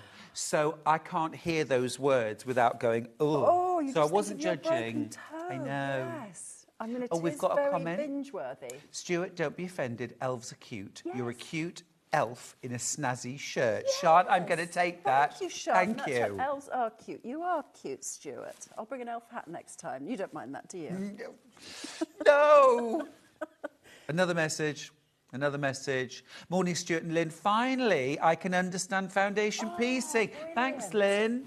And so in the pattern as well, I did put in, let me just find the page. Brilliant. Well done. Lots and lots of photos, because sometimes you just need to see a picture of what somebody actually does. So I literally... That's 15 step-by-step photos. 15 step-by-step photos. Everyone's going to get it. Just for this template, because if you haven't done it before and your brain doesn't naturally slot into it, you kind of need to see what's going on. So, I took loads of photos for that. Now, you might be thinking at home, Stuart, I've got scraps. I could make this quilt.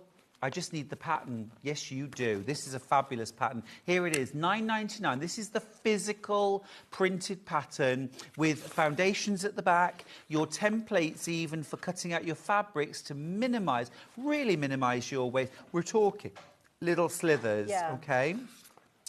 Full instructions, everything laid out, 15 step-by-step photographs just to learn how to foundation piece. These are brilliant instructions, a beautiful quilt for £9.99.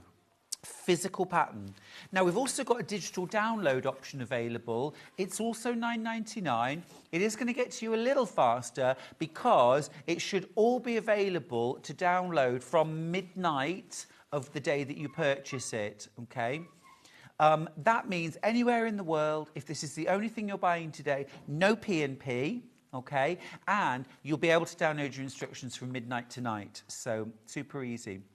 Just remember, they are non-refundable. And when you print out your templates... 100%. And check, there's a measuring line on all of my templates. So just check they printed out at the right size so that your whole quilt will actually fit together properly. Oh, I got you. So I always put a dimension line. So as long as that's printed out at 5.5 inches, your templates are the right size. You're good to go. Yeah. Awesome. Lynn, you think of everything. Lynn is amazing at all the technology stuff. I'm just full of admiration for how you do that because I can't. Lynn, what else do you want to show us? Okay, so the one extra thing I was going to show you was when you have 8 of these, you want to put them together to make the star shape. But ideally, if you can, you want those points to join in the middle. Now, I would say on this particular quilt, don't worry if you don't, because nobody's going to see because they're all the same fabric. But here's the way I do it, just so that if you're making something where 8 points join, this is the easy way to do it. So let me move this lot out of the way. I've got some of these foundation pieces, and I've got some just blank triangles because I didn't have time to make more of those. So I've got a bit of mix and match. Sure. So what we do is we sew the whole lot together with a 1/4 inch seam, and the first top tip is always start your seams in the most important part. So the most important part of this is going to be the centre of this block. If it's a bit raggedy at the outside, that'll get lost in the seam allowance. So the centre of the block is where you want to start your seams. Does that make sense? It makes complete sense. Great. Okay, so I'm going to sew these. I'll probably chain piece these. Oh, I need to put this back to where it was before. Was it 4.5? Oh, 1/4 inch. Let me just, I'll check it for you. Okay, thank you. Spot on. Oh, fantastic. Great. Cooking with gas. Cooking with gas. Cooking with elves. Brilliant. Right, so I'm just going to run these through the machine. I know why it's going slowly because I've got a short stitch. Let's go up to 2.2. What do you normally sew at, Stuart? What length? Good question. Well, on my Elna 680, yep, the patchwork is 1.8. That's a good length. That's what I sew at as well. Yeah, strip piecing 1.8. Yeah. General construction, I might go up to a 2 or 2.4. Yeah. Once you're putting the whole quilt together. Yeah, I agree. It makes it a bit quicker, doesn't it? Orders, things like that. No, I totally agree. That's about the same as me. Right, so we're going to sew all of these together, and then I'll tell you what the first magic trick is. I have to say, one magic trick with this linen texture is to have it in a good light, because how difficult is that to tell the front from the back? Yeah. Although I do think, well, then if you get it wrong, you're probably not going to see sparkle. anyway. Yeah, exactly. A little bit of depth and texture.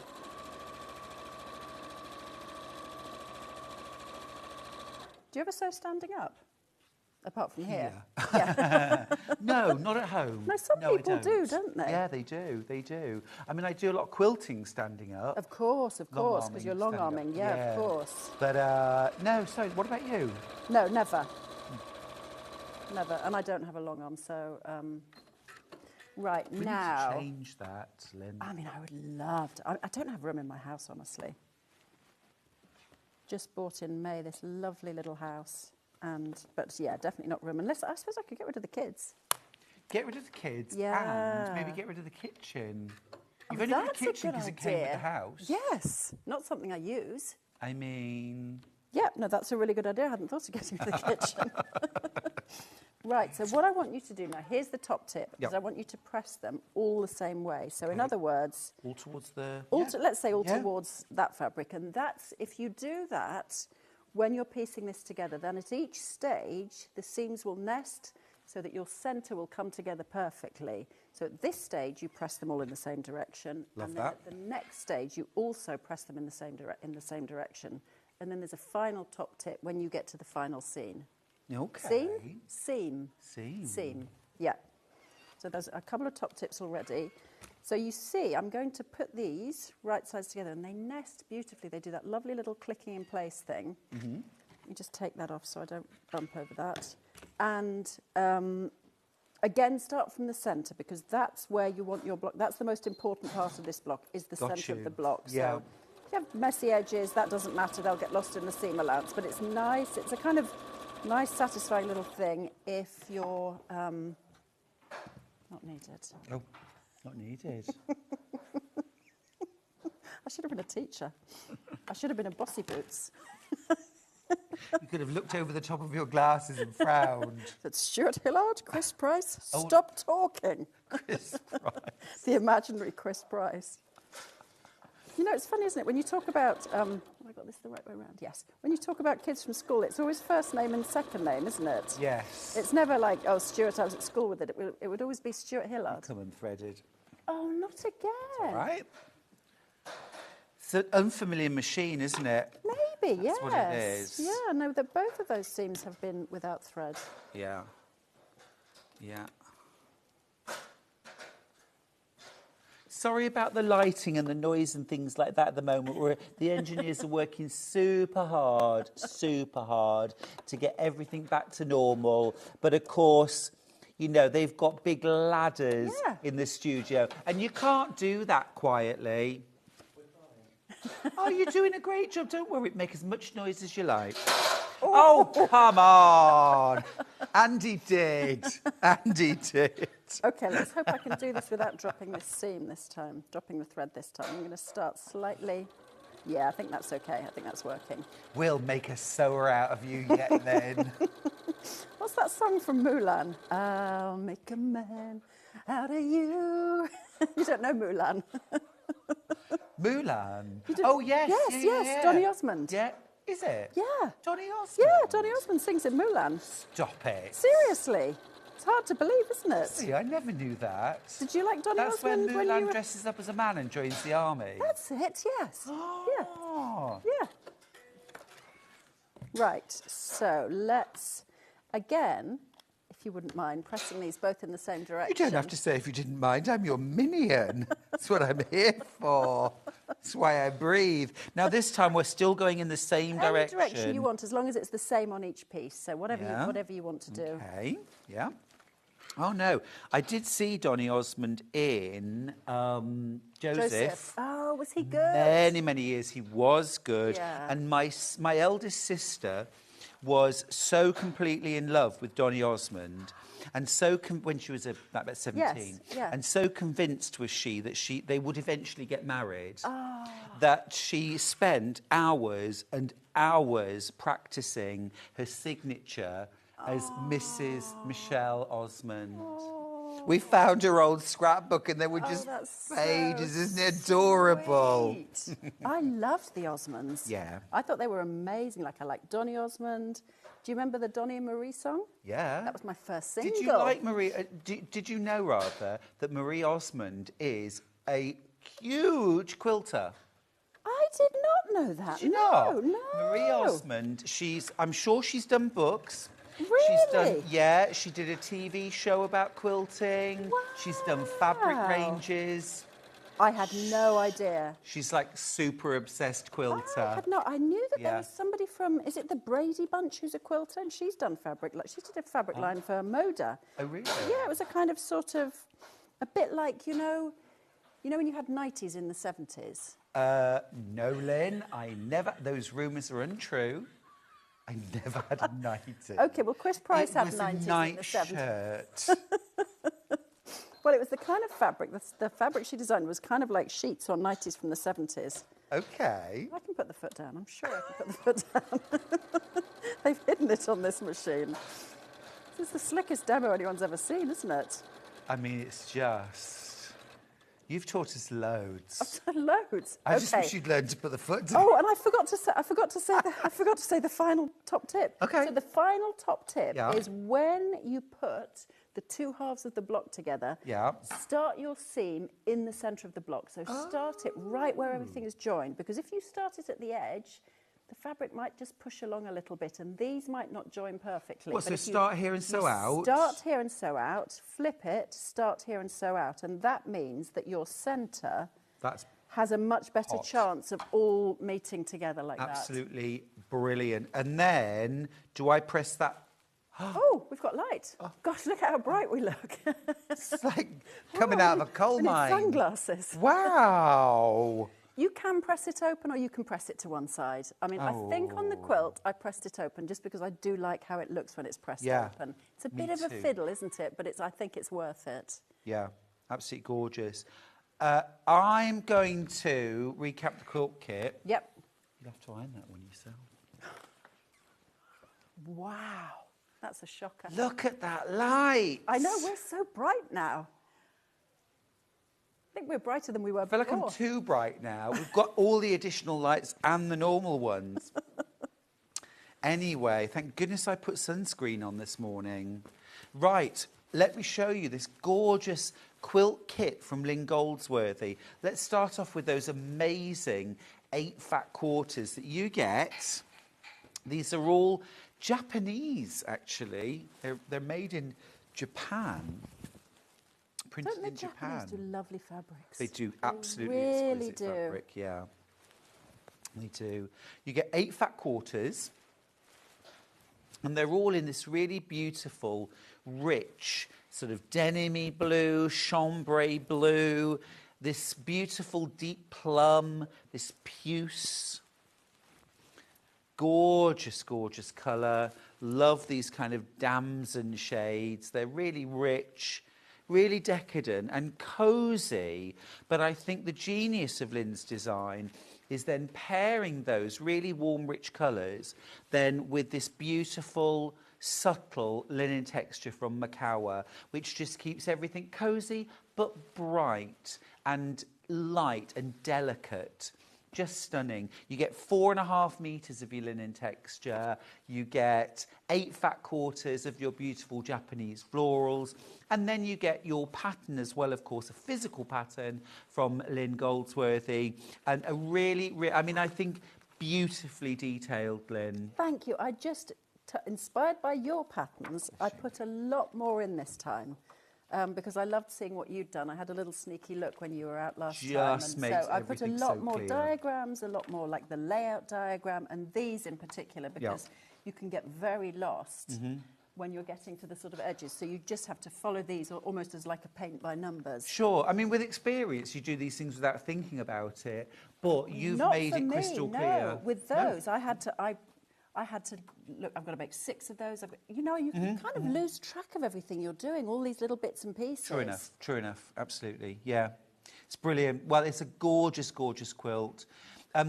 You can get the pattern on its own, physical pattern, okay, £9.99 for the printed pattern. This will take 3 to 5 working days to get to you. £4.95 postage if it's just this you're buying. If you're buying anything else today, remember £4.95 postage for the entire day. Now, if you want a digital download of the pattern, you can do that instead. This is the code you need. It's £9.99 again. At midnight tonight, the quilt pattern will be available for you to download and print off. And the good news is that where you're printing off your foundations, you can just go straight to your foundation paper and print off as many as you need. Just check that you're printing at 100%, no scaling. Yeah. Print full size. Print full size, Print full absolutely. size.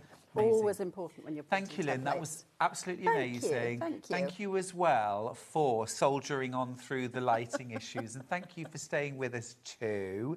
Lynn actually carried on with her demo for about 3 minutes after the TV went off. pitch black. That's how dedicated you are.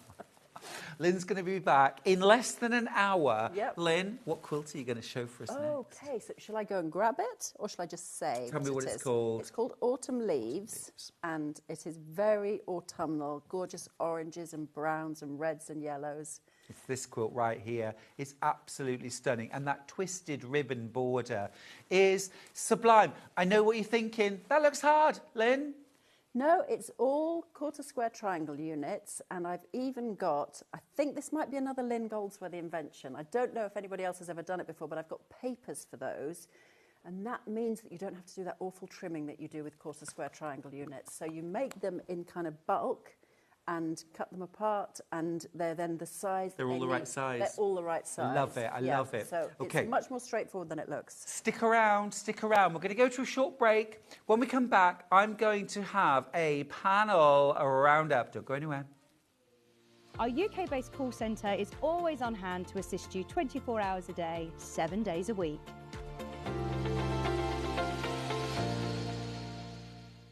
Shopping with Sewing Street couldn't be easier. You can shop via our website at www.sewingstreet.com, where you can watch our live shows and see all the products from that day. We also have a huge amount of products on our website, from your sewing room essentials to fabrics, sewing machines and much more. You can download and shop on the go with our Sewing Street app. Simply head over to your app store and search Sewing Street. Alternatively, you can contact our UK-based call centre 24 hours a day on 0800 001 4433. Shopping made easy at Sewing Street. Did you know that we can deliver to over 20 different countries worldwide, spanning 4 continents from the UK to Australia? Check out our website for the list of countries and delivery costs. Sewing Street, stitching the world together. Keep up to date with what's on Sewing Street, as well as all the latest news and special offers, by signing up to our email newsletter. Go to sewingstreet.com and scroll down to the bottom of the homepage. Type in your email address and click the envelope. That's it. You'll never miss out on the latest news and special offers ever again. Here at Sewing Street, we only charge 1 P&P throughout the day. You can add as many items to your basket and check out and still only be charged once. Once you've checked out the first time and want to order again, you simply add the item to the basket and click on the Combine Order button. Remember, standard P&P is £4.95. Charges may differ for outside the UK. Or upgrade to our premium option for £6.95 on certain items. Shopping made easy at Sewing Street. It's Search for a Star finalist week here on Sewing Street. Tune in from Wednesday the 20th through to Sunday the 24th of November to meet our talented finalists and vote for your favourite sewist to win. The voting lines will open from 1 p.m. on Sunday the 24th of November. So stay tuned to find out more about our finalists and get ready to help us choose the next Sewing Street star. You won't want to miss the Search for a Star finalist week on Sewing Street.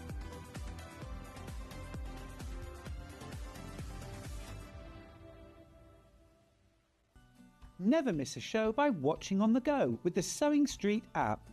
Head over to your app store now and search Sewing Street and simply download to your smartphone or tablet.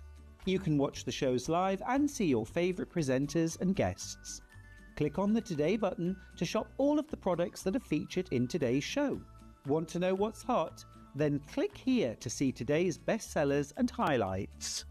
Have you missed a show or want to watch one back? Then click the schedule button and you can go back 7 days to watch and shop, and you can also see what's coming up over the next 7 days. Want to say hello or ask a question to our guests? Then send a message to the studio. You can also keep in touch with all the latest news, events, product launches and much more by clicking here for our social media pages. Never miss a show by watching on the go with Sewing Street. Not only is Sewing Street live from 8 a.m. till 1 p.m. on Sky 670, Freeview Channel 73, YouTube and the Sewing Street app, Now, Virgin subscribers can watch on channel 754, which means there are more ways to watch your way with Sewing Street. Did you know that we can deliver to over 20 different countries worldwide, spanning 4 continents from the UK to Australia? Check out our website for the list of countries and delivery costs. Sewing Street, stitching the world together. Shopping with Sewing Street couldn't be easier. You can shop via our website at www.sewingstreet.com, where you can watch our live shows and see all the products from that day. We also have a huge amount of products on our website, from your sewing room essentials to fabrics, sewing machines and much more. You can download and shop on the go with our Sewing Street app. Simply head over to your app store and search Sewing Street. Alternatively, you can contact our UK-based call centre 24 hours a day on 0800 001 4433. Shopping made easy at Sewing Street. Our UK-based call centre is always on hand to assist you 24 hours a day, 7 days a week.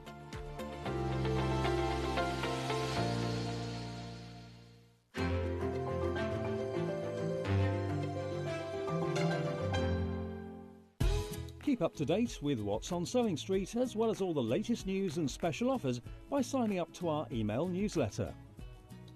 Go to sewingstreet.com and scroll down to the bottom of the homepage. Type in your email address and click the envelope. That's it. You'll never miss out on the latest news and special offers ever again.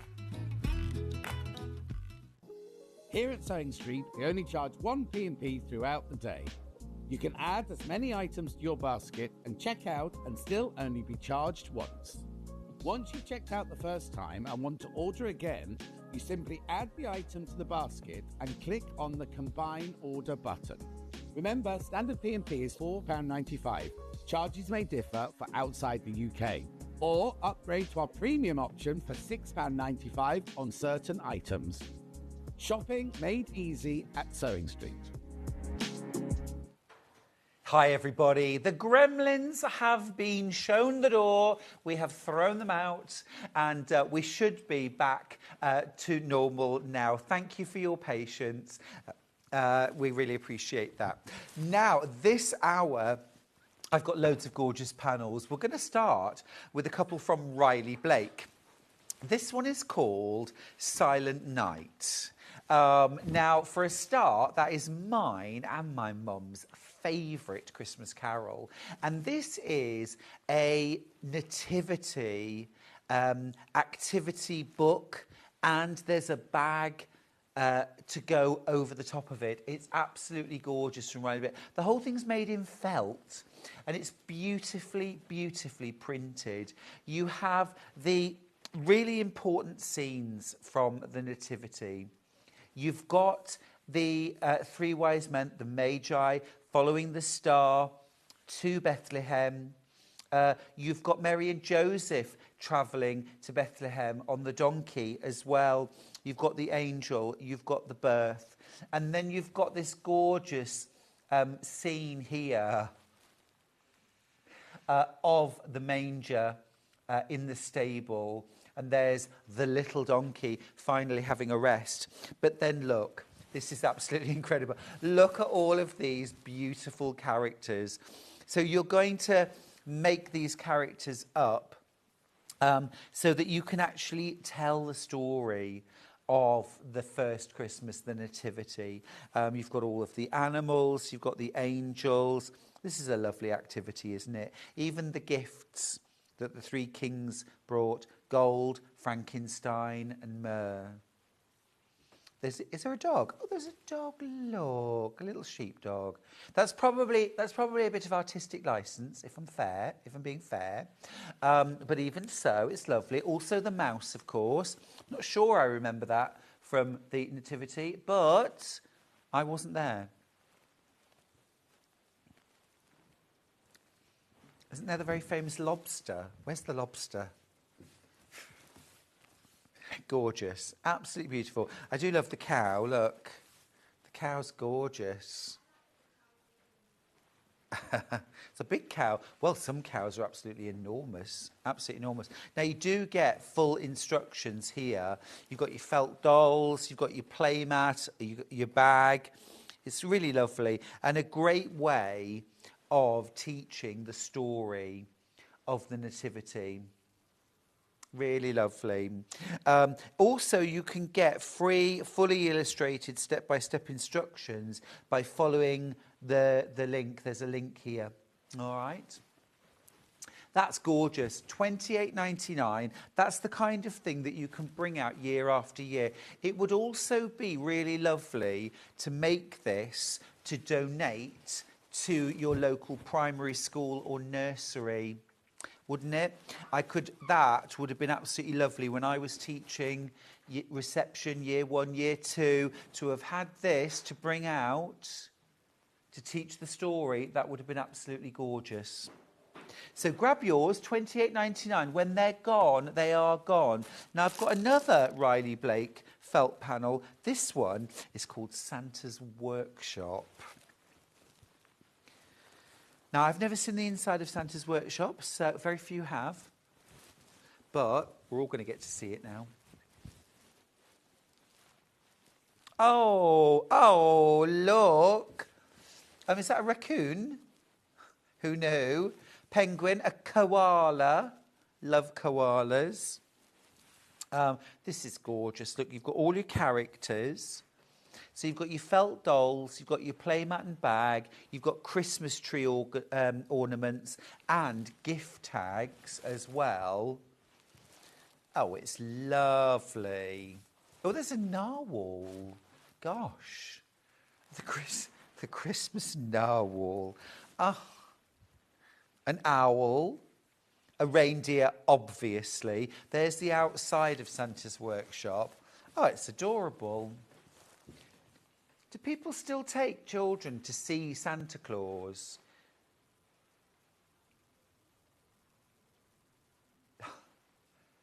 That's adorable. So Jess, our producer, is taking a friend's dog to meet Santa Paws.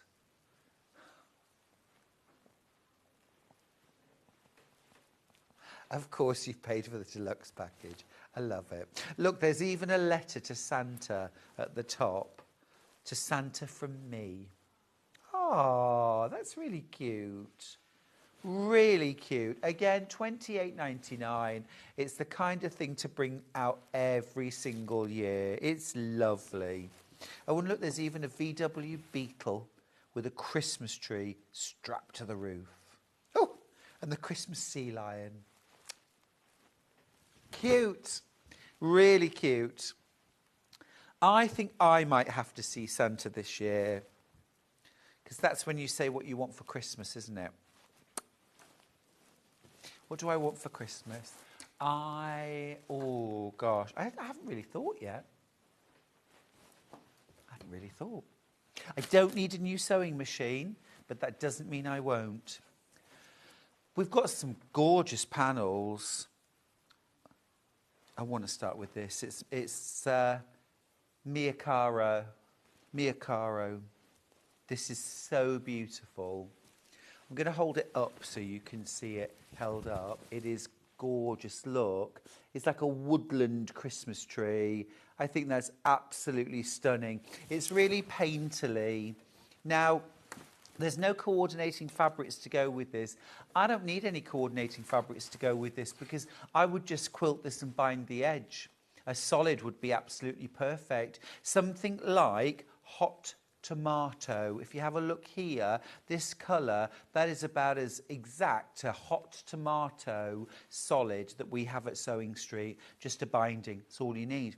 You could put borders. I would go to my scrap box or solids. It's absolutely lovely, look. Now you could actually have this as an alternative Christmas tree, you know, or if the grandchildren or children want a Christmas tree in their bedroom, not particularly practical, you might think. What about doing them a Christmas tree wall hanging that you can hang on the wall for them, and then it doesn't take up any space. They've still got a Christmas tree in their room. You know, it's something really lovely, isn't it? It's gorgeous. It's such a beautiful panel. for £9.99. I think that is absolutely stunning. I have this woodland one, Stuart, and I'm in the middle of quilting this as a door hanging, loving it. It will be so effective when complete. Sue in Merseyside, brilliant, brilliant. Do send a pic. I think this is lovely. I'd make that up in a heartbeat. I think it's lovely. That's from Free Spirit as well. It's beautiful fabric. So, now listen, we've only got very low double figures on that. In fact, I tell you, we've got 26, which seems like nothing at all to me, especially given that I want 3 of them. Lots in baskets. Can I do a couple more out from over here? I've got this gorgeous, this is very kind of country looking. It's very cute. This is Danish design. Snow is Falling, it's called. Snow is Falling. Now, what's really gorgeous about this is you've got 12 small designs. I say small, I'm going to grab a ruler and measure them. They're quite decent size. You could border these. These remind me of finger bobs. Do you remember finger bobs? About 6 inches square each one. So they're a decent size finger bobs. It's finger bobs. And then you've got 20 of these smaller. These are 3-inch square. So I think with some background fabric, this could be a very effective wall hanging. You could use it as a countdown to Christmas. You could even use these and turn them into little pockets. These pockets could then sit, if you put a border around this, you could sit a little pocket next to it. You've got 12 of these. It could be the 12 days of Christmas. It could be the 12 days leading up to Christmas that you want to count down and mark. Lots of different ways you could use this. If you like mixed media, you could actually stitch these onto cards and create fabric Christmas cards using them, and gift tags or smaller cards with these. Loads of value in that £9.99 pattern. I think that's fantastic. I've only got low 20s of that as well.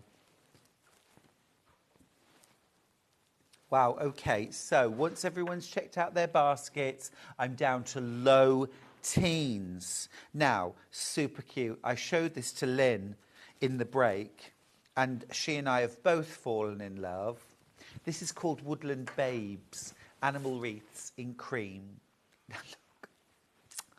Oh, this is super cute. You've got 8 different, I'm going to call them wreaths, okay? Each one of them has a sleeping baby animal in it.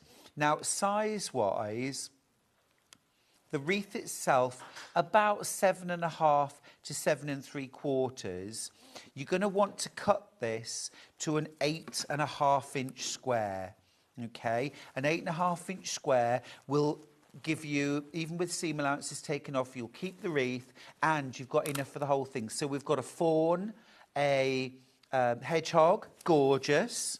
You've got a little baby rabbit, a baby fox, so cute. This isn't Christmassy, but it could be made Christmassy.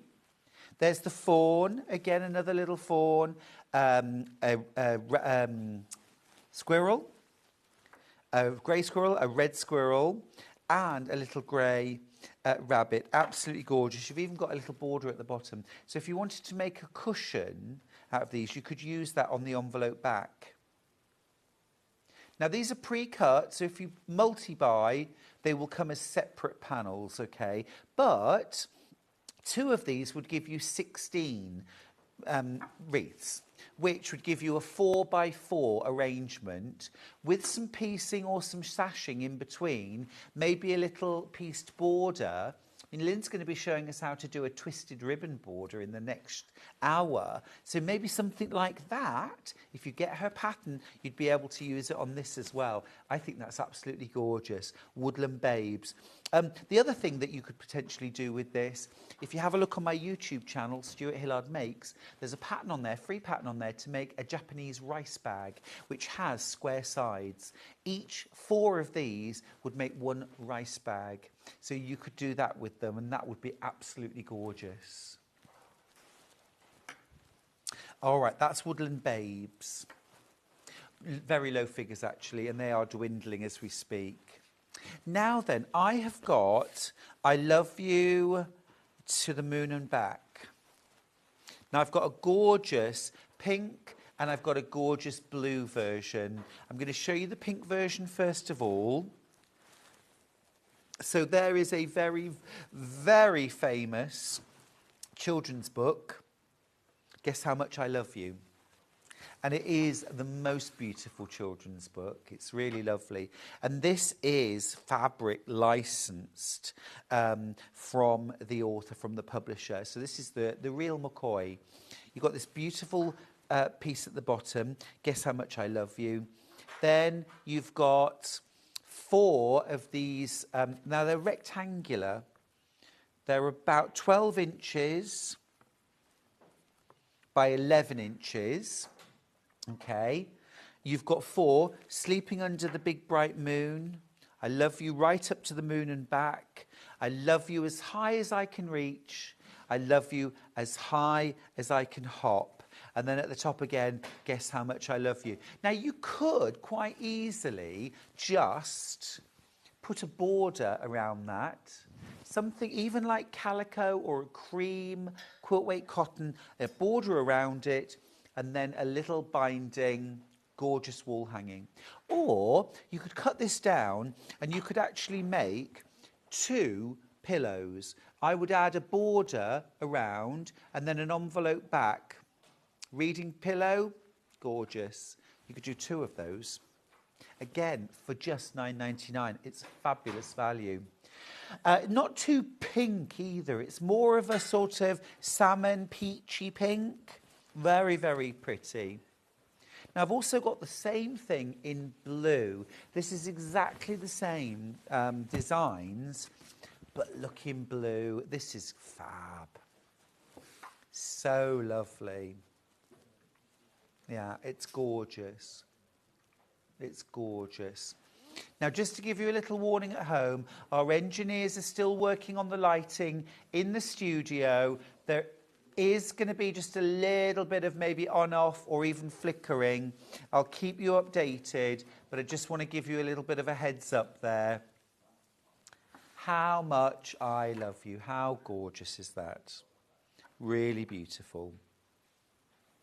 £9.99 again.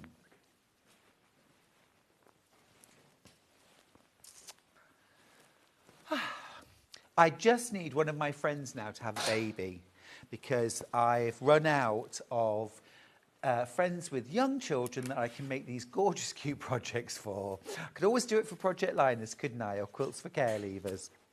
Now, I've got a beautiful silver and grey patchwork panel here. A little bit like the one I showed you earlier, in that you've got these larger panels in the centre. A little bit harder to see these in this light, but you've got a little Christmas house, baubles, snowflakes, wintry Christmas trees, a robin and a sledge, about 5.5 inches square on your large. And you've got 12 of those. And then you've got 20 of the smaller. And these, this time, are about 3 inches square. So, things like little Christmas tree decorations, maybe, with beaded tassels hanging off. What about Christmas coasters for those hot chocolates covered in cream and marshmallows? Or a little bit of Baileys inside, maybe. I'm just saying, you could. Or they could be made into a Christmas stocking. You could cut a Christmas stocking shape out of that panel, one front, one back. Be beautiful. Layer it and quilt it first, then cut your shapes out. Very nice, very nice. Let's do these. Right, so I've got some, these are like a linen look fabric. I'm going to start with the Christmassy one. Oh gosh. Okay, this is already limited stock and there's more in baskets than I have. This is Christmas Edition linen look panel. Oh, they're cute. They're really cute. What a great price too, $2.99. There's 8 in baskets now. Who's going to check out their basket fastest, I wonder? We can't see, by the way, there's only 4 left now. We can't see how many are in your baskets. We just know how many customers have them. If somebody wanted to make a pair of cushions, that would be 2 panels. I've only got 4 of these panels left and then they're gone. Now, I had a question from Susan saying, I can't see Lynn's second quilt in pre-order. It's there. It's there. We've checked. I think maybe it hadn't been loaded, but it has now, Susan. So if you want to get a hold of Lynn's brand new quilt pattern, Autumn Leaves, we'll just show you on the website. So if you scroll past this hour... There we go. If you scroll past this hour, scroll past the panels, you'll find it. There's the pattern. And a little bit further down, you've got the kit. There's actually 2 different kits. One of them has like designer fabric for the binding. One of them has that golden yellow blender, mottled blender, which is gorgeous as the... binding, and the one with the mottle binding is I think about £4 cheaper than the one with the designer fabric, and also there's a slight difference with the background fabric, but I'll show you in the hour. This panel has sold out. Well done if you got it. Really cute. Now I've got a few more of these style of panels, not Christmas themed, but we'll do the blue tits. Singular. If you wanted to make this a little bit more Christmassy, you could embroider a little Santa hat or a plique. I don't know if adding holly would work with blossom. I mean, it doesn't really work, does it, Stuart? Just stop now. But very cute. And these are like a linen look, like a linen texture. Absolutely gorgeous. We'll just give you the details for this. There we go. There we go. $2.99. You could just stretch this over an artist's frame and hang it on the wall. Beautiful. What would you pay for that if you saw that in a shop? Stretched on an artist's frame. £20, £25? It's $2.99. I made a reading cushion out of one of these dog panels for an elderly relative. She loved it. Donna, that's such a great idea. They'd make a brilliant cushion or reading cushion for somebody. Again, if you want a pattern for a free reading cushion and a video tutorial, my YouTube channel, Stuart Hillard Makes. It is my most watched video on YouTube. I think it's had something like over 250,000 original views. So it's been a very popular video. Right, next one I've got is the hair. The hair. Oh, this is lovely. That's really beautiful. Now, that definitely could be made Christmassy. I would put a little sprig of holly and berries, or even a little trail of Christmas lights embroidered, or even just, you use it for wrapping presents. You use it almost like a ribbon, okay? And it's like little mini Christmas lights. You can get, it's everywhere on the run up to Christmas. You could couch that down so it looks like the hair's run through some Christmas lights and it's tearing across. $2.99. It's lovely, really lovely. $2.99 for that. A little bit better stock of this. I would definitely layer that with some H640. Layer it with some H640. Quilt it first. Then I would go in with some embroidery And embroidering through H640 gives dimension to the embroidery as well. You could maybe add those little Christmassy lights, something like that, some beads, some sequins. That would be gorgeous. And then perhaps make it up into a cushion or a wall hanging. Love that. That's the hair. Lots going into baskets. Don't let them linger, will you? These do sell out very quickly every time. The elephant's next. The elephant's next. Now again, these, you know, don't they call them the big five? When people go to Africa, say on safari, everybody wants to see the big five. And of course, elephants are one of those 5 animals that, excuse me, that people want to see when they visit Africa. Lots of you multi-buying these panels.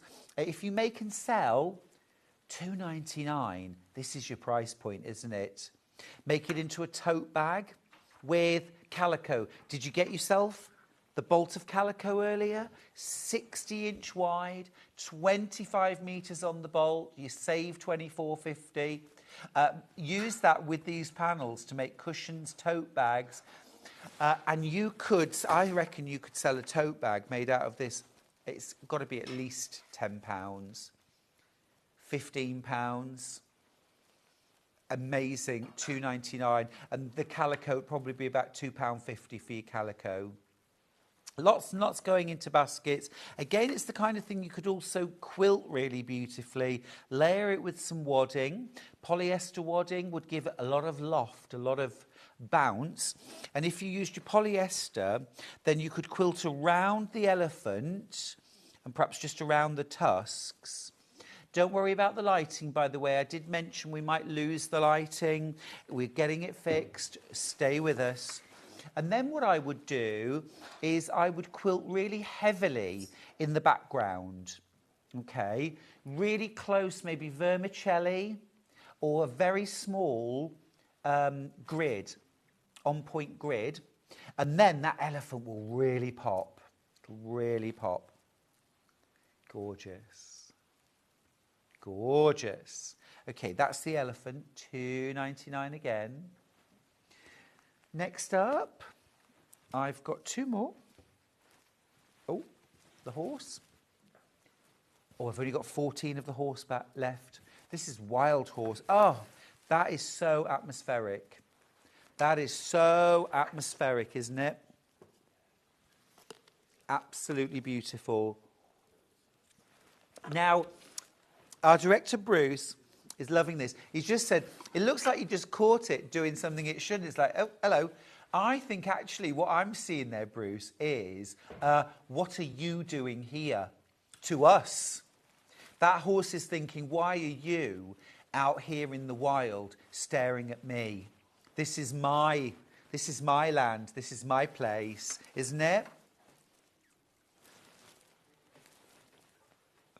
Absolutely beautiful image. I can't believe the price of these panels.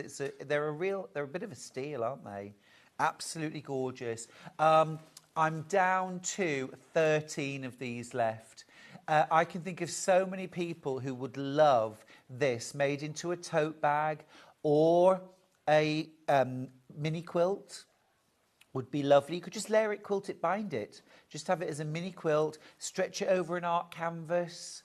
You could use this to create like a mini pin board as well. Layer it onto a thick cork tile, glue it to the back, and then just be able to pin things into it, little notes. Gorgeous. And if you own a horse, of course, you could use this to put things like if you get rosettes, that would be rather lovely.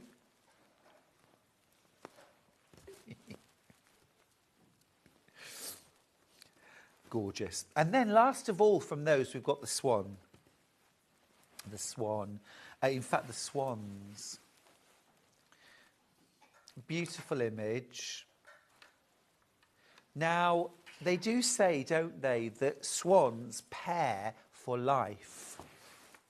So, when boy meets girl and they fall in love and they pair for life. So they are often used as an image of that sort of eternal love, or marriage or engagement. So wouldn't this be lovely?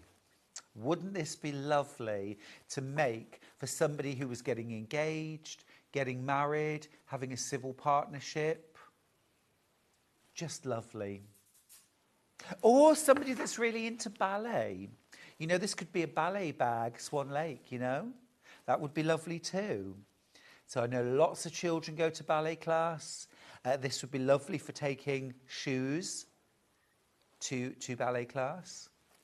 Lots of lovely ways you can use these panels. And again, if you make and sell at $2.99, I think that leaves quite a lot of room to make a profit. If you sell for yourself or for charity, things like this, they're great when they come along. Lots of you multi-buying. Right, okay, now I've got some panels here. I'd like to start, if I may, with my borrow bag. So these panels are amazing value because for $19.99 you get everything printed on a panel for the outside of a messenger bag, the lining of a messenger bag, the outside of a purse, the lining of a purse, and full instructions for both. Stonking good value. Let me show you first of all, here are all your instructions. First for the bag, then for the purse. And look here, here's your purse, outer and lining. It's faux borrow, so mock borrow. So borrow is a Japanese technique of layering fabrics together, and then what you do with traditional borrow is you stitch like a running stitch through the layers of fabric to hold them all together. It's actually based on a sort of patching technique for mending clothes, but it's turned into an art form. Now you've got your purse, you've also got your full bag as well, and it's a lovely bag, this one, and it's a nice easy make. What you've got is an outer bag, so you've got your front and you've got your back, and you'd layer that up with something like Bosal in our form. A fusible foam, okay, is best. If you haven't got that, interfacing and quilt wadding together will give a firmer finish, okay? Then you quilt it. Now, what I did for my quilting was I did lots and lots of straight lines, like matchstick quilting, quite close together, maybe ½ inch. You could do a crosshatch. That would be lovely. Or you could hand quilt it using a big running stitch and something like cotton perlée. Now you've also got a flap over here. This is your outer flap. This is your lining. And of course you do get all your lining and your shoulder strap, everything else to make the whole bag. But you can mix and match if you want. You don't have to put that flap on. Now if you want to see a full demo of this, it was on the 29th of May 2023. 9 a.m. Oh, really full rundown of when you can watch it. Brilliant. So 29th of May last year, excuse me. It is a gorgeous bag, and remember you get your purse as well for $19.99. Where does that time go, eh? That's nearly a year and a half ago. Wow. And it's that gorgeous cobalt blue. Looks absolutely gorgeous with like jeans or with denim. Very, very limited stocks on that. You get a shoulder strap as well included. Yeah, everything you need. Just maybe a strap slider. You don't even have to use a strap slider if you don't want to. Now then, I have also got... Let me see, what do I have here? Let me just... Yes. This is the Sashiko messenger bag. So if you like that style, so that's a nice simple bag to make. This one is more of a kind of formal messenger bag style. So this is the kind of thing that has a front, a back, actually a full gusset around the outside, and then a full deep flap. But it's done in the same style. So these two would actually go together really, really nicely. I would say, if you're a beginner to bag making, go use the other one, which is called the... What was that last one called? The Borrow. the borrow bag, yeah? But if you've a little bit more, you don't need much more experience, but a little more bag making experience, then go for the messenger. They would go together really, really nicely. You've got this mock borrow. Again, layer it, quilt it, looks absolutely beautiful. You've got your shoulder straps and your linings. You've got pockets, an outer back pocket as well. You've got side pockets. You've got all of your linings as well provided. You've got your strap, of course, yeah. You've even got a bit of extra fabric here.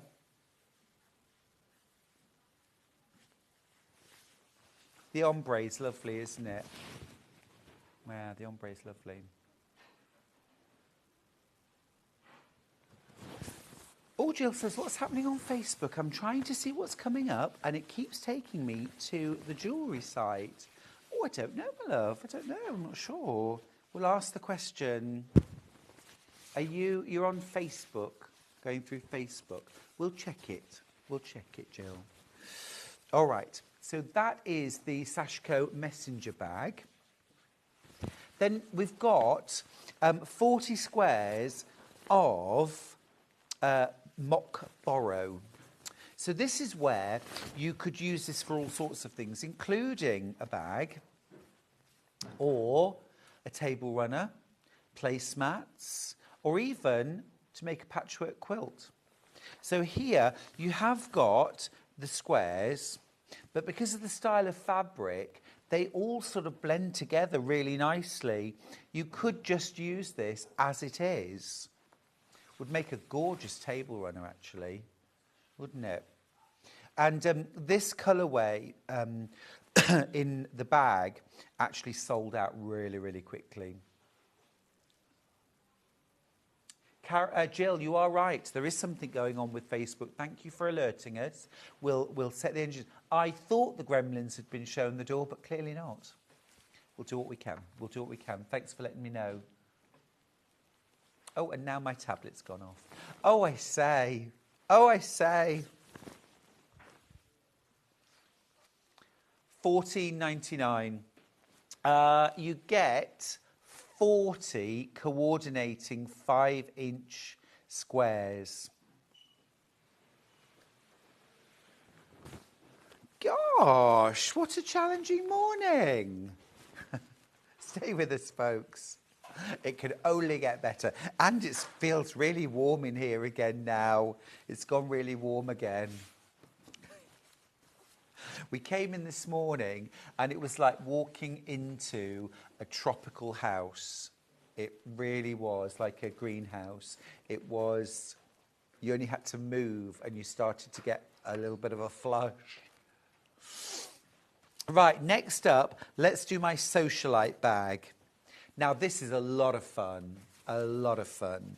This is the bag that I designed for, well, really thinking of going to quilt festivals and saying to everybody, hey, I'm a sewer. Maybe going to quilt club, maybe going to class. This hasn't been on for, well, since then, since before festival.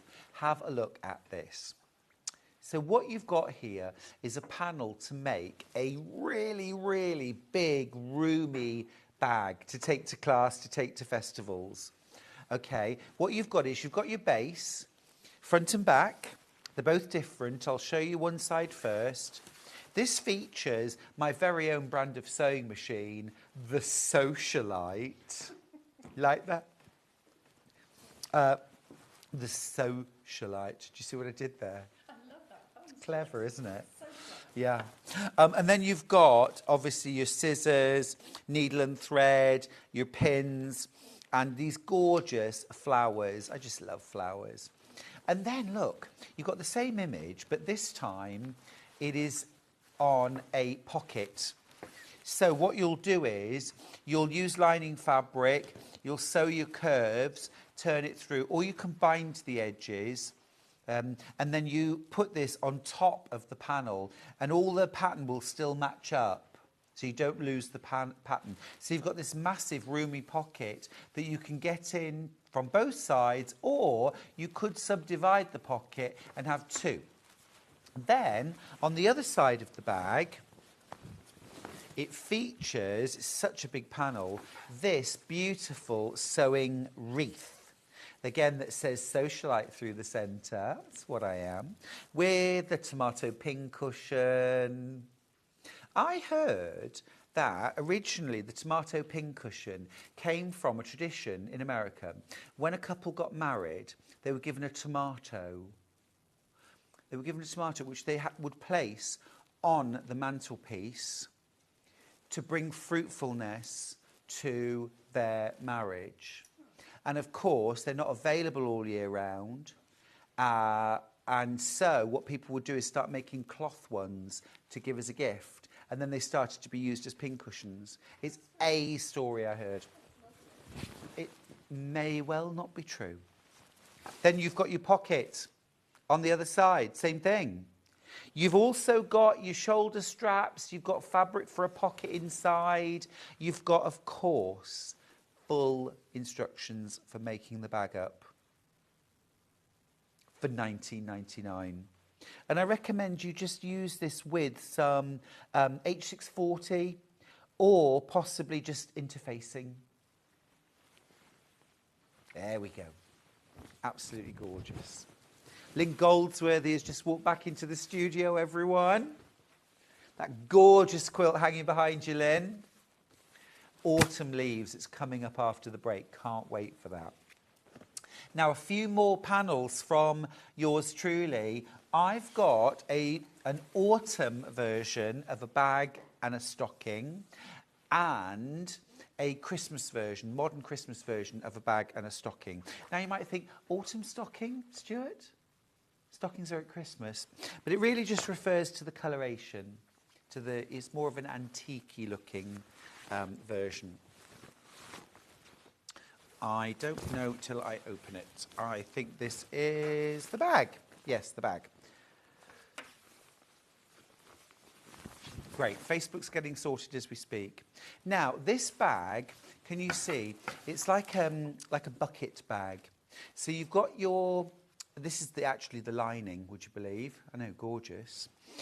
See, it's a really nice, simple bag. You've got two darts that you make here and here, okay, that create this lovely, fulsome shape to your bag. So you just sew that, and that's your lining done. Okay. You are also going to use, before you sew that, you're going to use that as a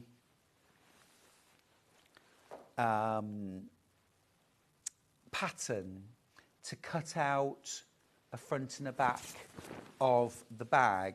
Now I'm just checking because this should have a set of instructions with it. Printed instructions with it. Just need to make sure that Warehouse know that there's a set of instructions that go with this. Just spotted that. So what I wanted to just say was, I designed this bag. What you do is you make a pocket. You get that pattern on the printed pattern, okay, which goes like this. It kind of scoops across. That is on the printed pattern, plus your full instructions. You've also got all of this mock patchwork fabric that you use to piece the pocket for the outside of your bag. It's a really fun one.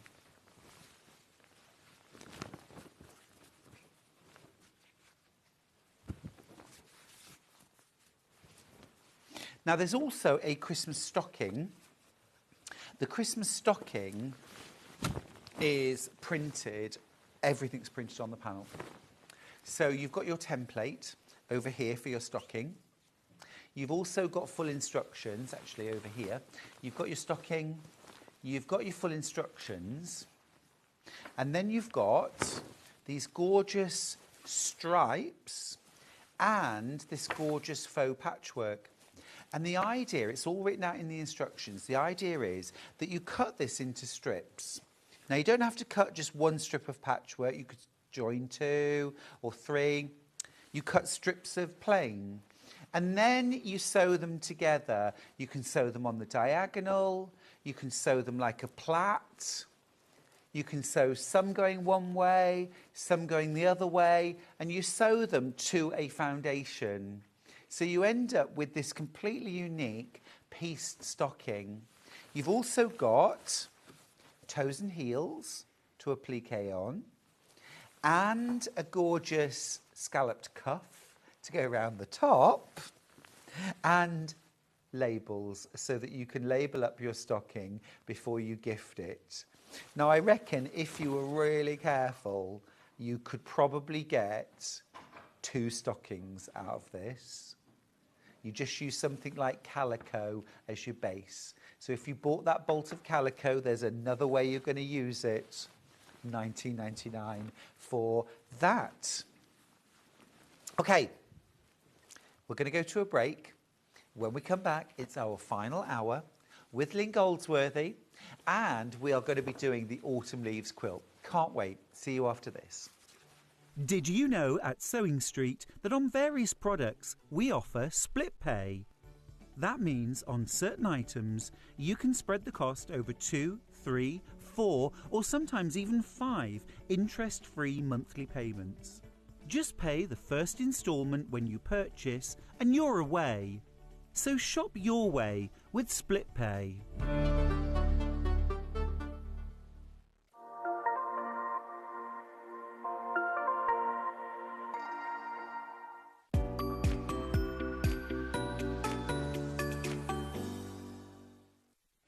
It's Search for a Star finalist week here on Sewing Street.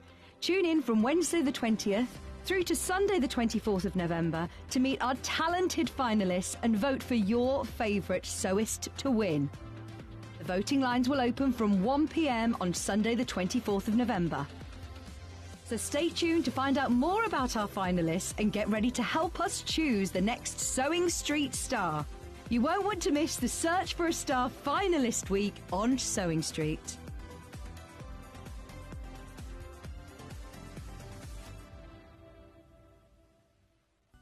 Never miss a show by watching on the go with the Sewing Street app. Head over to your App Store now and search Sewing Street and simply download to your smartphone or tablet. You can watch the shows live and see your favourite presenters and guests. Click on the Today button to shop all of the products that are featured in today's show. Want to know what's hot?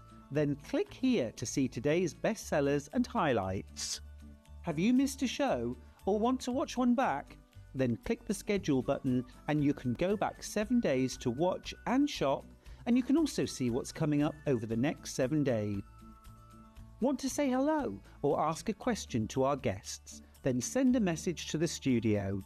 You can also keep in touch with all the latest news, events, product launches and much more by clicking here for our social media pages. Never miss a show by watching on the go with Sewing Street. Not only is Sewing Street live from 8 a.m. till 1 p.m. on Sky 670, Freeview Channel 73, YouTube and the Sewing Street app, now Virgin subscribers can watch on Channel 754, which means there are more ways to watch your way with Sewing Street. Did you know that we can deliver to over 20 different countries worldwide, spanning 4 continents from the UK to Australia? Check out our website for the list of countries and delivery costs. Sewing Street, stitching the world together. Shopping with Sewing Street couldn't be easier. You can shop via our website at www.sewingstreet.com, where you can watch our live shows and see all the products from that day. We also have a huge amount of products on our website, from your sewing room essentials to fabrics, sewing machines and much more. You can download and shop on the go with our Sewing Street app. Simply head over to your app store and search Sewing Street. Alternatively, you can contact our UK-based call centre 24 hours a day on 0800 001 4433. Shopping made easy at Sewing Street. Our UK-based call centre is always on hand to assist you 24 hours a day, 7 days a week.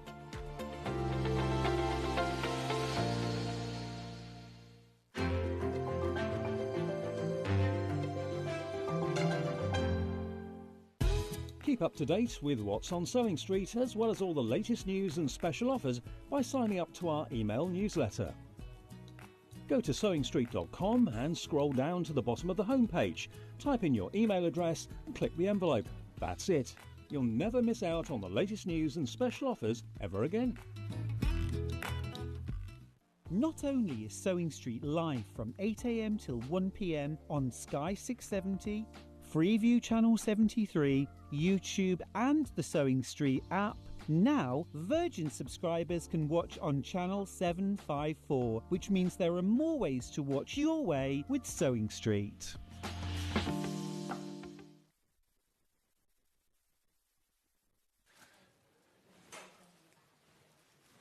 We're back.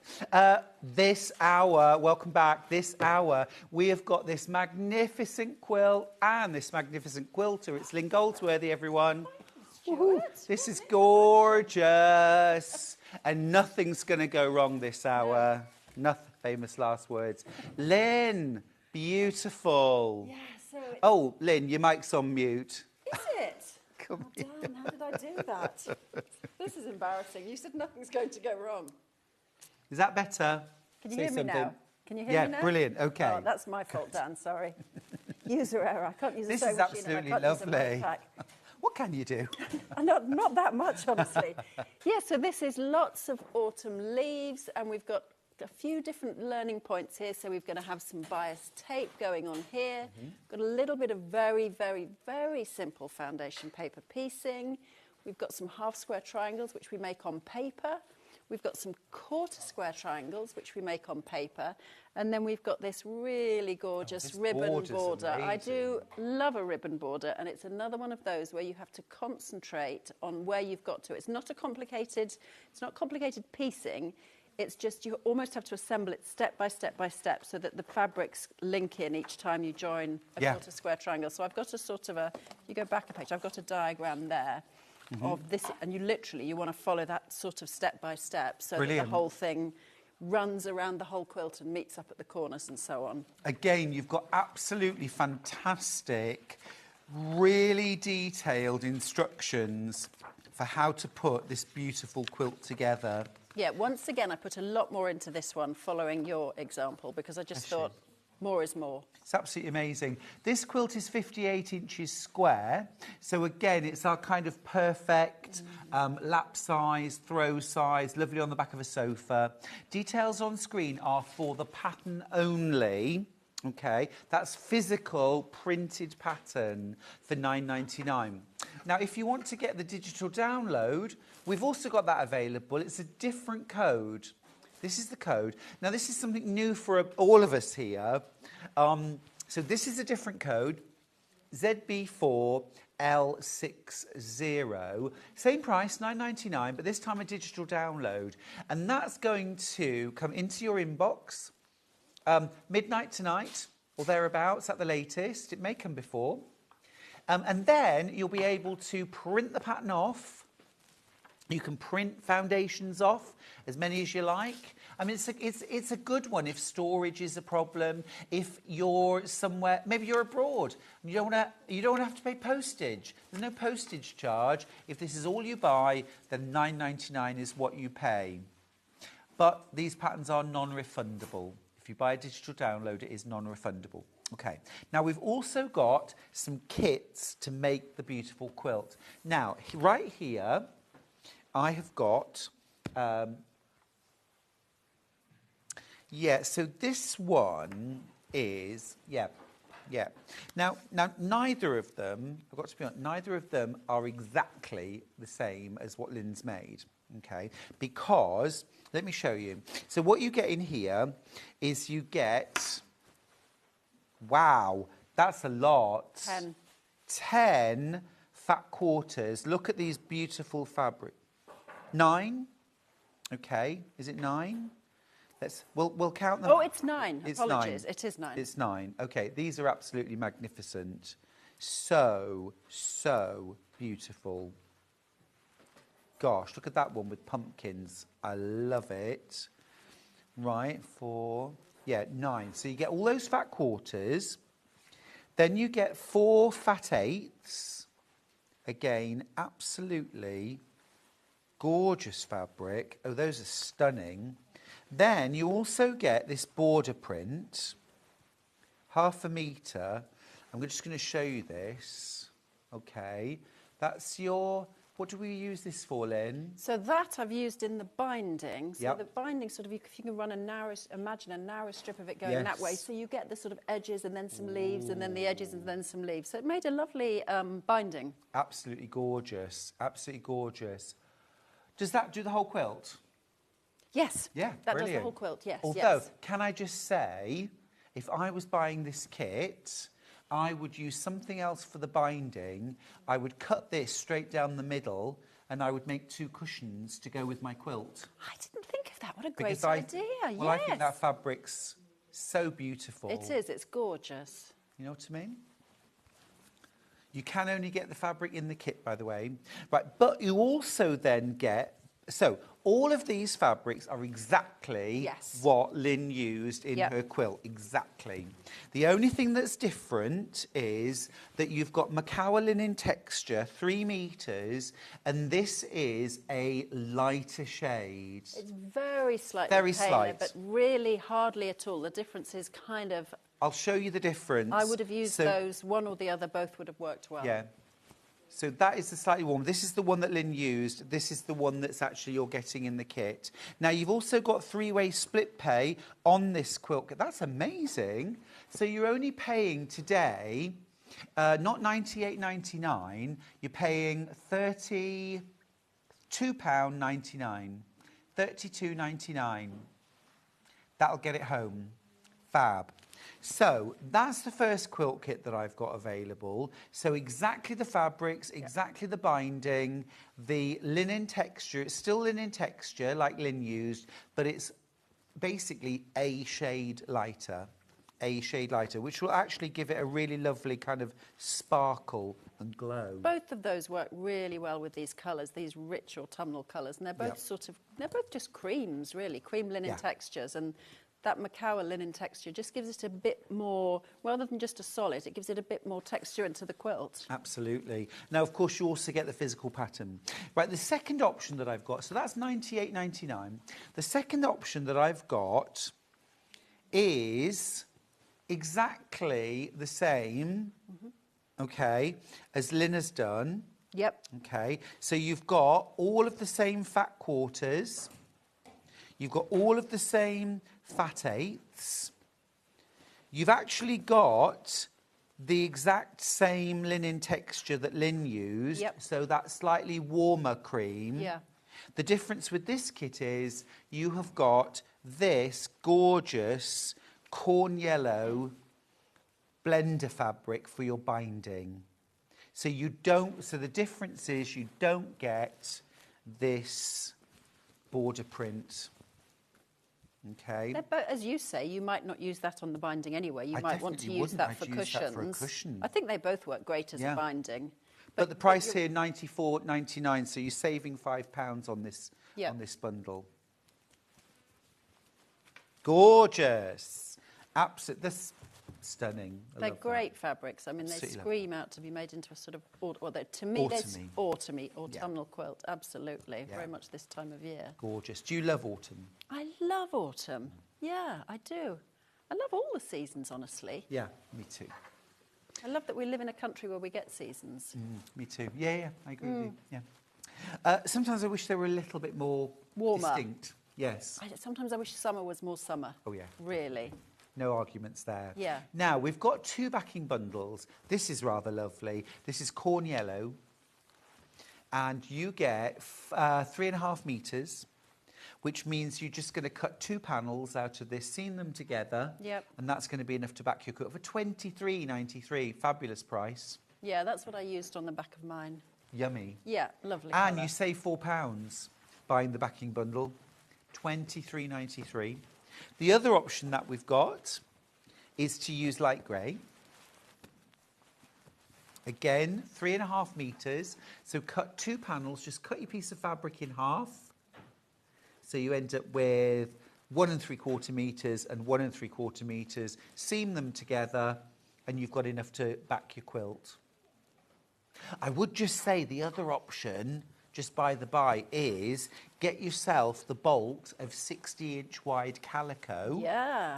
Because this quilt is 58 inches square. If you're quilting this yourself at home, 1 inch margin all the way round is just enough. Just about doable. Just enough. Probably with the selvages, you probably get a tiny bit more to work with. Yeah. So yeah, you could quilt it in Back your one. quilt. Yeah. Yeah. And Yeah. that, you'd only use 1 3/4 metres. Yeah, that's a great idea. Okay, right. Amazing. Now, any particular tools that you used for this quilt? Okay, so shall we go over there? Oh, well, you've got them Got a here. couple of things here. So as you can see on the quilt, there are little curved stems which are made of bias tape. And for that, I used a bias tape maker, which we've got here. Mm-hmm. And then also, you get these, so they're made to work with each other. So this is a 9mm bias tape maker, which will That's make... 3/8 of an inch, right? Exactly, 3/8 of an inch. And they make a 5mm tape to go with it, which is a fusible tape. So what it does is it leaves a little strip of fusible web on the back of the bias tape. Yeah. So that rather than having to pin it down, you can just press it in place, which makes it much easier to sew when you're not trying to sort of navigate pins. Yeah, so it's like thin fusible web. It's a tiny little strip of fusible web. There goes some water. Ah. So your fusible tape maker, well, your tape maker is on screen at the moment. So this is £9.99 for the 3/8 of an inch or 9mm tape maker. Now, it's called a fusible tape maker because it has a little slot, you can just see it, can't you, at the rounded end, that you pass fusible tape through. Now, you don't have to make this tape with the fusible web if you don't want to. I often use it, and I use a glue stick. Just run it on the quilt itself or the block and lay the tapes down. But you can use it with either. So £9.99 for the tape maker, and then we'll show you the details for the fusible tape, for the fusible web.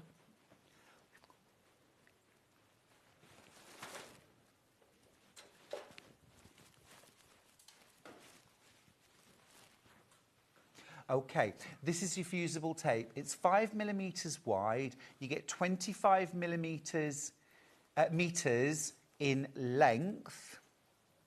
More than enough for the quilt. More than enough for the quilt. More than Yes. enough for a few quilts. Yes. Brilliant stuff. Okay, great. Any other equipment or things that we might need? So I like to use some kind of, flatter is ideal, some kind of starcher or much better, a flatter spray, so that before you make these strips, you spray the strips with something that's going to hold the fabric a bit more strongly.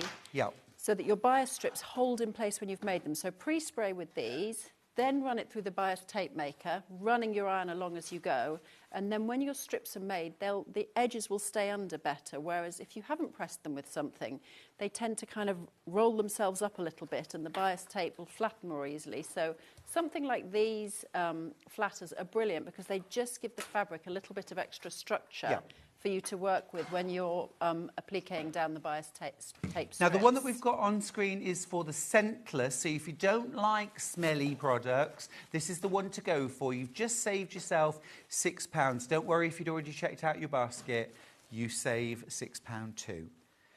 £13.99 per bottle. That's the scentless. And then the one that's currently next to my ironing board at home is Pineapple Grove. Smells Lynn, lovely. have a little... I think we smelt this last time. It smelt a bit like lilt to me. Oh, yeah. If you like pina coladas or getting caught It's in the singing day rain. today, isn't it? This is our It's third always song. singing day for Yeah, me. in fairness, it's always singing That's day. Pineapple Grove. Now, that's Pineapple Grove. Absolutely gorgeous. Lovely. Right, shall we go over and make a quilt? Yes, let's get started Do and it. do a few little demos of the things that we're going to be doing. Amazing. Right, let me move in here and shall we start as we're on that spot? Shall we start with bias tape? Yeah, let's do that. Okay. Yeah, let's do that. So this fat eighth is the one I used for the bias tape because I thought it was the one that most looked like stems. And to make bias tape, you want to start by folding an angle like this. So as if you were folding a square, there's your 45-degree angle. And then we're going to cut strips parallel to that fold. Okay. They're going to be 3/4 of an inch wide. So whenever you're making bias tape, you want to make your cuts double the size, double the width of your strips. So we're making 3/8 of an inch, so we'll cut at 3/4 of an inch. Okay. So ruler. I tend to make like an initial little cut just to take the edge off here.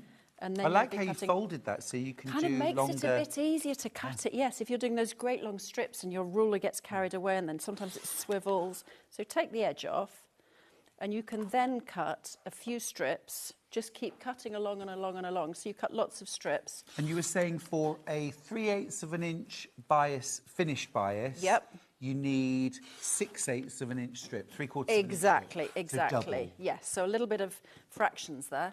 Love that. Simplification of fractions from Stuart Hillard on this hour. Right, let's move that to one side. So you'll cut a load of these, and at this stage, although they will be longer than you need, you could see you'll get 2 stems out of that. Yep. Leave them whole because they are easier to run through the bias tape maker the longer they are. So leave those whole. And I've got a bias tape maker here. And what you do is you just, don't know if you can see that, but you slot the tape in through the bias tape maker. I then tend to get a pin Yes. and slide that out so you get a little bit appearing at the end. If you wanted to add the fusible web, you tuck that into the bias tape maker at this stage. And if you're, normally if I was doing this, I would have pre-sprayed with flatter just so that the whole thing will hold together better. And if you haven't used one of these before, they are brilliant. They make making bias tape so much easier because all you do is you just slide the thing along, slide it the length of your tape. And you're basically keeping the tip of the iron against the tip of the tape maker. Exactly. You're not doing anything. It just does it for you automatically. They're so easy. Yeah, you don't want a gap there, though. Don't leave a gap between the iron and the tape maker. No, you're You want right. them literally nudged against each You're other. right. And now look, how great is that? It just makes that beautiful bias tape. And then, as Stuart said, you could glue that on, you could pin it on, and we just applique that down onto those background squares with a bit of a curve. You can hand applique, you can machine applique. I've machined applique, but you couldn't tell, could you, if you look up close? Oh, I thought they were all so hand. No. Genuinely. Yeah, Wow, yeah. great. So How you did can you make do that- that? So I don't know if you remember last time, there's a machine stitch where it sort of goes 3 or 4 stitches along, then a little stitch to the right. So a blind hem. Is it right? It's like Blind hem yes, stitch, exactly, yeah. exactly. And that just catches the edge of the fabric. And if you do it with a colour that matches your stems, it's almost invisible. You really Amazing. can't see that you've done it by machine. Love that. Yeah, so Love that's that. bias tape, Great. which is simple. First skill, Yep. ticked off. Number 2, would you like to go to half square triangles or foundation paper piecing the template? Let's do the foundation piecing first. Right, okay, so like the last time, when I came on earlier, what I've got is a template, you can see here, that is your first piece. So you've got these, this is your foundation paper piecing template. And you could cut, can you, oh, you have it flat there, yeah, that's better. You often will start with a rectangle or whatever. There's a lot of wastage, whereas this way, you pre-cut that first piece, line it up in place, and that makes the whole thing so much easier to do. So Yeah. I'm just going to cut that out. And you just cut it to the main line. There's no dashed lines or seam allowance on this. You're just going to cut it. Now, obviously, exact if you were size of the cutting out template. like the whole quilt, Yep. this is where you're not going to have any waste. You've cut a little rectangle for demo purposes. Yes, exactly. I mean, you're definitely minimising waste by doing it this way. And yes, you can have them nesting together. Or what I've got in the pattern actually is a diagram for how you cut the whole fat quarter. I'll just show you. Oh, brilliant.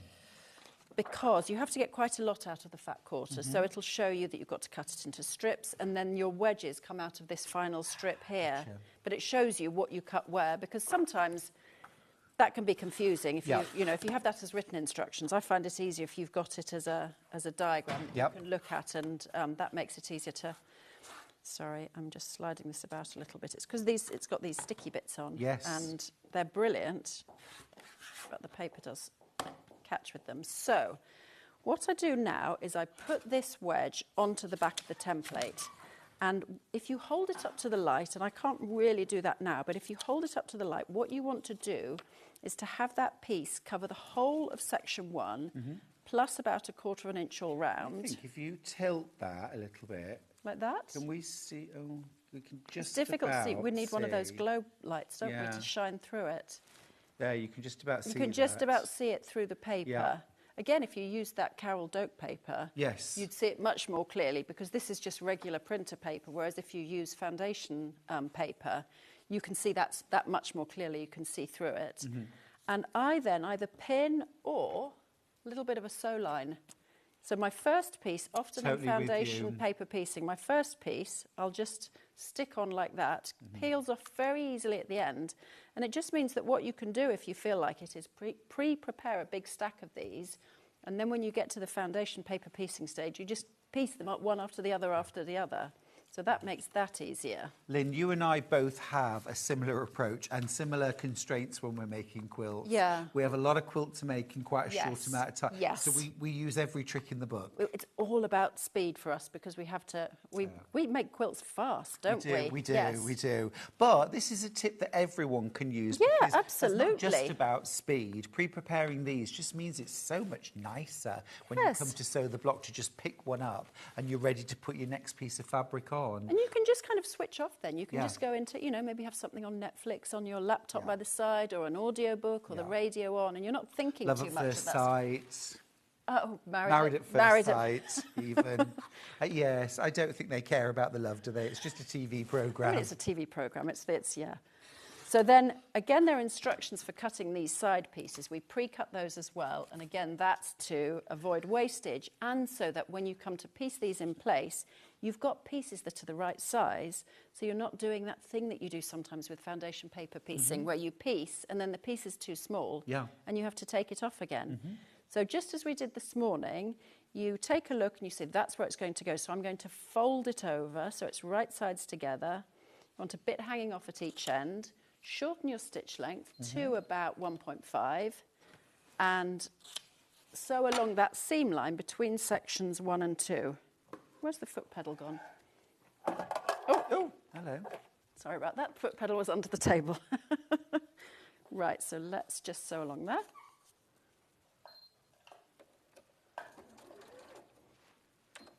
Just get that needle in the right place. Right, try again. Here we go, that's better.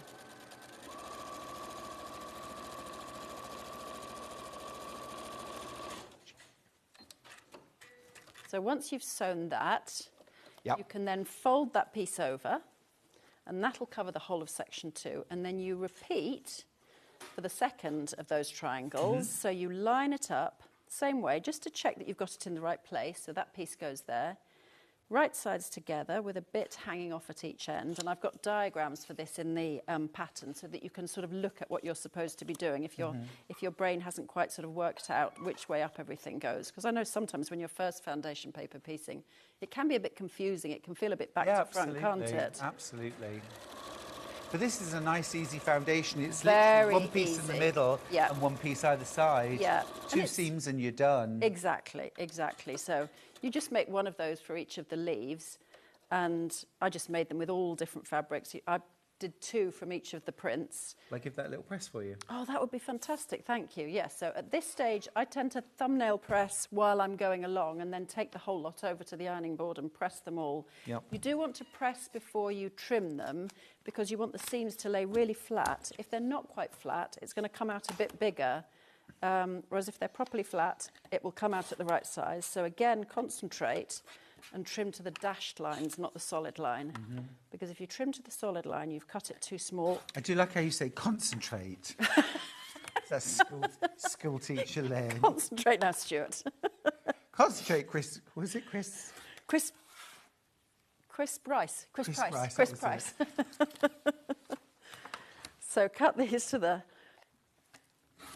dash lines, and then again I take off the papers at this stage. Now here's a top tip for you. If you've got, this is only 3 pieces, so it doesn't massively apply, but if you've got a template with, let's say, 20 pieces, take the paper off in reverse order that you attached it. So you start at 20, 19, 18, 17, and it'll come off a lot more easily that way. Oh, that's a fantastic tip. I've never heard that before. I think that's a Lynn Goldsworthy invention. Great. Yeah. We'll trademark it for you. We'll trademark that, thank you. Yes, the Lynn Goldsworthy removal of foundation paper. We've got you covered. Yeah, okay, thank you. The lawyers are working on it as we speak. Excellent. Just those out the way. Okay, yeah, we've got a few bits of rubbish there. So that makes each of these little points on your leaves across the quilt. And I've got those, the way you'll be cutting it out, you'll make that in lots of different fabrics, so it gives lots of variety and sort of random placement across the quilt. Love that. It really does sort of sparkle, this quilt, doesn't it? It's gorgeous. I think those fabrics, they were made to be in an autumnal quilt. Yeah, for sure. 100%. And I do love a ribbon. Don't you love a ribbon Yeah, border? I love the border. It's I do. absolutely amazing. It's a classic. So we've made the point of our maple leaf. Yes. How do we make the rest of it? Okay, so we will use 2-inch squares, well, 2.5-inch squares cut. And then each maple leaf you need has... this all? No, I don't need that, thank you. Each maple leaf has 4 half-square triangles. So we need to make the ones that go across the whole quilt top. And we make these in sets of 8 using paper templates and 2 pieces of fabric which we've cut to make these. And you're going to sew along the 4 lines on the template, cut the whole thing apart, press them. I'll show you this. And then they come out to size. So there's no trimming. And for me, trimming half-square triangles is just such a process, isn't it? It takes so long, and this takes the trimming out of that. So I suppose effectively your foundation piecing half-square triangles. Exactly. I don't want to say foundation piecing because some people find that a little bit scary, but it is, they are being pieced on foundation paper. But you're not having to stitch and flip and then sew the next bit on. No, exactly. And you just sew 4 seams. Again, you want to put your stitch to quite a short stitch. I'd have it at about 1.5 or less, so that the paper tears away really easily at the end. Now, I wonder if I can flip that round. So it's just those 4 lines of stitching. Lovely message for you, Lynn. It says, love watching Lynn. She gives such good hints and tips to make the process as easy to understand. Oh, thank you so Excellent much. guest. Hope to see a lot more of her. Oh, thank you. I really appreciate that. Oh, that's lovely. Now, my template is just black, but the ones in the pattern are actually blue and red. My printer doesn't print red, so I just have to have mine in black.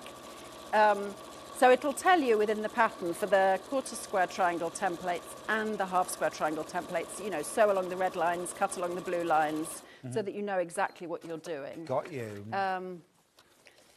And it's the same process when you come to making the quarter square triangles, that you start off in the same way with sewing these templates and sewing along the lines that are printed on the template. It's a very, very clever way. So you've only sewn 4 seams. So I've only sewn 4 seams on here. But that's going to make 8 half-square triangles. And they're going to come out exact size. So exactly. So you cut away the edges. So you're going to cut along all the blue lines. That means you're cutting round the outside of the template. Do that first. I do that first. And then sometimes I do stack them up a little bit. I mean, you kind of might lose a teensy bit of accuracy if you stack them up a little bit, but sometimes I'll stack up 3 or 4 and cut them in one go. But if you prefer to just stick to doing one at a time, that's fine too. So there's no marking of seam lines here? No, none of that, none of that. You just want to cut it. You're going to cut it into 8 pieces, so along all of the blue lines. So that's around the outside, through the middle on the sort of horizontal and vertical, and then also on the diagonals. And I do tend to stack it up for the diagonals because you're really only cutting seam allowance there, so it doesn't matter if it's a bit inaccurate. Okay. Methinks a rotating cutting mat might help here.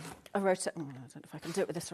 Rotating cutting mat is brilliant here. It definitely helps. And then there are little green lines for you to take off the corners. Right. Are these our dog ears being cut off all These in one are our go? dog ears being cut off all in one go. Amazing. I love and this. then, if you you press them at this stage. I don't know Right, if you don't feel take like- the paper off. Don't take the paper off at this stage. And the Right. reason you leave the paper on is because it holds that. You know, sometimes if you press two bits of fabric on the bias, Yep. so you've got bias fabric here, you'll get a sort of bit of a bend in the Yep, seam. Whereas yep. with these, because they've got paper to hold them straight, Yes. then if you leave the paper on until now, it holds those seams really straight. Got you. So in that, I've got 4 more as well. So we've got now, from that one little thing, we've got 8 half-square triangles. And that means that although it looks like you've got a lot of work to do piecing all of these, actually you can do it very quickly. You just have a little stack of those templates, stack of fabric squares, Yep. sew them all, cut them up, press them. And then you just take the paper off. And then you just take the paper off, which, again, I'll keep a stack of these and do it in the evening when I'm watching telly. So It's that you're not literally even... that quick. Yes, they come away It's really actually easily. really quick and easy, isn't it? And no trimming. I mean, I don't know. The thing of trimming half-square triangles, when I first learnt to make them, I just thought... I avoided making them because Yeah. it was so much... Just think it's life's so annoying. Life's too short. Yeah. Whereas yeah. this is much quicker. It is a brilliant method. And you get those foundation sheets in the pattern. Exactly. So in here, for the half-square triangles, you've got the template, and you print those out. And then for the quarter-square triangles, you've got another template, which does look slightly different. It's a little bit more complicated, but I do talk you through how you do that. And you'll go through the same process to start with. And then there's an extra step afterwards where you cut them apart and then you need to add the next fabric. So, for example, for these, you would make half-square triangles with a print and background. And then when you come to the next stage, you're going to make a pair of quarter-square triangles by using a square of background fabric. So you do that for these sections, and you also are doing a similar thing for the whole of the ribbon border. So the whole of the ribbon border, except for the corners, which are made up of a few half-square triangles, but all of this is quarter-square triangles. So done in this bulk way with these templates. Brilliant. Really yes, it cool. saves a lot of time. So yes, that's those. Amazing. So we've now got half-square triangles, we've got our foundation piece unit, and there's some squares. And that makes our leaf. Exactly, and that makes the leaf, yes. And other than that, we've got the quarter-square triangles in the border. We have little economy squares here in these bits, in these sort of as cornerstones, really. So there's an explanation within the pattern as to how to make those. So you do those with the stitch and flip method. Just for interest, can you tell us why they're called economy blocks? No, I've no idea. Oh. Do you know? Yeah, well, I think so. Oh, well, it was actually our producer said to me, why are they called economy blocks? So I thought I'd ask you. I've no idea. I think it's simply that they use tiny little bits of fabric. So you would make an economy block by starting with a square, putting little triangles on the corners, then more little triangles and building up. Oh, I didn't know So it's that. economical. Yes, I didn't know that. I think so. No, yeah. I think so. Yeah. So that's that. Is there anything else we want to go through on here? Is there anything else you can show us? I mean, I could show you the quarter-square Yes, triangles, please. which I'd is... like that. Yeah, OK, so... I'd like that. We've got about 20 minutes, Lynn. Oh, fantastic. Yeah, we've got loads of I time. suppose we had so little time with the power cuts earlier I that I'm know. feeling like we've got less time, but Yeah. we've got... So, I think this is a Lynn Goldsworthy invention. I may not be the only one who's thought of this, but I haven't come across them elsewhere. So this is your template for making quarter-square triangles. And you'll see that there are 6 squares. For parts of it, the pattern will tell you to use the whole template. For parts of it, the pattern will tell you to use this square here. And for parts of it, you'll use half a template, so these 3 squares here. So depending on where you are in the pattern and what you're making and which fabrics you're using, you'll use this template, but you'll cut it up into smaller pieces.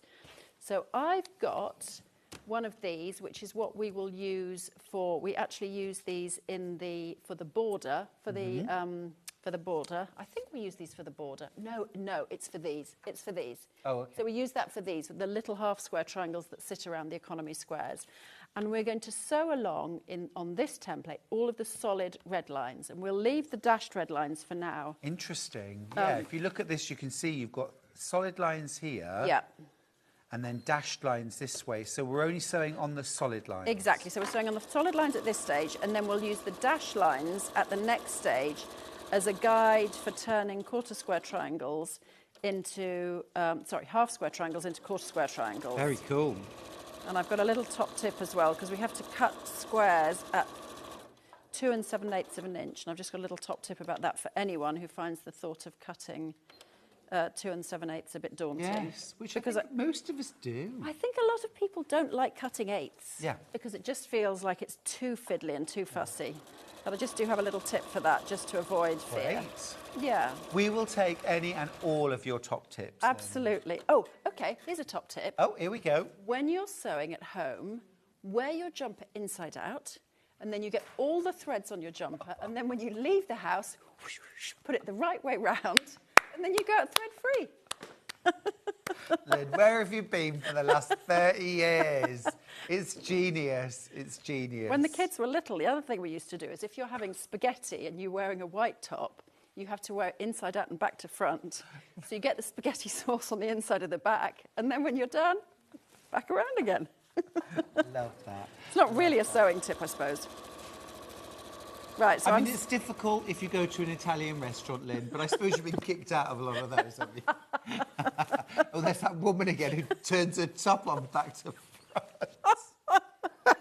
Please tell us she's not wearing white. As long as she's wearing red, we don't have to see that. Oh, Charlie and I now, we've got absolutely no shame. When we go to a restaurant, we literally, let me just grab a bit of fabric, we literally just do this. Do you? We just As if you're toddlers. just do that. Basically, you're putting a bib on. In restaurants.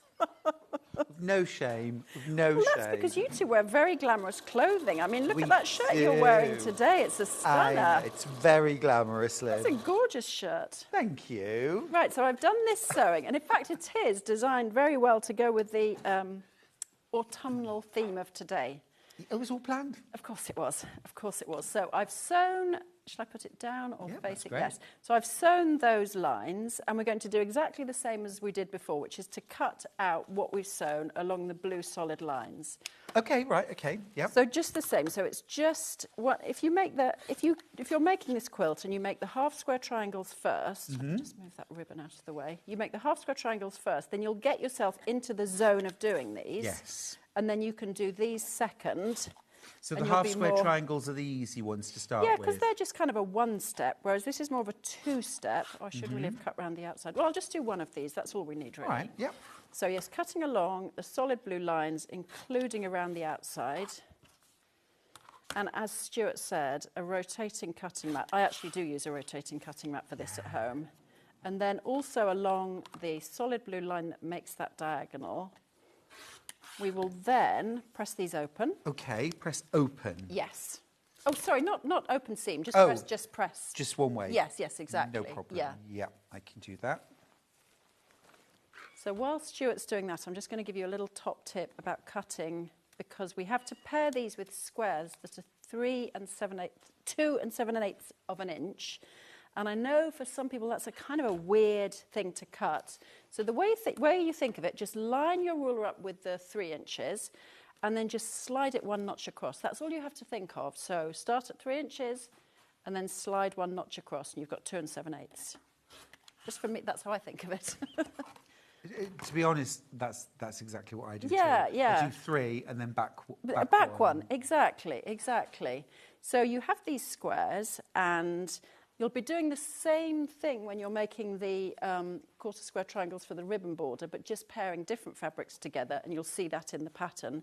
So you're going to place these right sides together, and what you do is over on this side, you've got your guidelines. So you've got the lines that you're going to start with.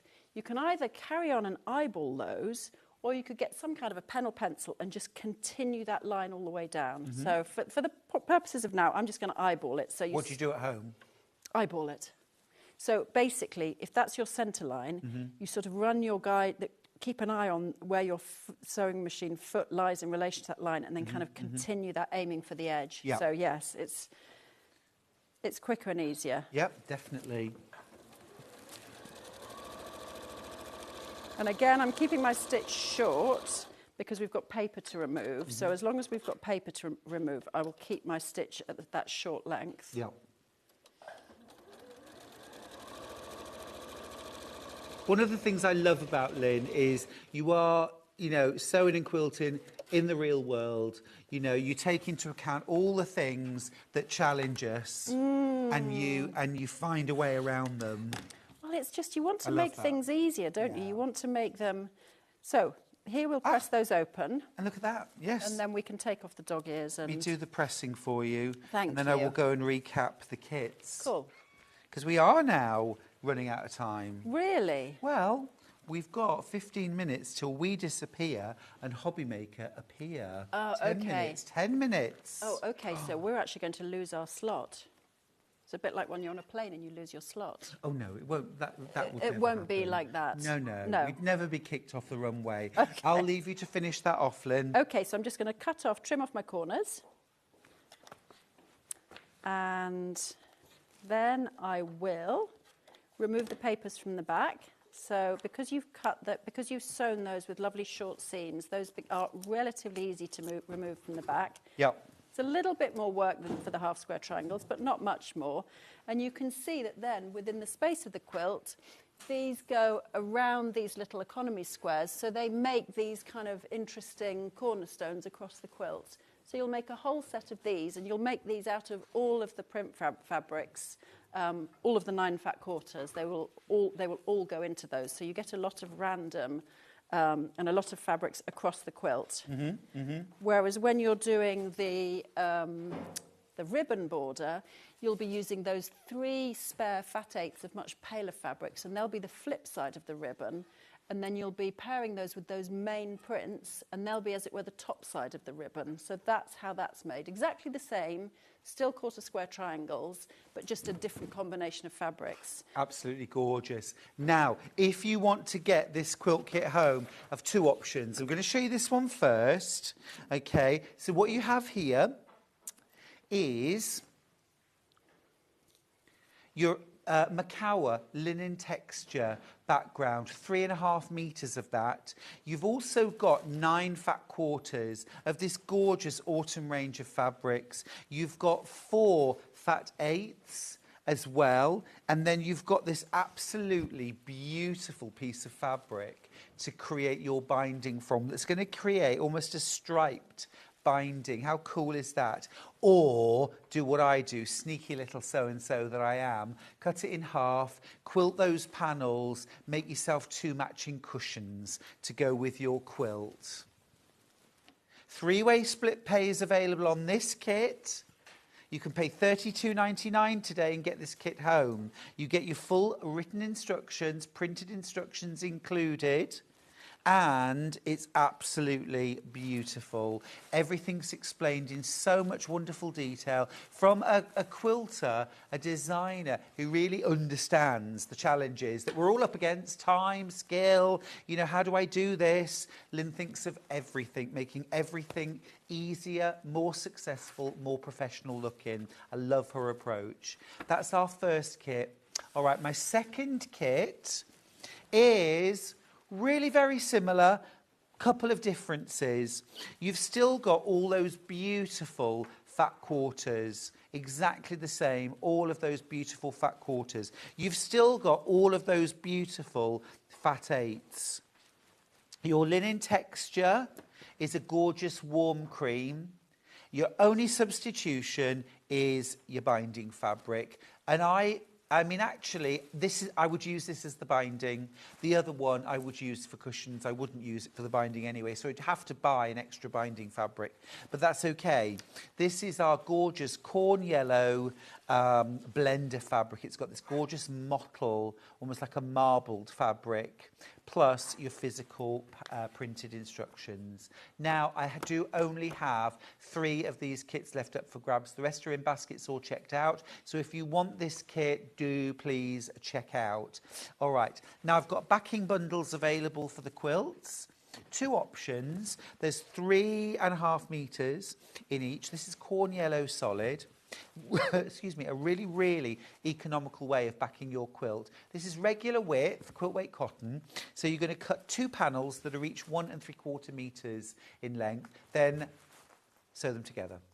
Take off your seam allowances and you're done. $23.93. You're saving £4 on that, and that will back your quilt. That centre seam, by the way, make sure you press it open, not to one side. You want to reduce the bulk on your backing. And it doesn't matter whether that seam runs vertically or horizontally. Such an economical way of backing a quilt. The second option that you've got is light grey. So, to some extent, I would say, decide on the backing colour based on how you think you might quilt this.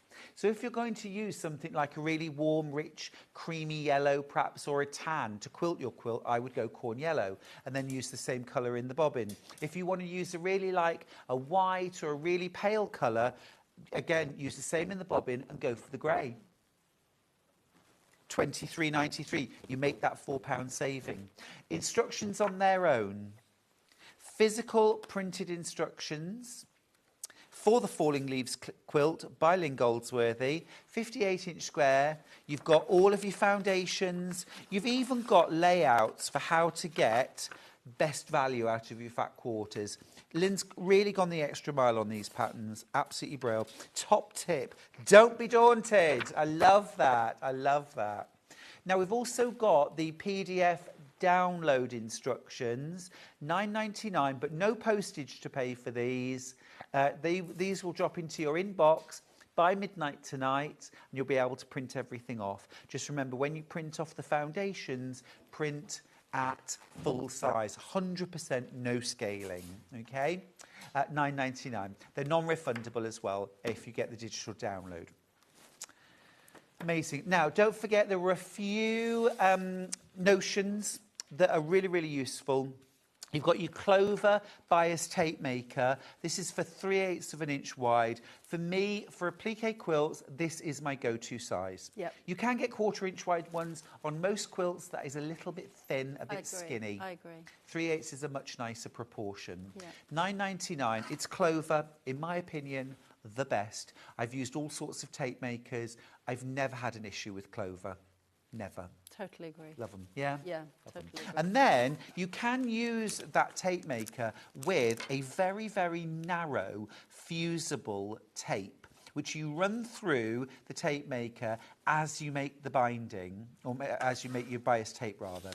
And it puts a thin strip of fusible web on the back of your tape, so that then when you come to put it on your quilt, you just lay it down in shape, iron it, and it's fused, and then you've just got to top stitch it. $10.99 for 25 metres. One last great buy. I love it when we've got these because everybody needs this. A 12.5-inch square ruler. So, so useful. I always say, Lynn, once you've got your 6x24 ruler, your next purchase should be a square. I agree. Do you? Yeah, why? totally. Because for squaring up 12-inch blocks. Yeah. Yeah. Trimming your quilts when you've quilted them, trimming the corners, you know, cutting background squares. If you do trim up half square and quarter square triangles, this is the tool you need. Just a great purchase. $23.99 for that.